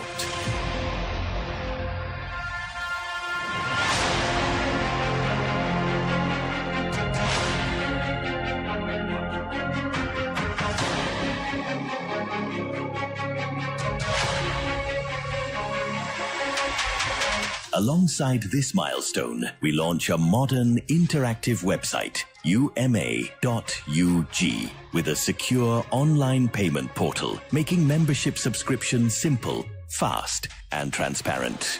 These achievements reflect our shared journey, strengthening savings, recovering debt, supporting branches, and growing membership across the nation. As we embrace our new home and digital future, we invite all members to join us in shaping the next chapter towards sustainability, towards UMA towers, towards a stronger voice for doctors in Uganda. Uganda Medical Association, 60 years of legacy and a future of growth, service, and unity.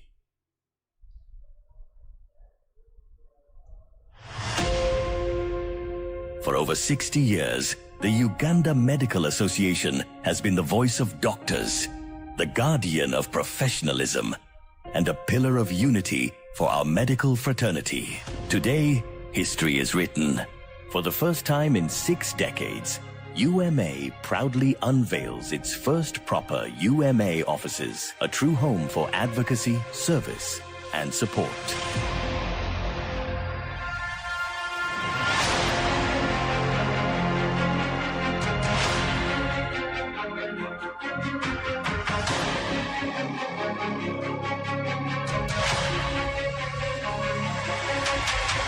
Alongside this milestone, we launch a modern interactive website, uma.ug, with a secure online payment portal, making membership subscriptions simple, fast, and transparent. These achievements reflect our shared journey, strengthening savings, recovering debt, supporting branches, and growing membership across the nation. As we embrace our new home and digital future, we invite all members to join us in shaping the next chapter towards sustainability, towards UMA towers, towards a stronger voice for doctors in Uganda. Uganda Medical Association, 60 years of legacy and a future of growth, service, and unity.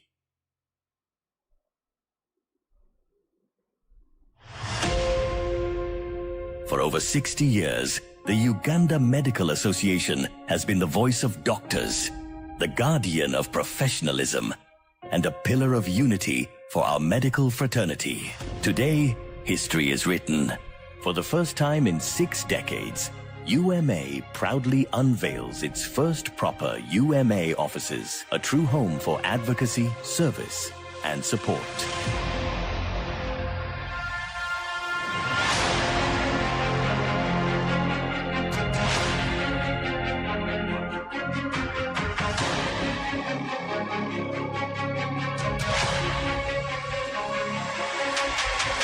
Alongside this milestone, we launch a modern interactive website, uma.ug, with a secure online payment portal, making membership subscription simple, fast, and transparent. These achievements reflect our shared journey, strengthening savings, recovering debt, supporting branches, and growing membership across the nation. As we embrace our new home and digital future, we invite all members to join us in shaping the next chapter towards sustainability, towards UMA towers, towards a stronger voice for doctors in Uganda. Uganda Medical Association, 60 years of legacy and a future of growth, service, and unity.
So, members, the NEC members, our elder, Dr. Jane Kenge, we are very happy to see you. UMA has a shared vision with SACCO to have a UMA building, which should be our permanent home. But in the meantime, we needed to be organized and have offices which are presentable. I wish to thank Professor Luboga, the owner of this space, and our landlord, who is also a doctor and a member of UMA. When SACCO decided to use the other room where they are right now, I'm glad they are not very far from us. I discussed with Professor Luboga, and I told him we can use it as an opportunity to have a proper office for Uganda Medical Association, and he strongly supported the idea. And actually, he gave us an offer by making a discount of this space because of UMA. We are supposed to pay a certain amount of money, but he discounted this space by 25%. He said, you don't have to go up. I'm a doctor, I'm a member of UMA. Let me offer a discount of 500,000 Ugandan shillings and count it as my contribution towards UMA, so that you can have a proper office as you have envisioned. In the background where I come from, having a home, your own home, is one big sign of growth. And not only just a sign of growth, but it's being ready to take responsibility. That's when people start getting married. That's why people now increase the number of cows they have. And it also shows that now you can be trusted because you have extinguished yourself and found yourself a home. So I want us to look at this finding, though temporary, but finding a home in that way to show that we are growing, not just in number of years, but also in responsibility, in the core values we have over there, the way we work as a team, the integrity of the association, the gender sensitivity, how democratically we work, the transparency, the accountability. So I want just this to be symbolic as a sign of growth. So good luck with everything. I'm very happy to be here. I think we have successfully got what we wanted. Let us have a meal this day, and then we shall celebrate again when we have a permanent U.M.A. Thank you.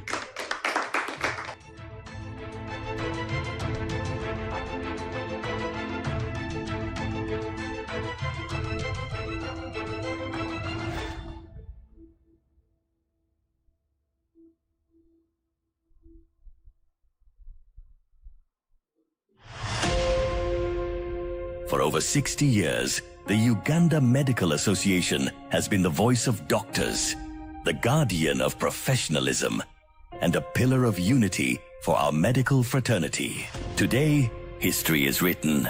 For the first time in 6 decades, U.M.A. proudly unveils its first proper U.M.A. offices, a true home for advocacy, service, and support.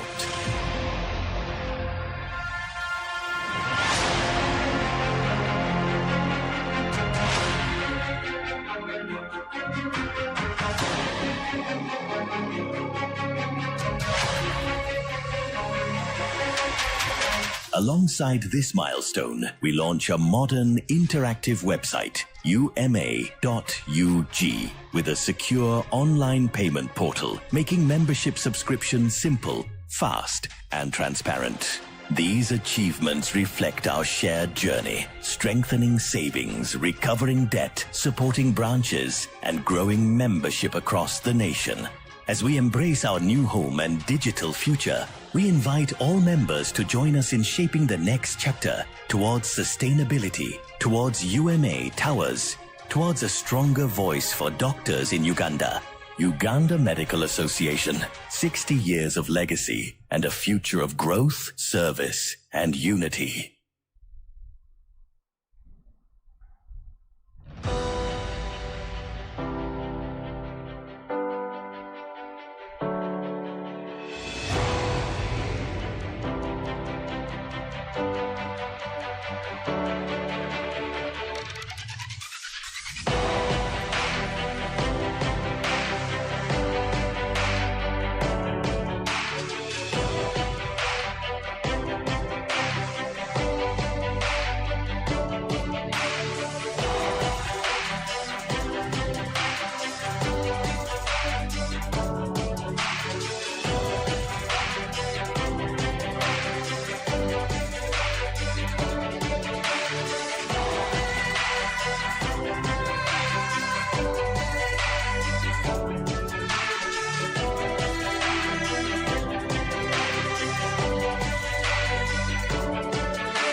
So, members, the NEC members, our elder, Dr. Jane Kenge, we are very happy to see you. U.M.A. has a shared vision with SACCO to have a U.M.A. building, which should be our permanent home. But in the meantime, we needed to be organized and have offices which are presentable.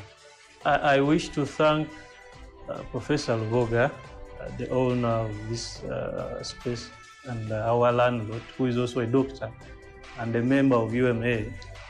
When SACCO decided to use the other room where they are right now, I'm glad they are not very far from us.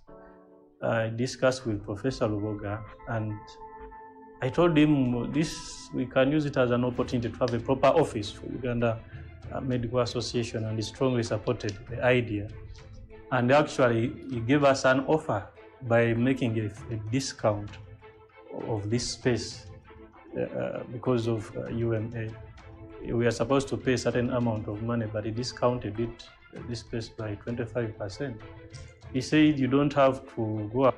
I'm a doctor, I'm a member of U.M.A.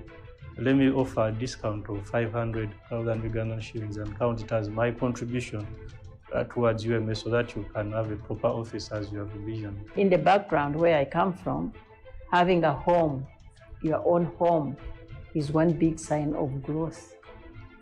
And not only just a sign of growth, but it's being ready to take responsibility. That's when people start getting married. That's why people now increase the number of cows they have. And it also shows that now you can be trusted because you have extinguished yourself and found yourself a home. So I want us to look at this finding, though temporary, but finding a home in that way to show that we are growing, not just in number of years, but also in responsibility, in the core values we have over there, the way we work as a team, the integrity of the association, the gender sensitivity, how democratically we work, the transparency, the accountability. So I want just this to be symbolic as a sign of growth. So good luck with everything. I'm very happy to be here.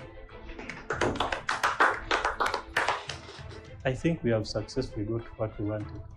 Let us have a meal this day, and then we shall celebrate again when we have a permanent UMA.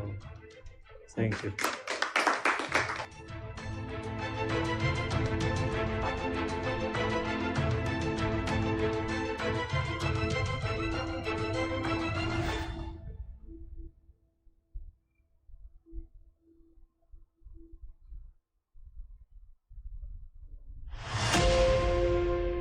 For over 60 years, the Uganda Medical Association has been the voice of doctors, the guardian of professionalism, and a pillar of unity for our medical fraternity.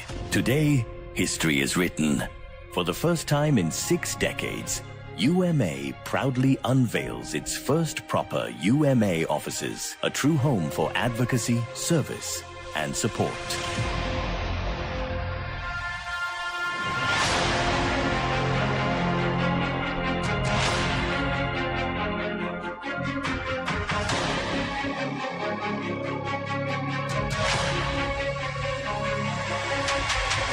Alongside this milestone, we launch a modern interactive website, uma.ug, with a secure online payment portal, making membership subscriptions simple, fast, and transparent. These achievements reflect our shared journey, strengthening savings, recovering debt, supporting branches, and growing membership across the nation.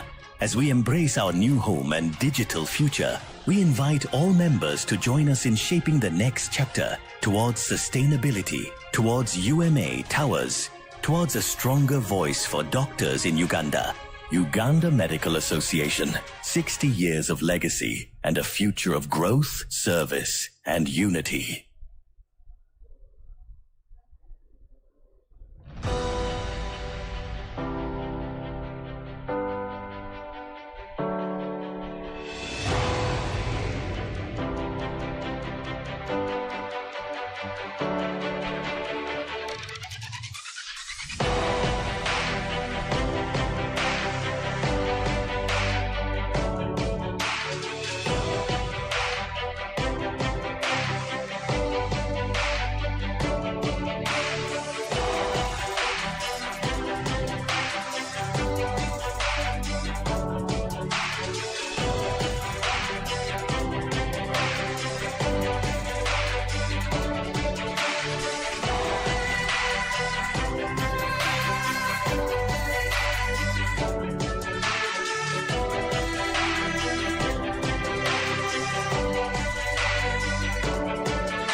So, members, the NEC members, our elder, Dr. Jane Kenge, we are very happy to see you.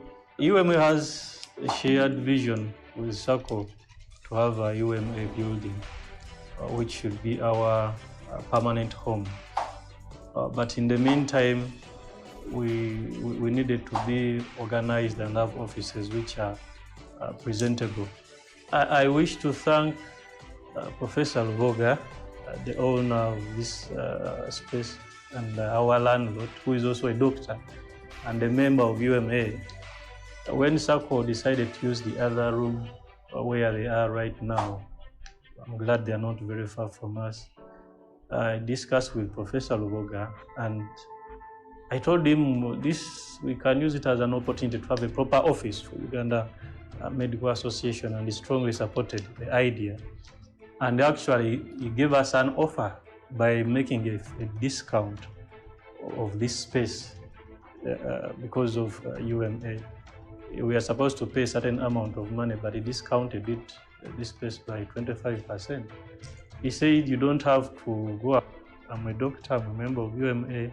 Let me offer a discount of 500,000 Ugandan shillings and count it as my contribution towards UMA, so that you can have a proper office as you have envisioned. In the background where I come from, having a home, your own home, is one big sign of growth.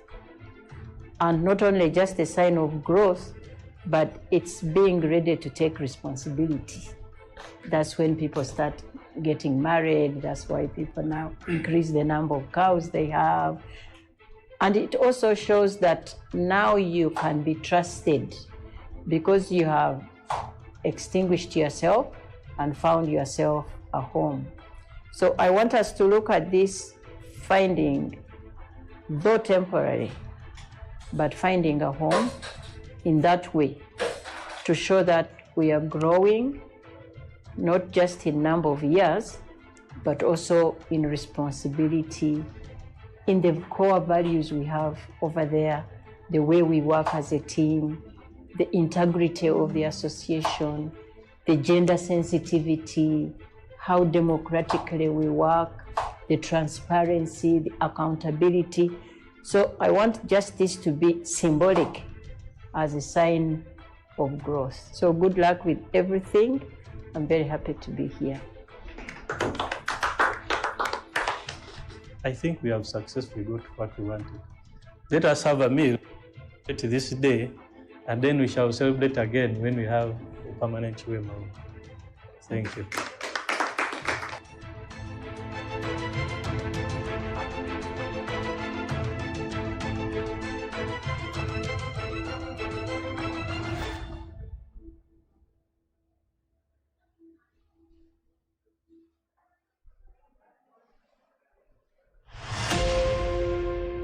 For over 60 years, the Uganda Medical Association has been the voice of doctors, the guardian of professionalism, and a pillar of unity for our medical fraternity. Today, history is written.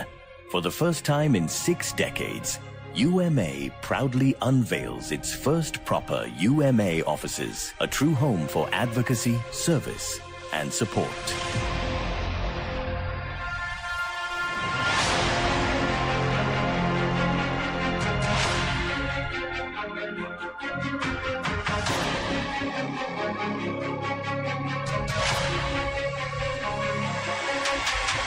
Alongside this milestone, we launch a modern interactive website, uma.ug, with a secure online payment portal, making membership subscription simple, fast, and transparent. These achievements reflect our shared journey, strengthening savings, recovering debt, supporting branches, and growing membership across the nation. As we embrace our new home and digital future, we invite all members to join us in shaping the next chapter towards sustainability, towards UMA towers, towards a stronger voice for doctors in Uganda. Uganda Medical Association, 60 years of legacy and a future of growth, service, and unity.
Also, members, the NEC members, our elder, Dr. Jane Kenge, we are very happy to see you. UMA has a shared vision with SACCO to have a UMA building, which should be our permanent home. But in the meantime, we needed to be organized and have offices which are presentable. I wish to thank Professor Luboga, the owner of this space, and our landlord, who is also a doctor and a member of UMA. When SACCO decided to use the other room where they are right now, I'm glad they are not very far from us. I discussed with Professor Luboga, and I told him we can use it as an opportunity to have a proper office for Uganda Medical Association, and he strongly supported the idea. And actually, he gave us an offer by making a discount of this space because of UMA. We are supposed to pay a certain amount of money, but he discounted this space by 25%. He said, you don't have to go up. I'm a doctor, I'm a member of UMA. Let me offer a discount of 500,000 Ugandan shillings and count it as my contribution towards UMA so that you can have a proper office as you have a vision. In the background where I come from, having a home, your own home, is one big sign of growth. And not only just a sign of growth, but it's being ready to take responsibility. That's when people start getting married. That's why people now increase the number of cows they have. And it also shows that now you can be trusted because you have extinguished yourself and found yourself a home. So I want us to look at this finding, though temporary, but finding a home in that way to show that we are growing, not just in number of years, but also in responsibility, in the core values we have over there, the way we work as a team, the integrity of the association, the gender sensitivity, how democratically we work, the transparency, the accountability. So I want just this to be symbolic as a sign of growth. So good luck with everything. I'm very happy to be here. I think we have successfully got what we wanted. Let us have a meal this day, and then we shall celebrate again when we have a permanent UMA. Thank you.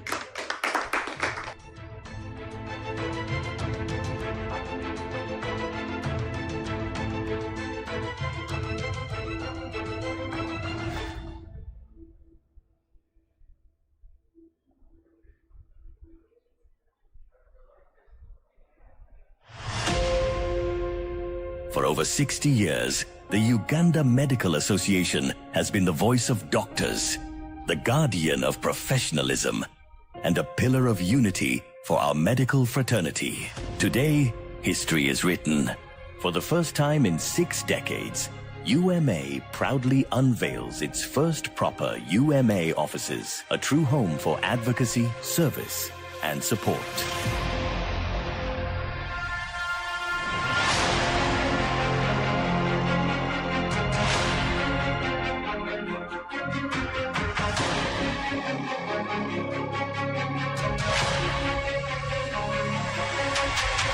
Alongside this milestone, we launch a modern interactive website, uma.ug, with a secure online payment portal, making membership subscription simple, fast, and transparent. These achievements reflect our shared journey, strengthening savings, recovering debt, supporting branches, and growing membership across the nation.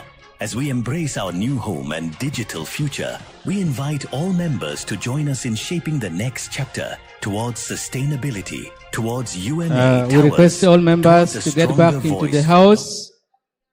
Those who are still down there, could you join us here?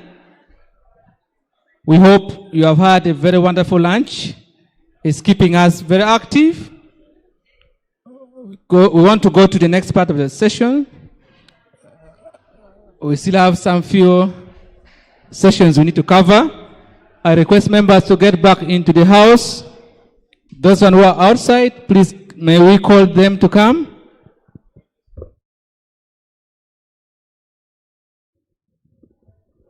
I invite all of you to come back inside here.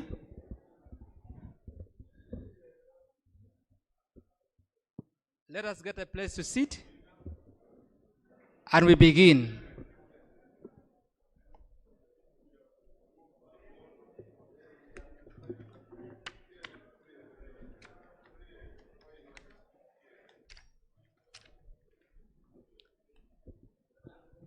We are going to have a presentation of abstracts. This being a scientific meeting, we need to listen to what people have done in the field of research. We need to actually listen to what people have done to transform this country. Members, I request that we come and sit down. Those behind there and those in the other rooms down. As we continue, this very important part of the session we are going to have, they're actually very important, and that's why we are going to have a lot of scientific engagement. We'll have presentation of abstracts. I request that people responsible should prepare themselves in a short while. We hope that you have shared your presentation with our people in charge of IT. You will be called in front here shortly to make your presentation. All of you, I believe you have abstract books. And if you don't have that copy, it could have been shared on social media. You can also download. You can scan this QR code and see that you are part of the people presenting.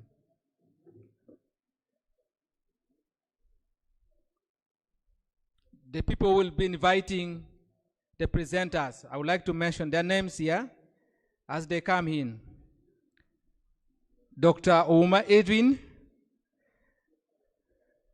Dr. Five Victor, Dr. Muyanga Mark Andrew, Dr. Godfrey Amoti,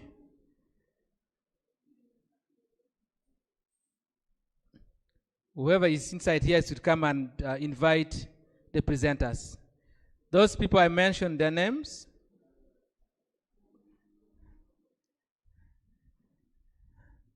Doctors whose names have been mentioned, please can you make your way in front? Or one of you or two people. I may repeat, Dr. Uma Edwin, Dr. Chomokama Lauben, Dr. Five Victor, any of these doctors, please. Make your way in front. Dr. Moyanga Mark and Andrew, Dr. Godfrey Amoti,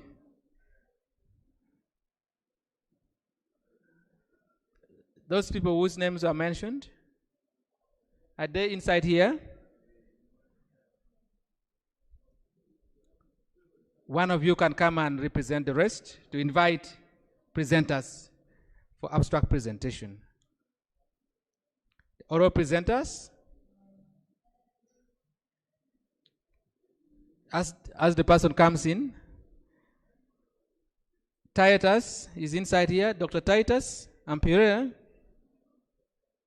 Dr. Titus is inside here. We also have Dr. Adupa Emmanuel, Dr. Albert. They're still down. Please make way here, and if you have not yet delivered your presentation, please do deliver to the IT so that they project it for us. We also have Dr. Ivan Kisule, our Deputy Registrar. We also have Dr. Begumana Daniel. We also have Dr. Dalston, please, if you are here, may you deliver your presentation.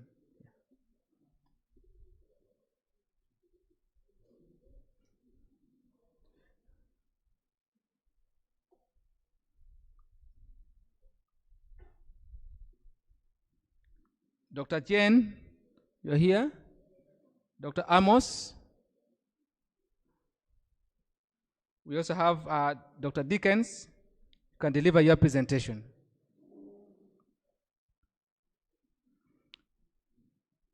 Dr. Norbert Biarohanga Musisi. Then we have Dr. Kaseba Showedi, Dr. Anissa Salad, and then Dr. Ronald Timothy.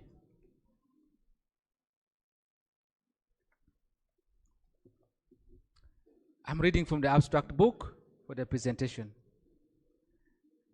We request that you make your way in front here, as the IT people will be able to project for you.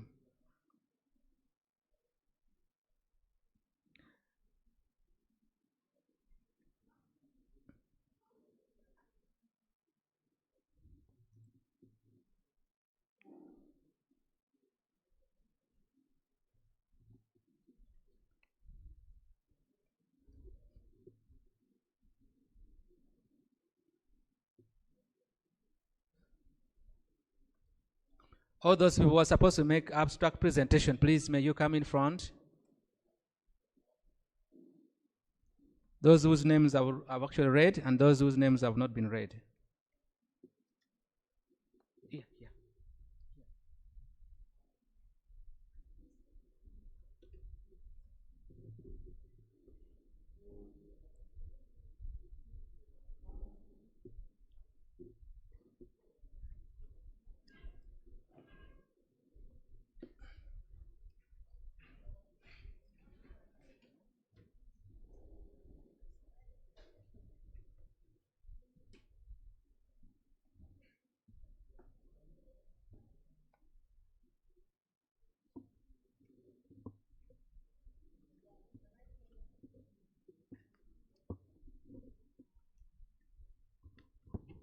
As we wait for presenters to submit in their PowerPoint presentation, there are two more. I requested them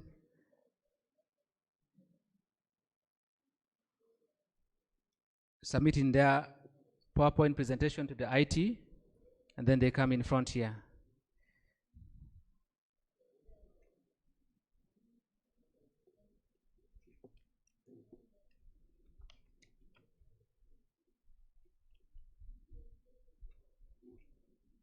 All abstract presenters, day 1 and day 2, please.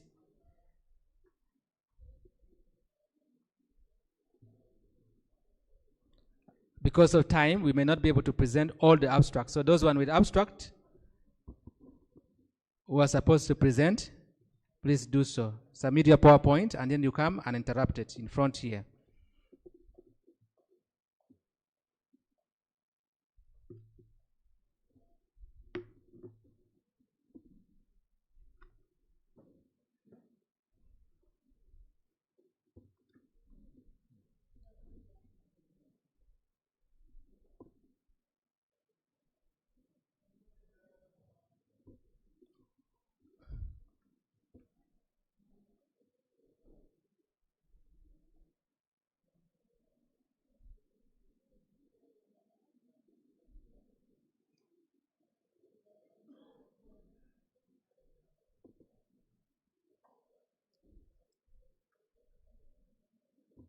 We'll listen to all their presentation. They will be presenting in 10 minutes,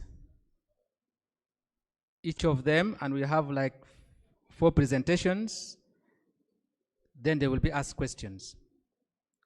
And there are 4 seats there.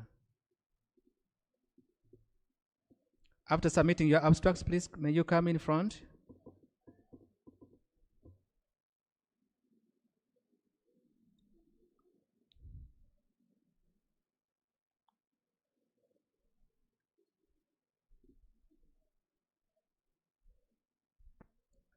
we want 4 abstract presenters here. We already have 1 person in front, and we need 3 more.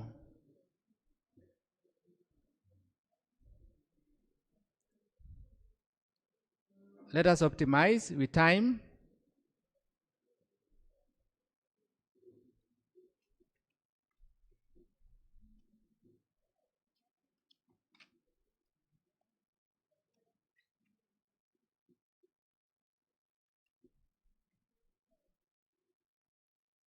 By 5, we should be done with this session.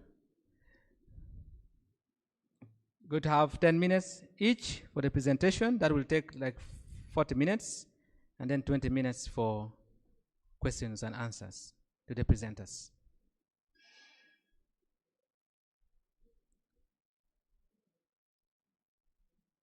The presenters, after their presentation, they will be asked not more than 2 questions.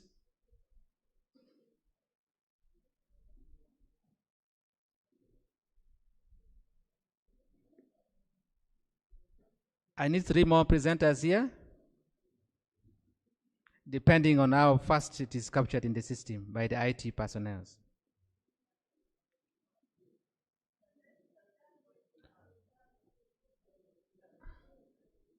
Okay, I was guided that we can start.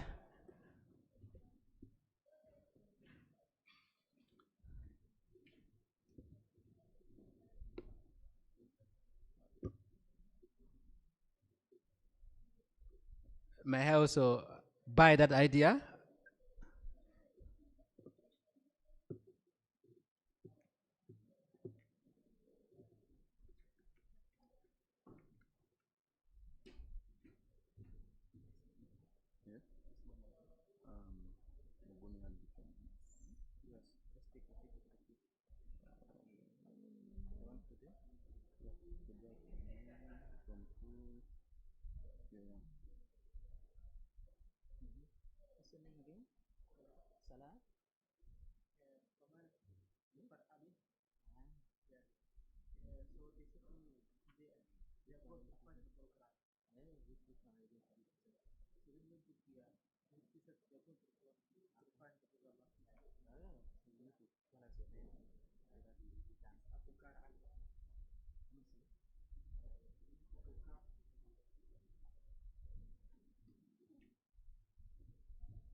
Ladies and gentlemen, delegates present, allow me to invite, we hope the IT will be able to project it.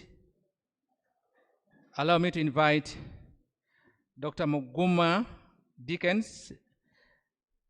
He's going to present to us about prevalence and factors associated with immediate adverse birth outcomes following augmentation of labor with oxytocin at Mbarara Unified Hospital. The IT team, please may you project for our presenter. Dr. Dickens, you're welcome to take the podium.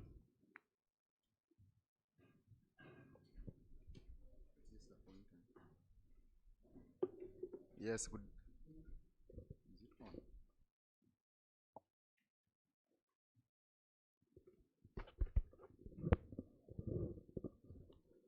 Yes, good afternoon, ladies and gentlemen. As earlier introduced, I'm Dr. Dickens Mugumia. I think the most fresh obstetrician and gynecologist from Mbarara University of Science and Technology. And this afternoon, I'm here to present to you the work that was done in the past few months about the prevalence and factors associated with immediate adverse birth outcomes following augmentation of labor with oxytocin at Mbarara Regional Referral Hospital. Are you able to see the slides?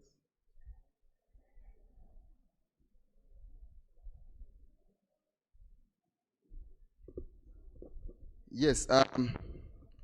Once again, I welcome you to this presentation. Next slide, please. Just move.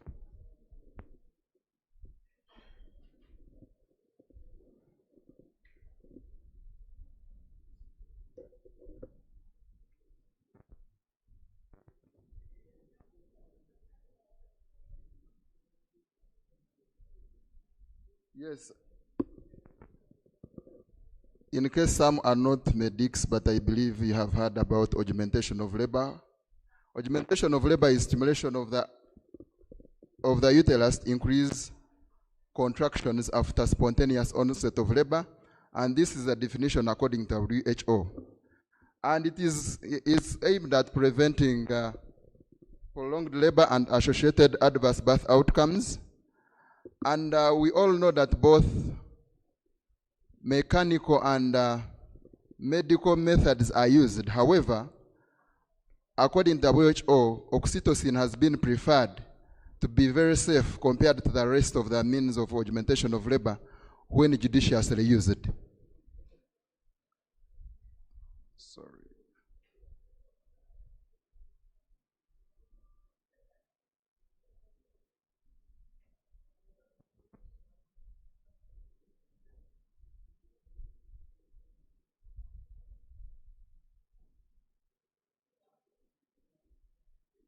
I need some assistant from IT.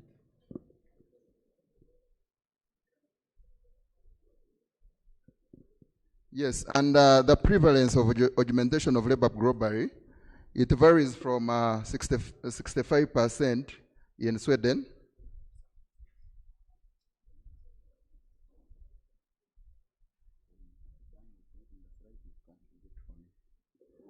Yes, I'm saying the prevalence of augmentation of labor with oxytocin varies globally, with the highest percentage being seen in Sweden at 65% and the lowest in Rwanda. And specifically in Uganda, we are about 35% of the rate at which we augment women with oxytocin. And oxytocin augmentation causes uterine hyperstimulation and also causes oxytocin receptor desensitization, and these all will impair uteroplacental blood flow and uterine exhaustion.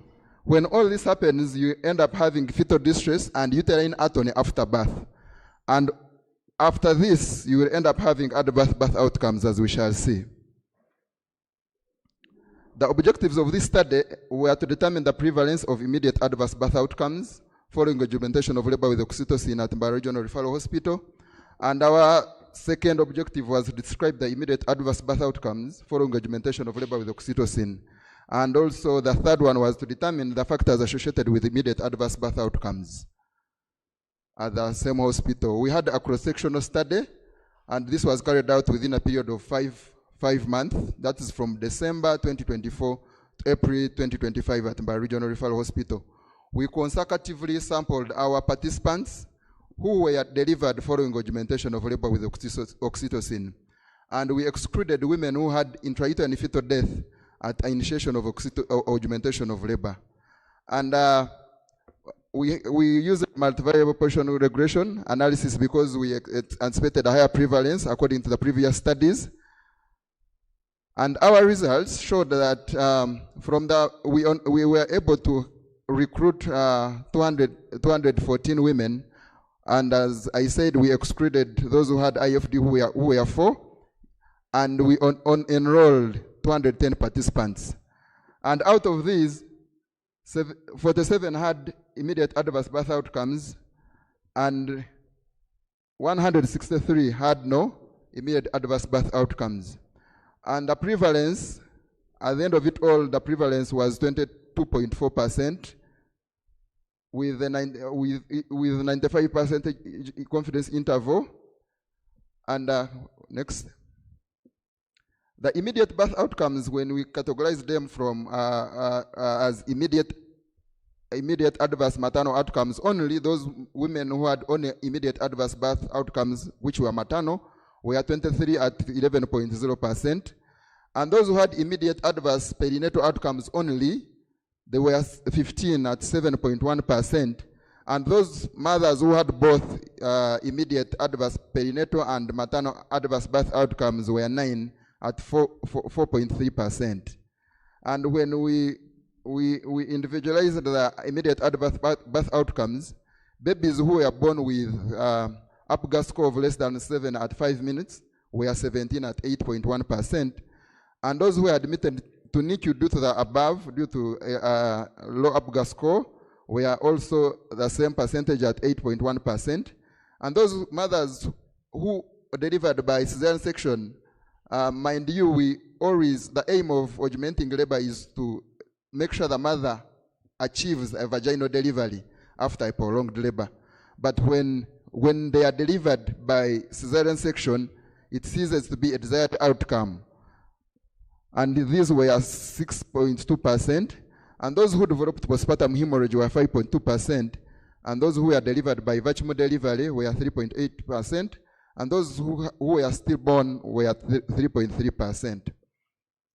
And the factors which were associated with immediate adverse birth outcomes, one was a mother being referred, mothers who were being referred from peripheral facilities. Those who were being referred were 2.59 times more likely to get adverse birth outcomes compared to those who were not referred. And those whose labor was not monitored. At Mbarara Regional Referral Hospital, we adopted using a labor care guide. Some of you have seen it, to monitor labor progress, and other than the traditional pathograph. So those who were correctly monitored using a labor care guide, compared to those who were not monitored using a labor care guide, those who were not monitored well were 2.65 times likely to develop adverse birth outcomes compared to those who were not monitored. And those mothers who spent more than 4 hours on augmentation of labor with oxytocin were 2.2 times more likely to develop adverse birth outcomes compared to those who had less than 4 hours on augmentation of labor with oxytocin. Next. So in conclusion, the most common adverse birth outcomes that we found in our study those immediate adverse maternal outcomes were cesarean section, postpartum hemorrhage, and vaginal delivery, as seen in above percentages. And those who had immediate adverse perinatal outcomes, the most common was APGAR score of less than 7 at 5 minutes and having a stillbirth.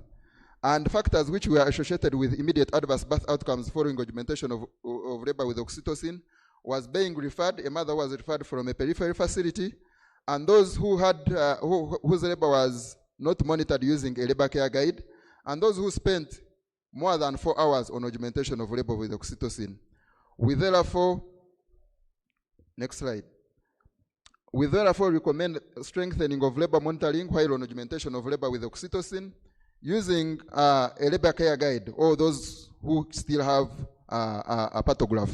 And if you're in a better facility, if you could use a CTG, it would be more superior to this. And those women who are referred, if any mother comes to your facility and she has been referred from a peripheral facility or a nearby facility, and you see you need to augment labor, maybe she has had prolonged labor, and they have referred such a mother to you, and they have examined, and you think she can progressively deliver vaginally, it's better you categorize her as a high-risk mother to develop adverse birth outcomes. I acknowledge the supervisors who helped me achieve this work. One of them was Associate Professor Kabujawangu, who was in this room. My obstetric and gynae specialists, research assistants, my residents I studied with, and staff on Mbarara Regional Referral Hospital, and above all, the study participants, of which, if they had not accepted to volunteer to participate in this study, these results would not have been found. I thank you very much. Thank you. Thank you for the presentation. You can have a seat in front there. I think you will go down and sit with those team so that they can be able to see the presentation. Ladies and gentlemen, let us clap for him once again. Thank you. The next presenter will be talking to us about the early adverse surgical outcomes and associated factors among children under below 5 years operated at Ole Innocence Children's Hospital, Mbarara, Uganda. It's a prospective cohort study and will be presented by Dr. Albert Ojangole. You're welcome.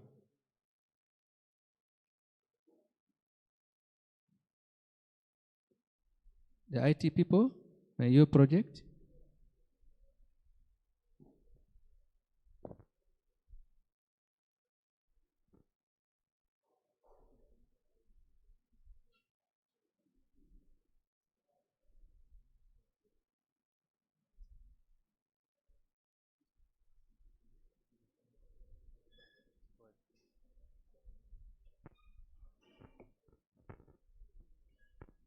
Okay.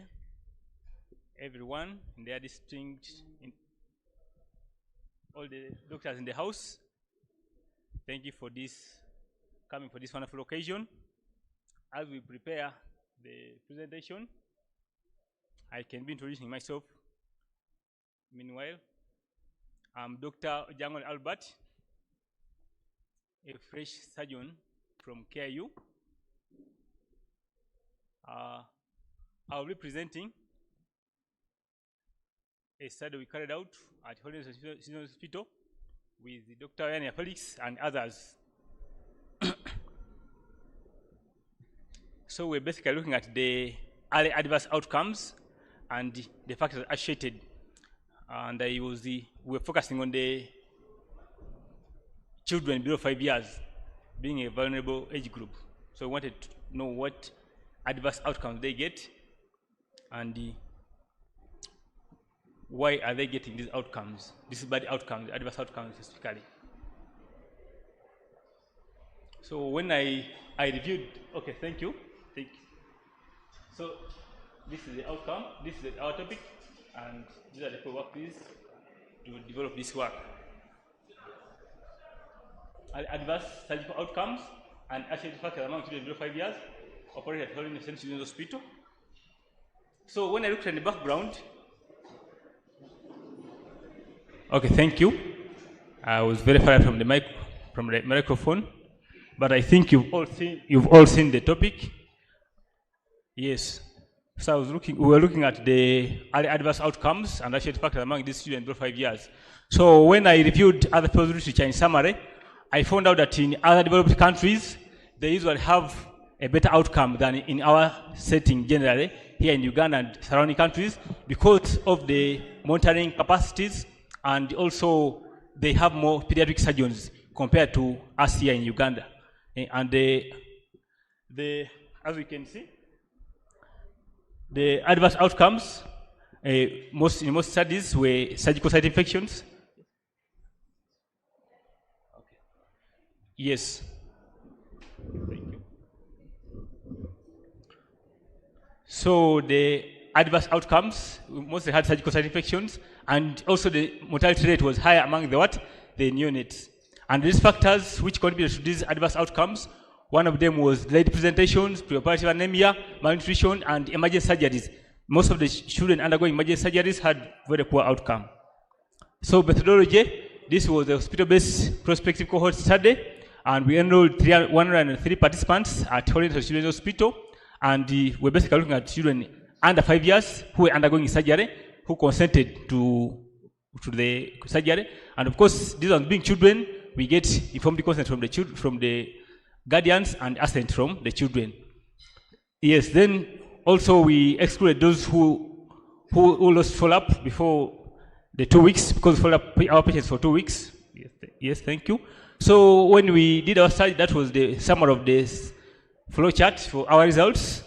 We subjected our participants to the eligibility criteria, and those who were eligible were consented. Those who were not eligible continued routine care, as you can see there. So, among the other adverse outcomes, we found that the percentage of children's adverse outcomes was not so much. It was at 17.5%, as you can all see from that, from the pie chart there. Then we also went ahead to look at the specific adverse outcomes. So the highest was surgical site infection. Most of our children had surgical site infection. Then we had a few with sepsis, a few with hematoma, and a few deaths. But generally, the outcome was good. Then we went ahead to look at the factors which are the adverse outcomes, ran a bivariate analysis, and those which were significant at a p-value of less or equal to 0.2 were reanalyzed at multivariate, and the factors of biological plausibility were reanalyzed multivariate. The factors which are significant at bivariate are outlined there. You can see those ones in red were the ones which were significant at bivariate analysis. So we reanalyzed these factors, like you can see guardian's age, we can see, yes, and being a neonate also was a risk factor for bad outcome at bivariate analysis. So we analyze all these factors multivariate, analysis, sorry. This is bivariate analysis for the factors. Then, sorry. This is now multivariate analysis. So at multivariate analysis, yes, at multivariate analysis, the factors which were found to be associated with poor outcome, one of them was being a neonate. Neonates, really, being a neonate was actually what? A poor outcome with a p-value of 0.08, and we can see the odds ratio and the 95% confidence interval there. Then also, patients, children with comorbidities, also were found to have a bad outcome. Then also, patients with the leukocytosis, high WBC count also were found to have poor outcome. Then also, those children who were discharged home and they were applying local herbs on the wound were also had bad outcome. I'm going to be so brief. So in our conclusion, sorry, so this is, okay. So the adverse outcomes we had, it was, number one was surgical site infection, then the others, as we can see on that list, sepsis, hematoma, and a few who died.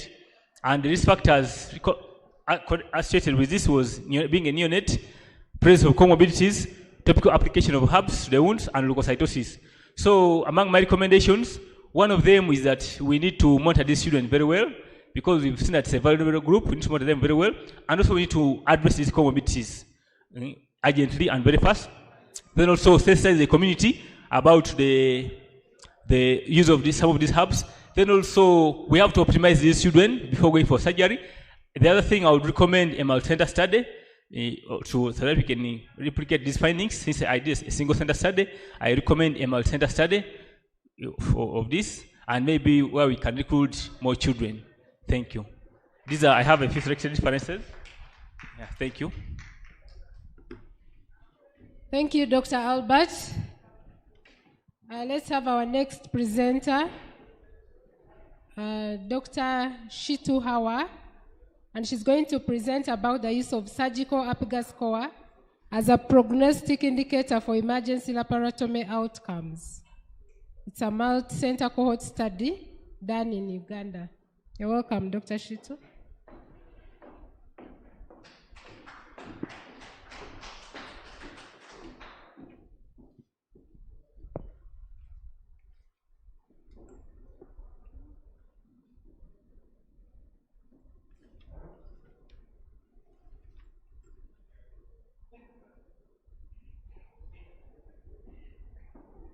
So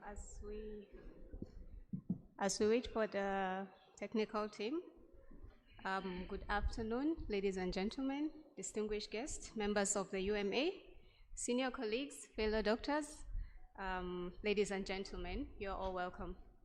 It is a great honor for me to stand before you here today to present my work on a topic that is at the heart of surgical care in Uganda.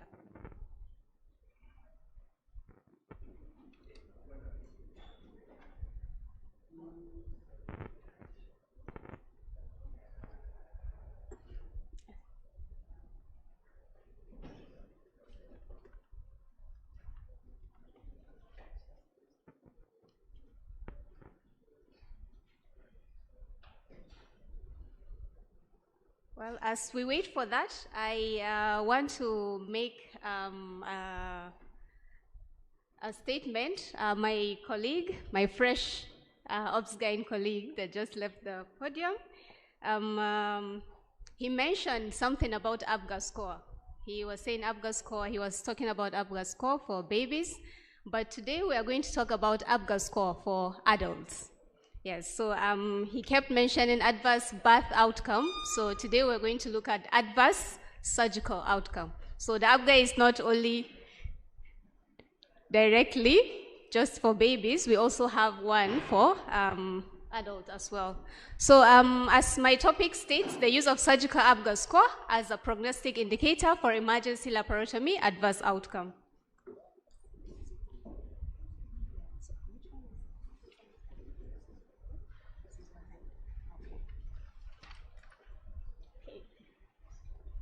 So emergency laparotomy outcome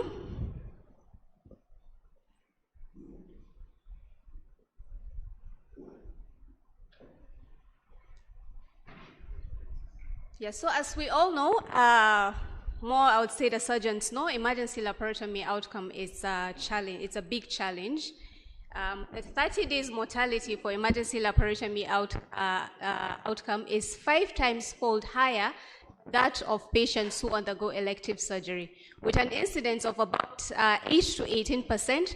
When we narrow this to low middle income countries, this risk doubles, or I would say triple, up to about 22.4%. So indeed, this is a global challenge. However, we all know many risk stratifying systems, but these are not easy to use on the bedside. There are a lot of laboratory data that are needed, a lot of calculations, but this surgical ABGA score is something easy that we can use at the bedside, and at the end of a procedure, we could categorize these patients and would know which is the appropriate care to give this patient. So this is a hospital-based prospective cohort study that we conducted in 3 tertiary hospitals in Uganda, which is KIU from Western Uganda, Lira Regional Referral Hospital, and Jinja Regional Referral Hospital.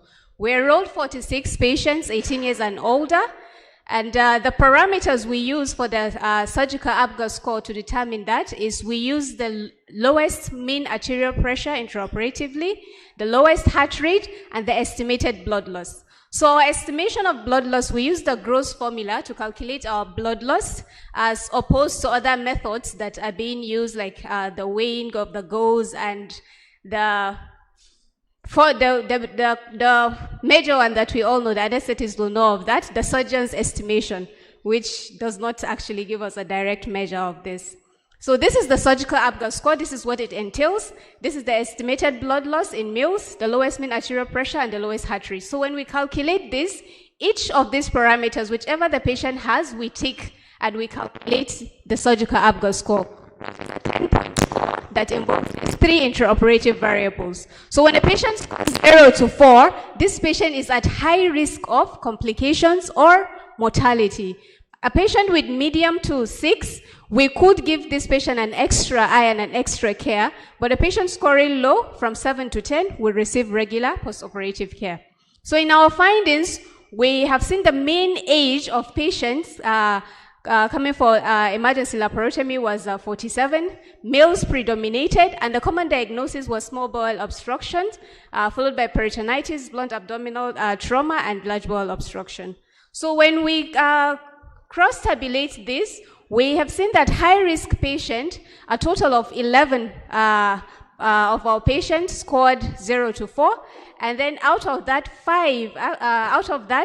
we have 5 patients who succumbed to death, and in the moderate group, we only have 2 patients who succumbed to death, and in the low-risk group, we didn't have any mortality. We didn't record any mortality. So to see if there is a correlation between this surgical ABGA score and the post-operative outcomes, which are the complications that will have, either minor, major, or death. So we run a correlation analysis, and we use a Spearman correlation, which we have seen there is a strong, weak, negative, a strong to weak, close to weak negative correlation of negative 0.388, and we ran a linear regression as well to really see the relation with this, and we have seen that patients that are having a low SAS score do not only have a greater burden of complication, but they also have an increased percentage of succumbing to mortality. So this is the burden of complications across the SAS risk group, looking at the high-risk patient, which are scoring the mean of more than 50, and we have seen the burden of complication for the moderate risk group, which is quite low, about 10, and then the low-risk group, which really have a quite low significant complications. So looking at this to determine if really this ABGA score is going to give us a good discriminatory ability to predict the outcome of this patient, we ran a ROC curve analysis, and we have seen our area under the curve for major complication was 0.78, which is a good discriminatory ability. And in the turn of events, for death, it actually ran up to 0.8, which is an excellent discriminatory ability. So in conclusion, we could say that the surgical ABGA score really demonstrated a strong prognostic utility in emergency laparotomy outcome, and the performance is quite enhanced when we use establish a scoring system like the Clavian-Dindo classification and the CCI, which is the comprehensive complication index, which runs from 0 to 100, and the Clavian-Dindo classification, which starts from 1 to 5, 5 meaning death for CDC, and 100 meaning death for CCI. So using the SAS along with this one really enhance the interpretation of this. So this affirmed that SAS indeed is a reliable intraoperative tool for risk stratification. And this is what I have, and for our recommendations, indeed, if we could implement this into general practice, we teach our colleagues from perioperative care, we score these patients into this group, either high risk, moderate, or low risk. We could really narrow the burden of complications for this patient, and we would give them the appropriate care. Thank you. Thank you, Dr. Hawa. Our next presenter is Dr. Abubakar Ali, all the way from Somalia. And he's going to present about hypoalbuminemia in HIV-infected patients, its determinants and correlation with CD4 count, a study he did in northern Uganda. You're welcome, Dr. Ali.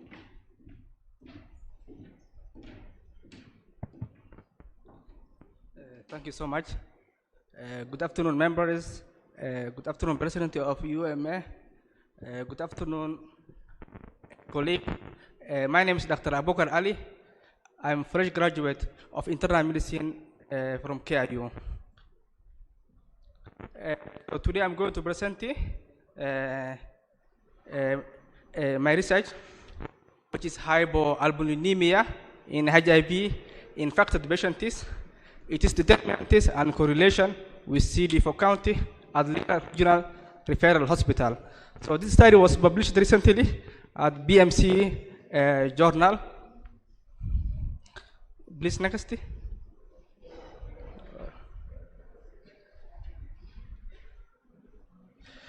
So hypoalbuminemia, we say serum albumin less than 3.5. So we consider serum albumin less than 3.5 hypoalbuminemia.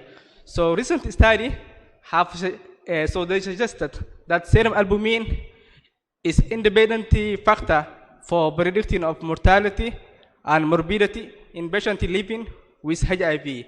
And serum albumin is inexpensive marker which can for prediction of disease progression and mortality in people living with HIV.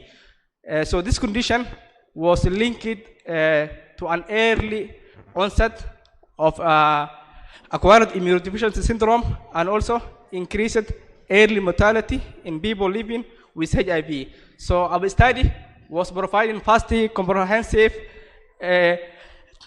evaluation for hypoalbuminemia in people living with HIV in northern Uganda. So this study was a prospective study, and was conducted in Lira Regional Referral Hospital. And the study population was patients who are positive HIV patients who are attending Lira Infectious Disease Center, the ART clinic. And the size was 373 patients. So the inclusion criteria was patients who are more than 18 years who are attending at the Lira Regional Referral Hospital ART clinic. So the exclusion criteria was patients who are severely ill patients who cannot able to participate in the study, and patients who have non-liver disease or non-kidney disease. So the result, so the overall prevalence of hyperalbuminemia, we found 19.6, which was 73 patients out of 373 was having low serum albumin. So others, so they were having normal or high albumin. And the correlation between the serum albumin and CD4 count was observed by using Spearman-Rankin correlation, and we found a positive moderate correlation, and it was statistically significant. So that means the patient who were having or who had low serum CD4 count, especially those who have less than 200, so they were having, or they're more likely to have low serum albumin. So this is the factors associated with hyperalbuminemia in HIV-infected patients. Sorry.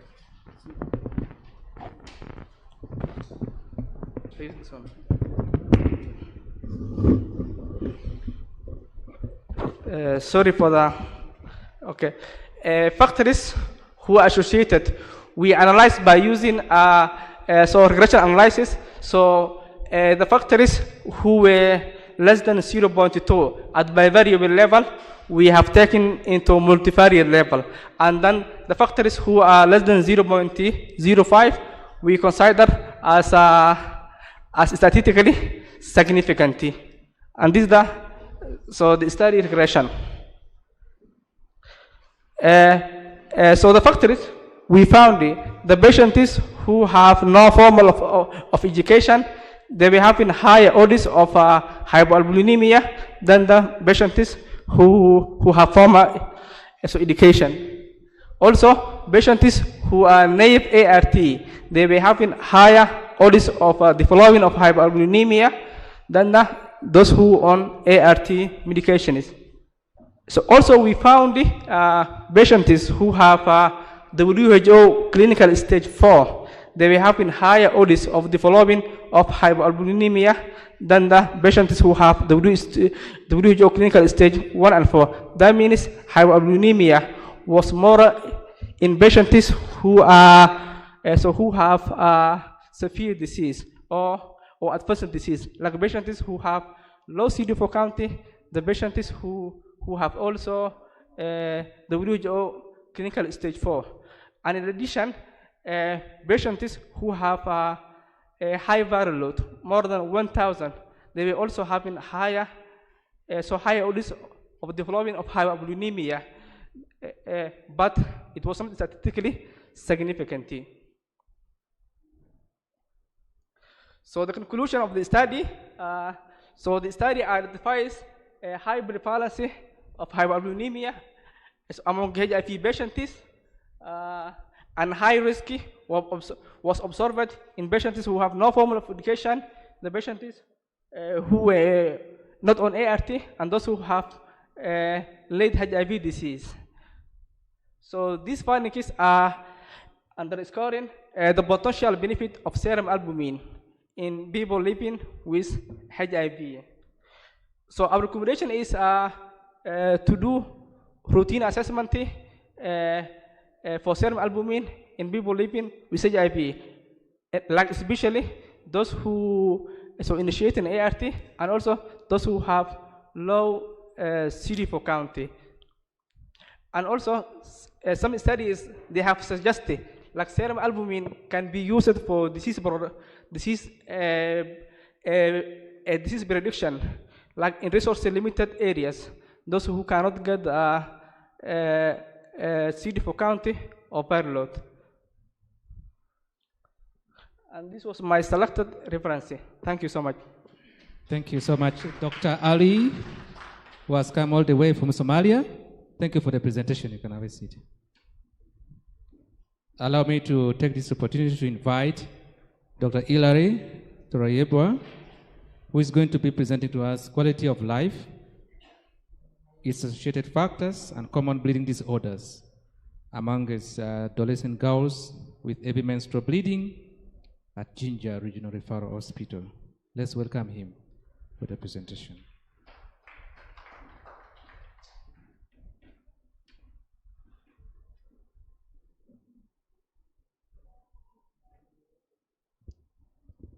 Thank you very much.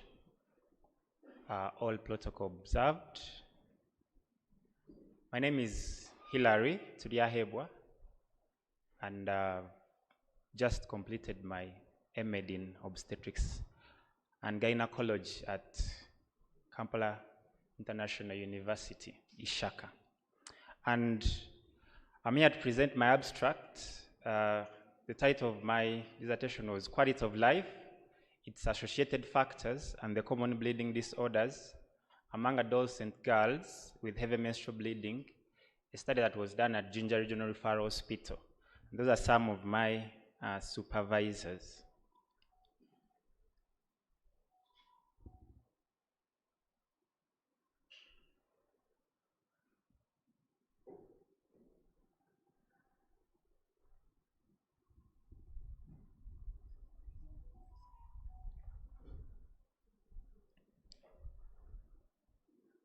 So the issue to do with heavy menstrual bleeding affects about 10 to 20% of women globally, but this is elevated when it comes to adolescent girls, affecting about 40% of this. And those that are affected with heavy menstrual bleeding often experience pain, embarrassment, fatigue, and this eventually affects their daily activities, performance at work, attendance of school, which after the long run affects their general quality of life. But we don't have sufficient data on how these adolescents are generally affected for our context here in Uganda. And there is a notion of, if I get an adolescent girl that is having heavy menstrual bleeding, I tend to treat as an anovulatory cycle due to an immature HPO, and not considering that there could be something underlying, as well as not trying to assess how this heavy menstrual bleeding affects their general health holistically. These were objectives, with the general objectives to determine the quality of life, its associated factors, and the common bleeding disorders among these adolescent girls that have heavy menstrual bleeding. And specifically wanted to look at the prevalence of poor quality of life. Then we look at the common bleeding disorders, and then the factors that are associated with poor quality of life. We studied different factors ranging from social demographic and behavior factors, the medical and gynecological disorders, as well as the presence of bleeding disorder, on how they generally affect the quality of life of adolescents that have heavy menstrual bleeding. This was a hospital-based descriptive cross-sectional study looking at this population I've talked about. We employed a consecutive sampling technique to get our 327 participants that were calculated from each objective. And we assessed the quality of life using the World Health Organization Quality of Life Brief Questionnaire. And we diagnosed the bleeding disorders using lab tests. Complete blood count was used to assess for thrombocytopenia. Then prothrombin time and activated partial thromboplastin time were used to assess for clotting factor deficiencies for both extrinsic and intrinsic clotting factors respectively. And then we did a von Willebrand's factor antigen for von Willebrand's disease. We got clearance from the REC, both at the university level and at the hospital level. And to identify the adolescents that have heavy menstrual bleeding, we used the American College of Obstetricians and Gynecologists screening tool that looks at bleeding through a napkin in less than 2 hours or changing pads more than twice. Changing 2 pads in less than 2 hours. Then plus family history of bleeding, tooth extraction, and those factors, but we zeroed mainly at heavy menstrual bleeding as per the pads and then the hours of bleeding. Data was analyzed using Stata and as per the objectives. So for the results of the 327 participants that we recruited, 155 were found to have a poor quality of life, which was almost half of the entire study participant population that we had. When it came to bleeding disorders, of the 327, 124 had a bleeding disorder. And with von Willebrand's disease being the commonest bleeding disorder that was diagnosed, affecting 19.3% of the participants that we had. And for the factors associated, we found that social withdrawal, the adolescents that usually and that always and often withdrew because of heavy menstrual bleeding were 4.41 times more likely to have a poor quality of life compared to the adolescents that did not. Also significantly, we found that adolescents that have no access to sanitary products were 5.1 times more likely to have poor quality of life when compared to the adolescents that always have these sanitary products. And the same was compared to those that came from poor incomes that were earning less than 500 shillings per month, about 2.9 times more likely to have a poor quality of life, which also tallies with the issue of failure to access these sanitary products. So we concluded that the prevalence of poor quality of life among adolescents that have heavy menstrual bleeding was high, even if you compare it with the global prevalence. And the common bleeding disorder that we found was von Willebrand's disease, followed by thrombocytopenia, and then clotting factor deficiencies. And lack of access to sanitary products, social withdrawal, the presence of a bleeding disorder, and coming from a low economic state, an income of less than 500,000 shillings per month of a household were significantly associated with poor quality of life.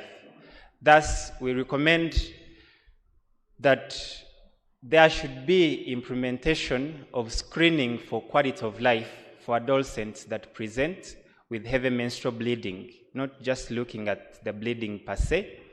And then the health care providers that deal with these adolescents that have heavy menstrual bleeding should also try to incorporate hematological screening. And we try to shift from every heavy menstrual bleeding in adolescents is caused by an immature HPO axis. And people that deal with adolescent health can intervene and try to see how we can alleviate people from poverty, but as well as trying to help these adolescents that cannot access some of the menstrual blood products.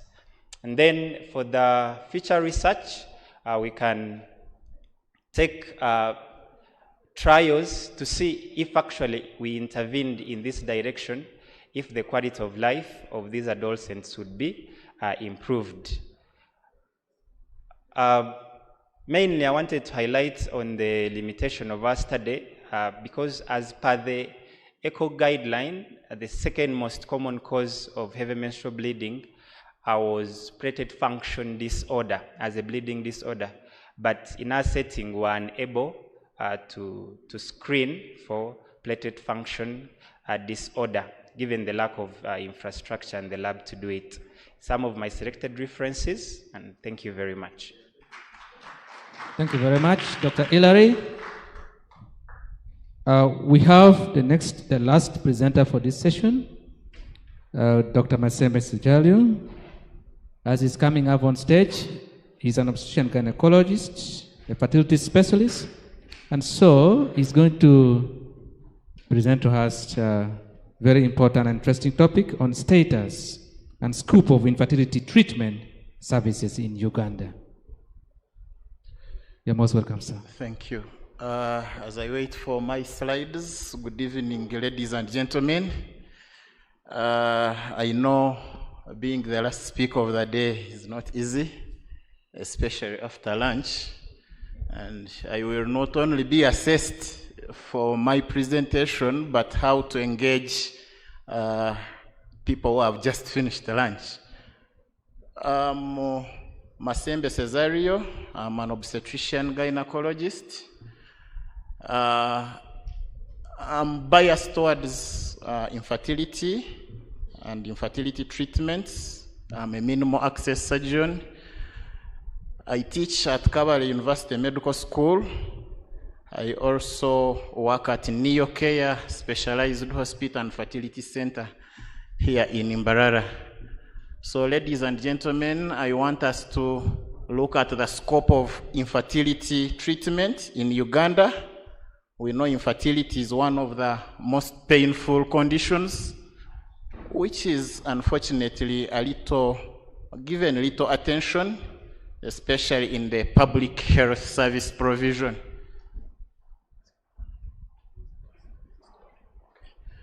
Yeah, so we know infertility is failure of a couple to conceive after 1 year of unprotected regular sexual intercourse. And we know it has emotional, it has physical, psychological, and social distress associated with it. It is very prevalent. About 15 to 17% of couples worldwide are affected, and this is quite a big proportion. And in terms of figures, 50 to 70%, 50 to 70 million couples worldwide. This is huge. In Africa, it is quite high, 16.4%, as you can see, followed by Western Pacific, 13, and then Europe, 12.4. according to WHO 2017 and also 2020.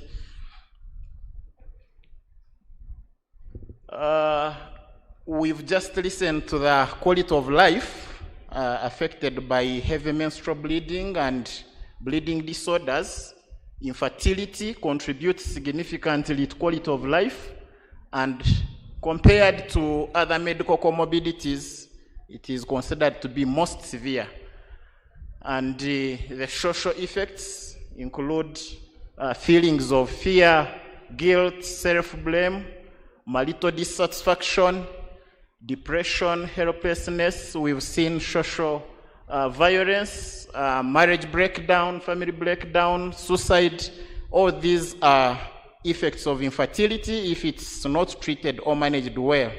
And a number of studies have highlighted this, and even our own in Kampala found the same effects. These are the causes of infertility. It's very important to know, because in Africa, people want to think that infertility is a female problem. From this pie chart, you can see 30% is contributed by males, 30% by females. We have combined 10% and unexplained 25%. So when you're counseling couples, it shows you that both partners have to be assessed because they are affected equally. Now, what are the current treatment modalities? We have basic treatments and advanced treatments. The basic ones include ovulation induction and timed sexual intercourse during ovulation days. We also have ovarian hyperstimulation together with the, either sexual intercourse or artificial insemination, which we call intrauterine insemination. Then we have advanced treatments where we have assisted reproductive techniques, including IVF and ICSI. Then we have what we call third-party conception, where we have donor gametes being used, either donor eggs or donor sperms, or sometimes donor embryos. And in some scenarios, we use surrogate mothers to carry pregnancies for our clients. And we also have reproductive surgery. So this is the scope of treatments world over. The good news is that in Uganda, we have all these, but the problem is accessibility, availability, and the cost. As we shall see, how do we assess an infertile couple? We do basic tests. We also do advanced tests. The basic tests are 3. It includes an ultrasound scan to assess the anatomy of the uterus and the ovaries. We even count the eggs in each ovaries. Then we have assessment of tubes, where we use a hysterosalpingogram, or you can use a sono HSG, or you can use fluoroscopy, where you use a dye transit at laparoscopy. Then for men, we only do a semen analysis. And once you do these 3, you should be able to identify a basic cause of infertility. And in case you don't get, you go for advanced tests where we do hormonal checkups, and then we do also laparoscopic surgeries. Some are diagnostic and some are therapeutic. That is hysteroscopy and laparoscopy. What about the distribution of these services? We know in low and middle income countries, infertility treatments are suboptimal. We also know that these services are mainly inaccessible, majorly unaffordable financially, and in some places they are non-existent. And we know most of these are provided in private setting. And we have very few assisted reproductive technology centers and specialists in the country and in the region. And for those private centers that dare provide the service, they face huge investment costs. And the trainings for these skills are largely unavailable in our locality. Most of the specialists have to travel abroad for these trainings at huge costs. And these are some of the limitations we have to work with. Our policy makers and our leaders have to also think about this. Now we know it's a mandate of a hospital at all levels and the leadership to make sure that these services are available. We have 205 public units plus private units, and we have at least 1 or 2 obstetrician and gynecologists, basically. But what is the problem? We have only 11 IVF clinics, and all the 9 are located in Kampala, and only 1 in southwestern Uganda, specifically Mbarara. And we are serving the whole region and cross-border patients. Look at the costs. A consultation of about $25 and a cycle treatment for IVF is between 4,500 to 5,500. This is about 16 to 20 million Ugandan shillings. How many can afford this? So very much out of reach for most of our clients. You can see 20 clients per day, but you're lucky if one of them will afford this cost. Now, how about the diagnostics? The hormonal tests I mentioned, the hysterosalpingogram to assess tubal patency, these are largely available in private units. Even the public units that try to assess patients for infertility will have to refer these patients to private units to complete the assessment. Semen analysis is largely offered in private settings,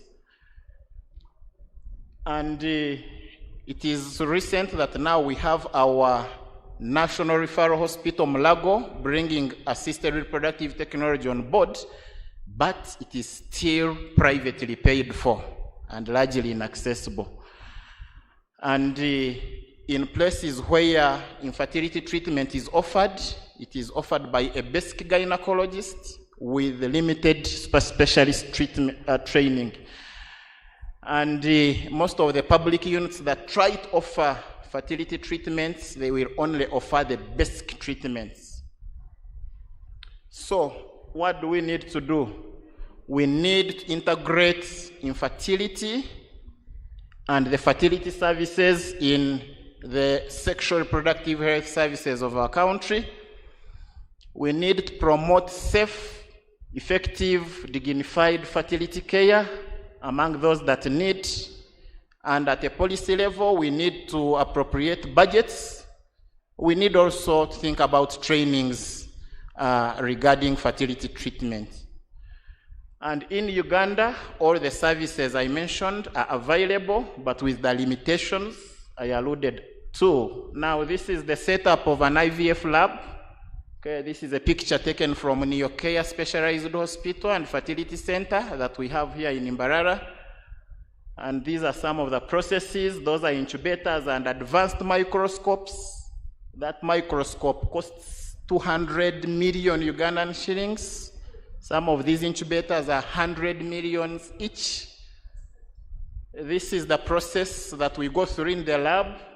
The first picture is an egg showing you fertilization. You have two polar bodies outside and two pronuclei inside coming from an egg and a sperm. And this happens 18 hours after fertilization, and it confirms that actually fertilization has taken place. And after that, we have cell division.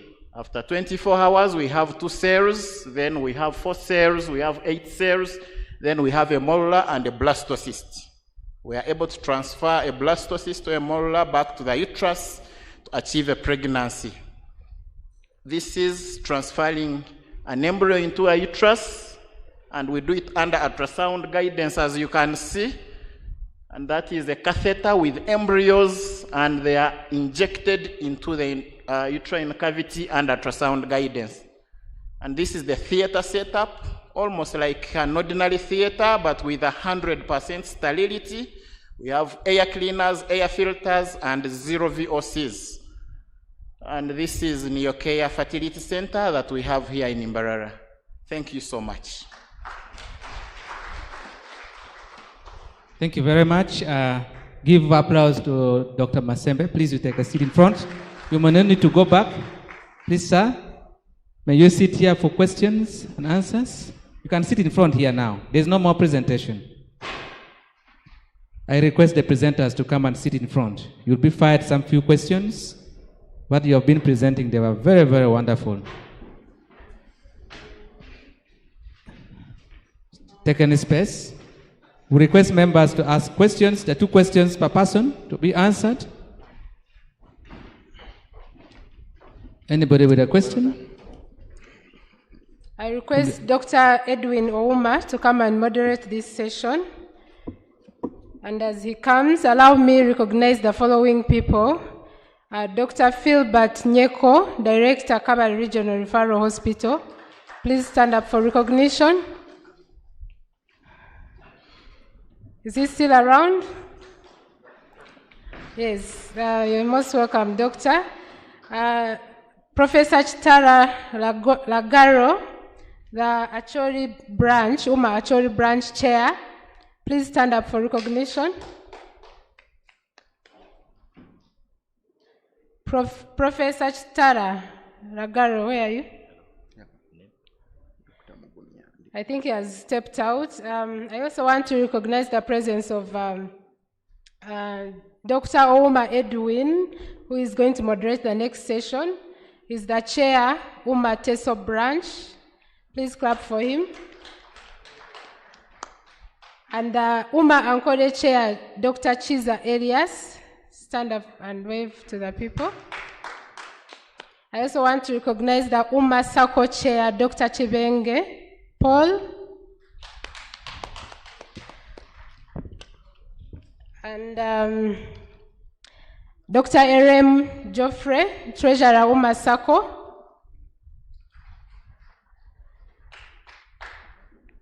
I would like to also recognize our partners, the UMA Ankole branch partners, Mbarara Doctors Plaza Hospital. They offered us an emergency ambulance for this conference. Dr. Motiba was here. I don't know if he's still around or anyone to represent them. We appreciate you. And our past president, Professor Idro Richard, please stand up for recognition.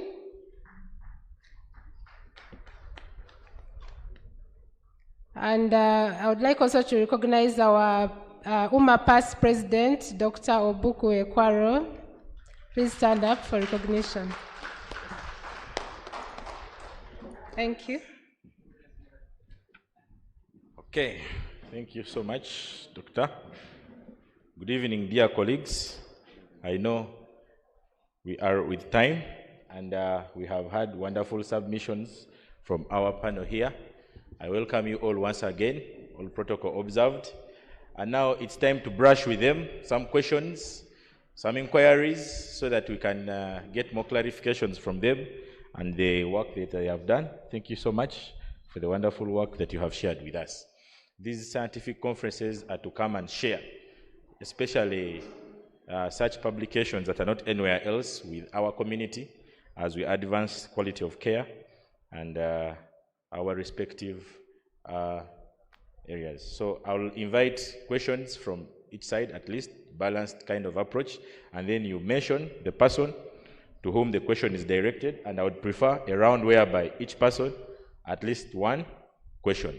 Is that okay? So, one question, Dr. Bogo. Thank you very much, Dr. Masembe, for that wonderful presentation, and all of you. I was very impressed by the KIU team. I was complaining to the organizers that I do not see KI, where is KI, but I'm seeing their presentation here. And also to congratulate the organizers of the conference. It is better than what I expected. Thank you very much. I have to say that because I've been the chief complainant. I was not involved. I'm saying, you man, you're not involved. What's wrong? But it is very good. In fact, when I'm not there, it's better. I wanted to ask Dr. Masembe whether to talk about the success rate and the ISA, incremental cost by successful outcome. What makes it worth it? And you proposed that it should be funded by tax. This is what you are saying. But the government is actually proposing to reduce the family size so that we can reach the so-called demographic dividend. 4, I think when we reach 4, for total fertility of 4, then we are able to enjoy middle income status like Ankole here. I'm seeing very big houses. So can you give a comment on those issues? Thank you. Thank you so much. Second comment, question to another first round. Yes, that side is done. Okay. There's a lady there. To who? I hope not to Dr. Masembe. No. Thank you all so much. The presenters, they made very good presentations. I'd like to ask the gentleman who talked about the 5-year mortality. Your name first, then. My name is Dr. Peace Bagasha. So the 5-year, the under 5 outcomes post-surgery, and I was really interested to find out about mortality for the under 5, because that's one of the bad adverse outcomes that you found. So why are these children who are under 5 dying after surgery? And then the other question was, there's a presenter who talked about hypoalbuminemia. So hypoalbuminemia we know is a sign of poor outcomes. So why is it in particular for HIV patients different from the rest of the population? Thank you. So one question is to Albert, then another one is to who? Or both of them? One is to Albert, then another one is for Ali. Ali, was the second question yours? Ali, is the second question yours? Okay, just a moment. So we are going to have the next hand there. Dr. Pei, where are you? Yes, to who? So we shall have Masembe answer, then Albert, then Ali.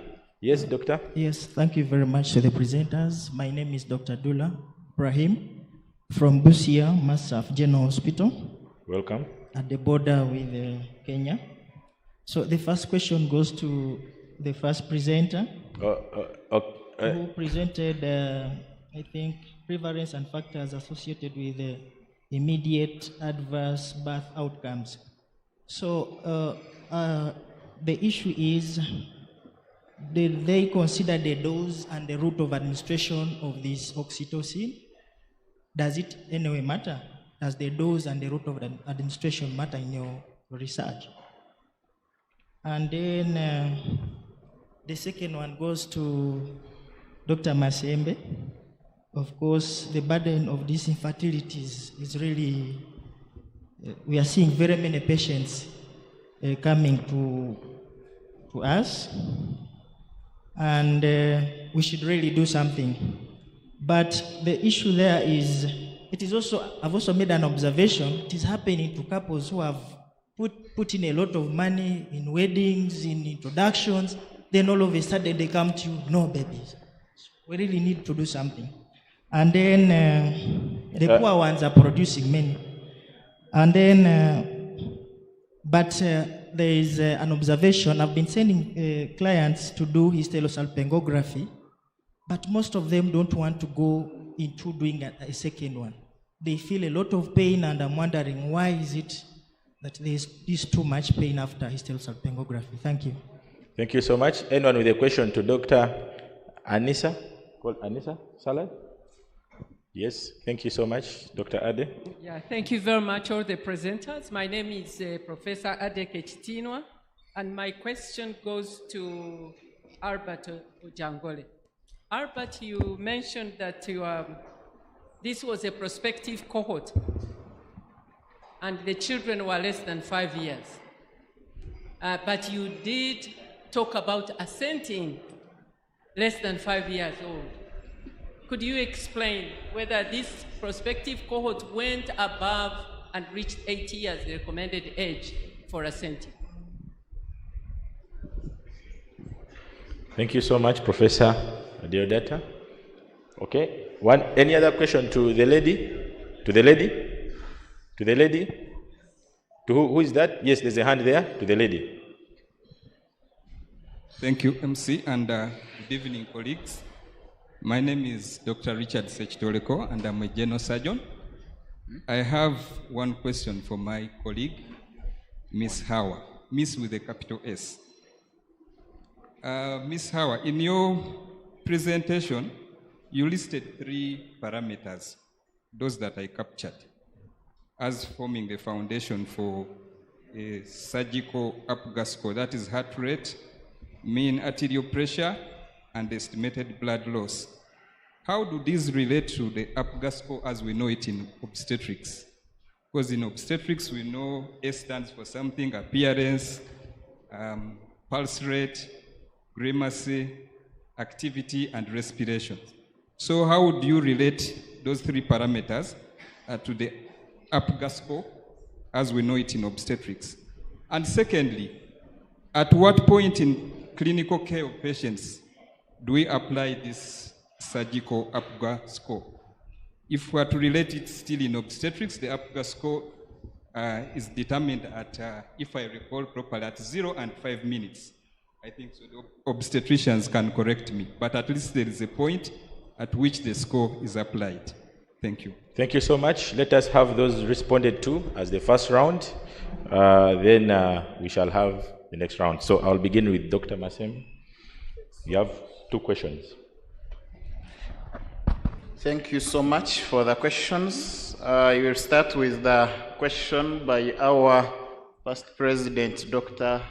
Obuku, about the success rate vis-a-vis the cost, and if we should spend the taxpayers' money in treating these patients at this huge cost. 1, the success rate for most of these advanced technologies is between 40% and 60%.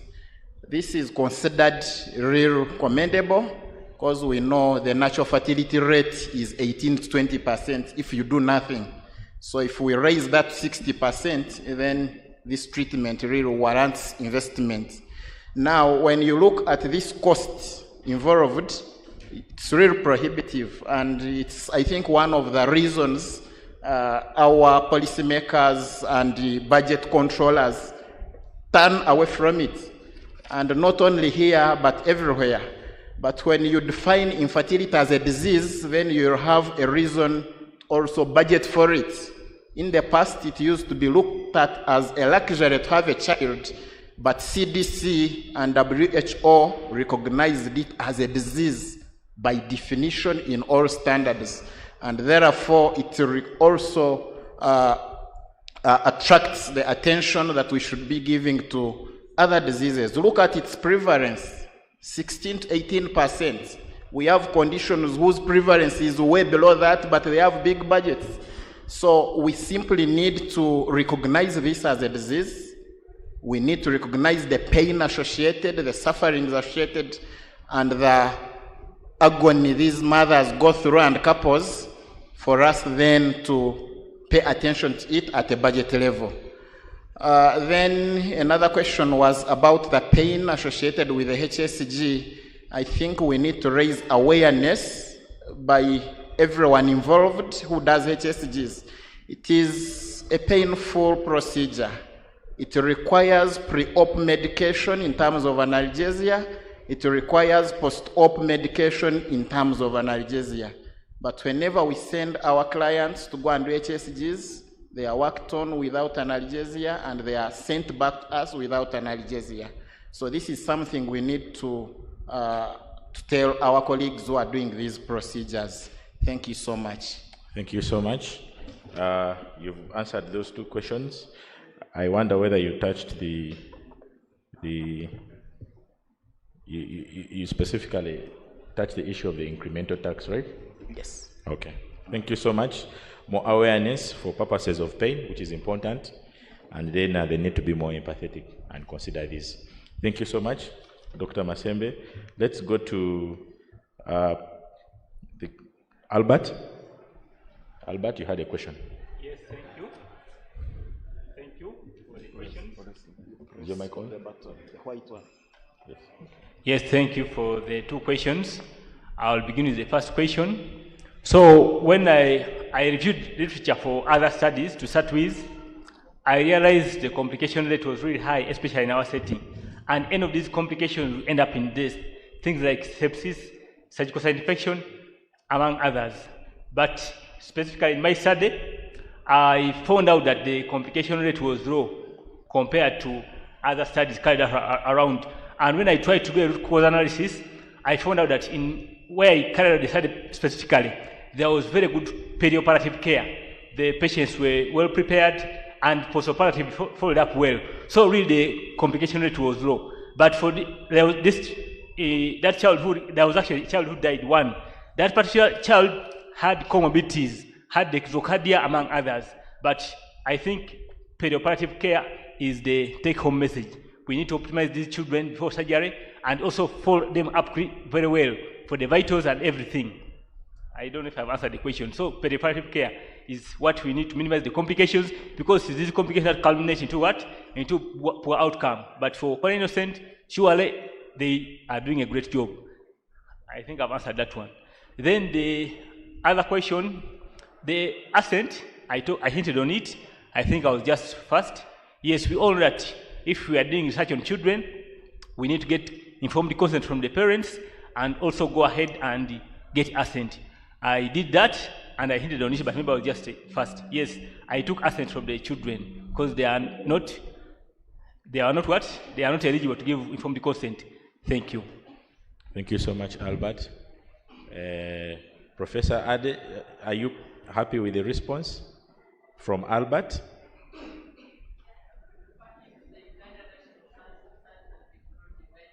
Yes. Okay. They actually had a conference last month, yeah? So you need to look it out and all those kind of things before. She's just trying to ensure that we are thorough with the ethical processes. Thank you so much, Albert. Ali, you had a question. Share, Albert.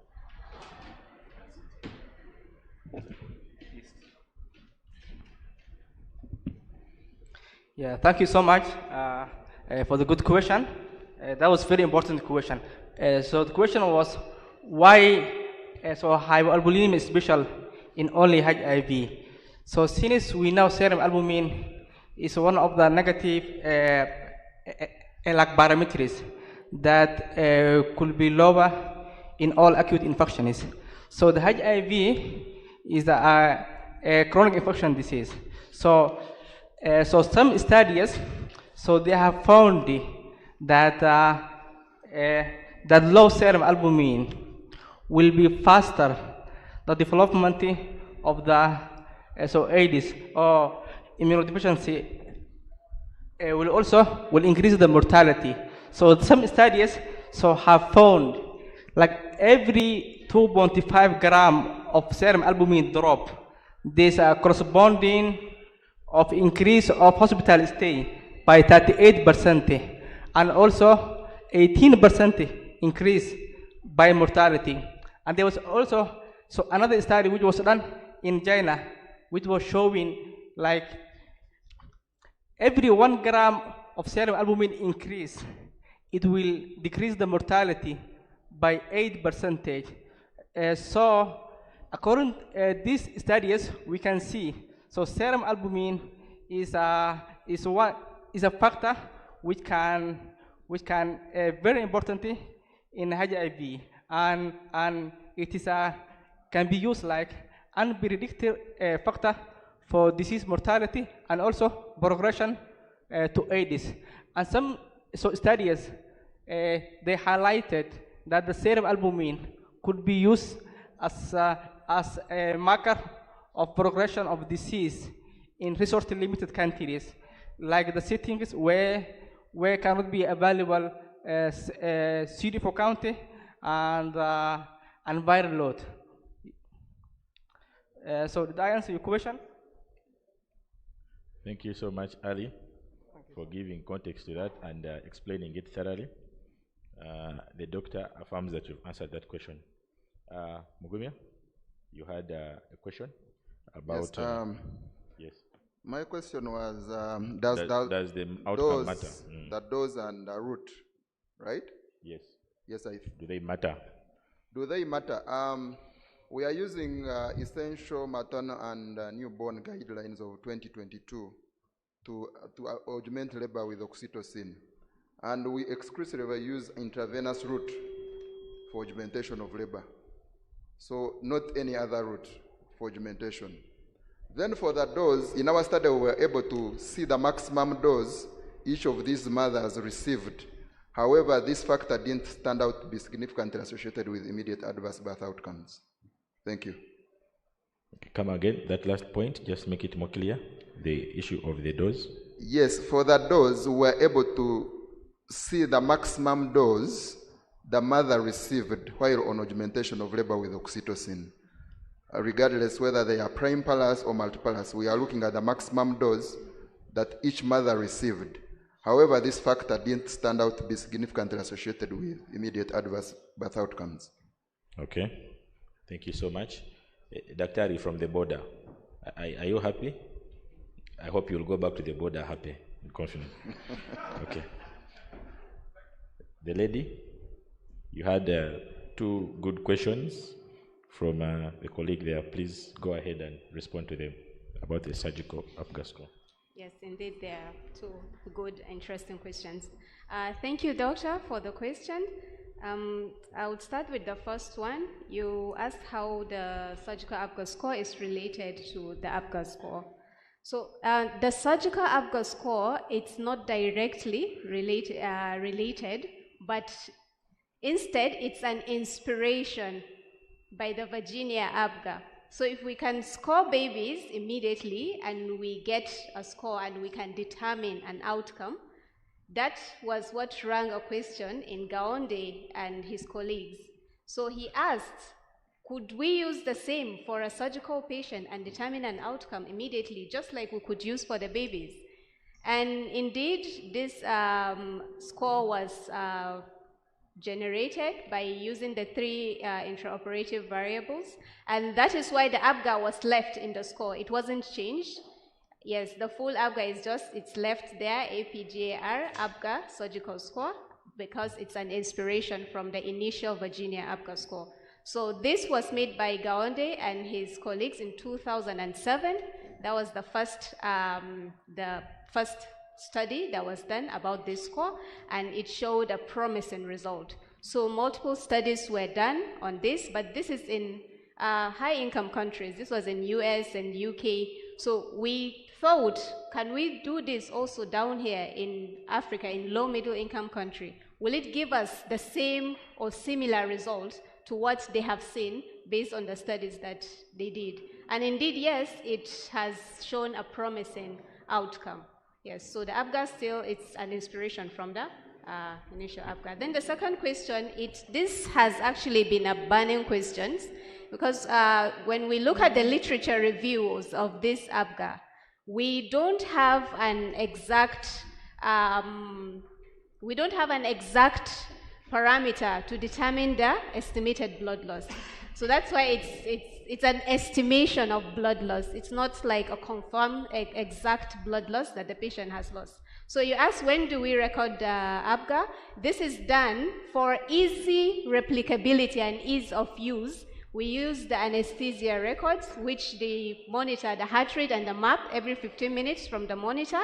And at the end of the procedure, immediately we draw this, we pick the lowest heart rate recorded, the lowest MAP recorded, and now the challenge comes with the estimation of blood loss. If we are going to use, I wouldn't want to say this if there are anesthetists here because they will never agree with it, the surgeon's estimation of blood loss.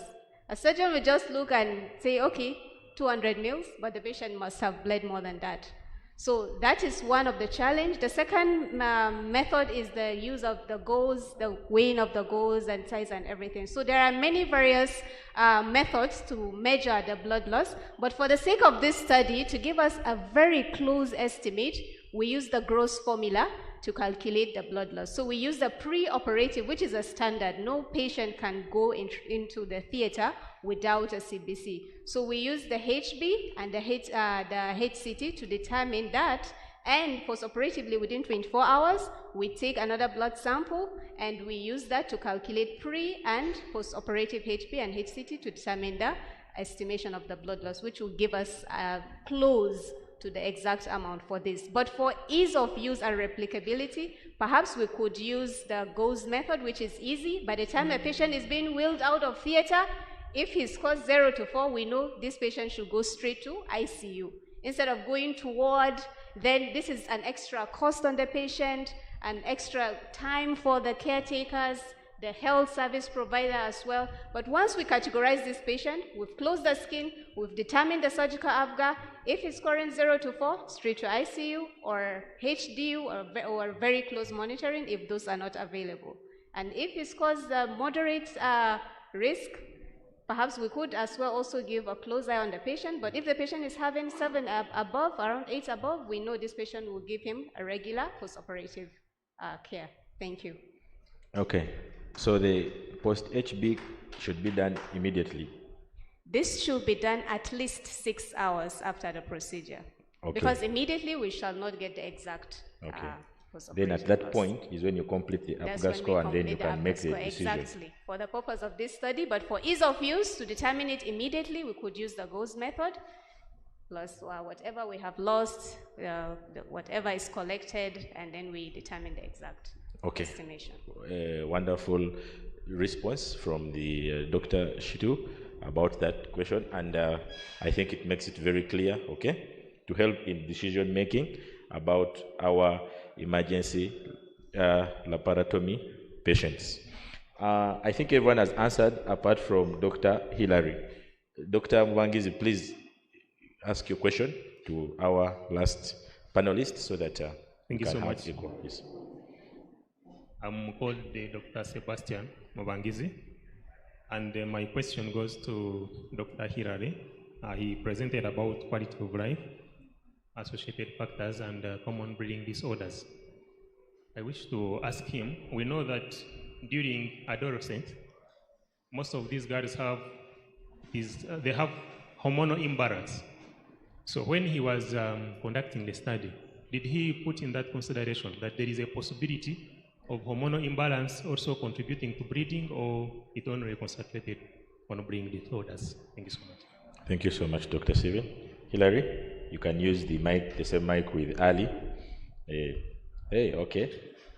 You extended him to the firing lane. Okay. Yes, Dr. Hilary.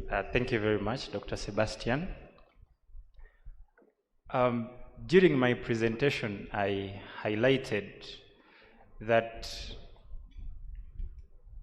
it is already a captured fact, and also ECOG puts it in context, that the commonest form, the commonest cause of heavy menstrual bleeding among adolescents is considered to be an immature hypothalamic pituitary ovarian axis, which can contribute to the hormonal imbalance you're talking about, and with other causes like bleeding disorders. So in this study, we didn't want to bias ourselves that every girl we are studying has hormonal imbalance. And we wanted to look at the fact that, is it true that actually most of them have hormonal imbalance? Or we take it as an assumption that it is an immature HPO axis. And the results were actually shocking, having about 124 of the 327 having a bleeding disorder that would never have been identified if all of them were treated as having a hormonal imbalance. So that was the basis of the study. I hope you have answered your question. Okay, thank you so much, Dr. Hilary, for that very, by the good voice during presentation. Now, we have to be mindful of time. I know this is a scientific conference and we need to ask questions, but we still have some time during the next session to mingle, to inquire, and tomorrow morning during the catch-up, we could actually ask more. I'll be glad to receive your questions and then just arrange them so that they could be able to be answered. So we have to be mindful of time. I thank you all colleagues for paying attention and being so, committed to this UMA and to be available to hear what our colleagues have prepared. I'm going to invite the general session moderator to give us information about the upcoming or next session and also to close off this day. Thank you so much. God bless you. Thank you. As they're going to take up their seats, we'd like to give them a huge applause. Thank you, Dr. Uma, for the wonderful moderation. When time for questions, things are always very tough. Ladies and gentlemen, dear delegates, seniors, colleagues, the elders, thank you so much for persevering from morning up to now to listen to different deliberations. Our time is not speaking the same language. I was also advised that we could end at this time and probably continue with the presentation tomorrow as it is scheduled. As a team of the Masters of Ceremony, we are so grateful for all the deliberations that have been made. We are so happy to see the big numbers of participants who have come. Can you give a clap for yourself? My name is Dr. Jimmy Ope. For people who came later after my introduction, I am the secretary for the branch executive committee, Achole branch. So you expect me to be all the way from Gulu. You guys are not proud of me? Thank you so much. I know Obuku was the first person to clap. Yes, thank you. I've been the Master of Ceremony together with my Grand Master of Ceremony, Dr. Flavia here. But I think this evening we should come to rest. Yes, Dr. Obuku is reminding me that we need to get a coupon from him for dinner today. He's standing as the MP of Oyam South, and I'm campaigning for him. Dr. Obuku, thank you for that, to represent the doctors at the August House. Probably very soon I will join you. Allow me at this juncture to invite our mother, one of the prolific mother here who has been sitting listening to all the deliberations.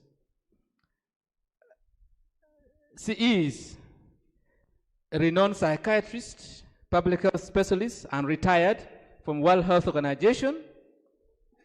Brazzaville, she was an advisor, regional mental health associated issues. She is a proud vice chairperson of Uganda Medical Association Elders Forum. As she's walking in front here, please join me to give her a very huge applause to Mama. She is going to do one big and important event. She's going to give us a vote of thanks, and we end this evening. We go and have rest to come back when we are energized for tomorrow. Thank you, Mama.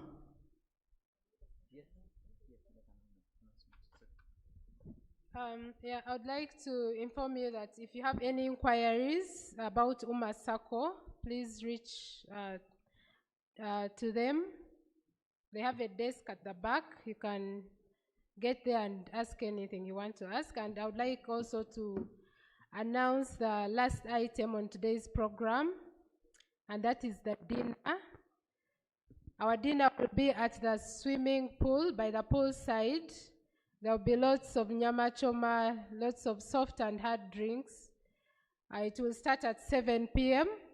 You're free to go and change. Those of you who want to put on your party dresses, party shoes, you're free to go and do that. But please don't go so far. We shall be beginning at 7 p.m. Thank you. Maybe before I let her speak, Dr. Tumwebaze Flavia Amanya. I work at Mbarara University of Science and Technology, Simulation for Life program, Africa. And I'm also the chief editor of the Uganda Medical Journal. Thank you for today.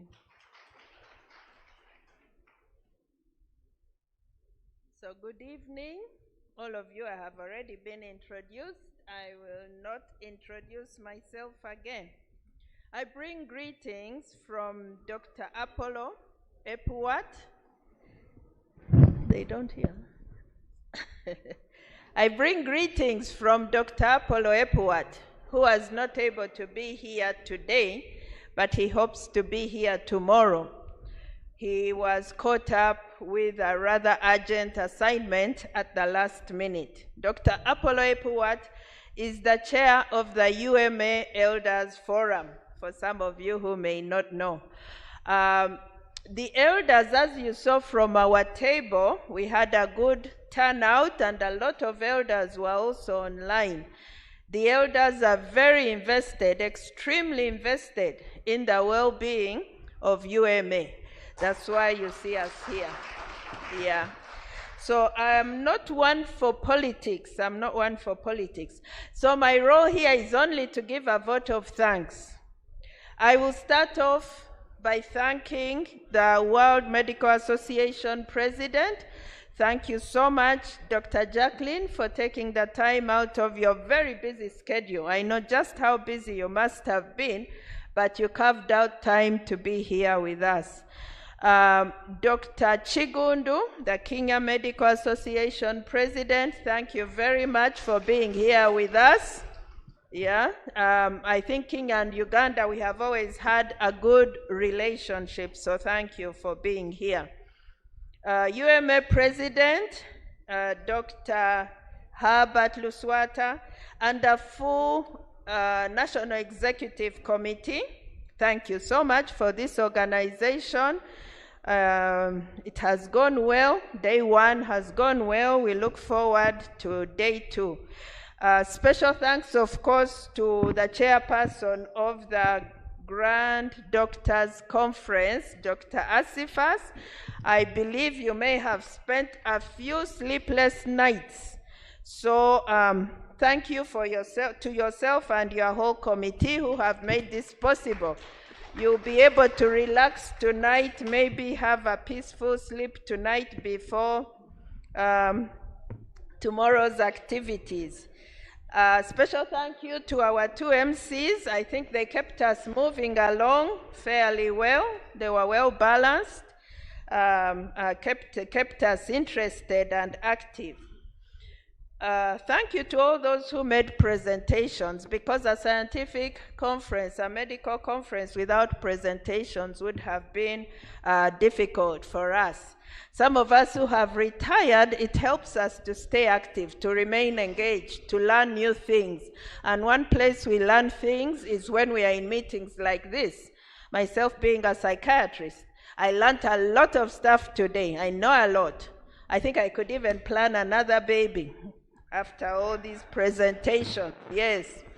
A special thank you to the keynote presenters, the two of them. I think we learned a lot from them. Very lively. Dr. Kanye CJ, I wish we would get a write-up of your keynote. And yeah, I think we all found that very useful. And of course, the participants. A conference without participants would have been very disappointing for the organizers. It's like preparing a big feast and nobody shows up. So it's a huge thank you to those who have traveled from far and wide to be here today. So day one has gone well. We look forward to day two. I hereby close the first day of this conference.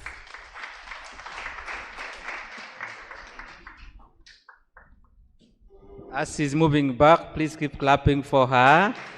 She needs the energy. She needs the energy.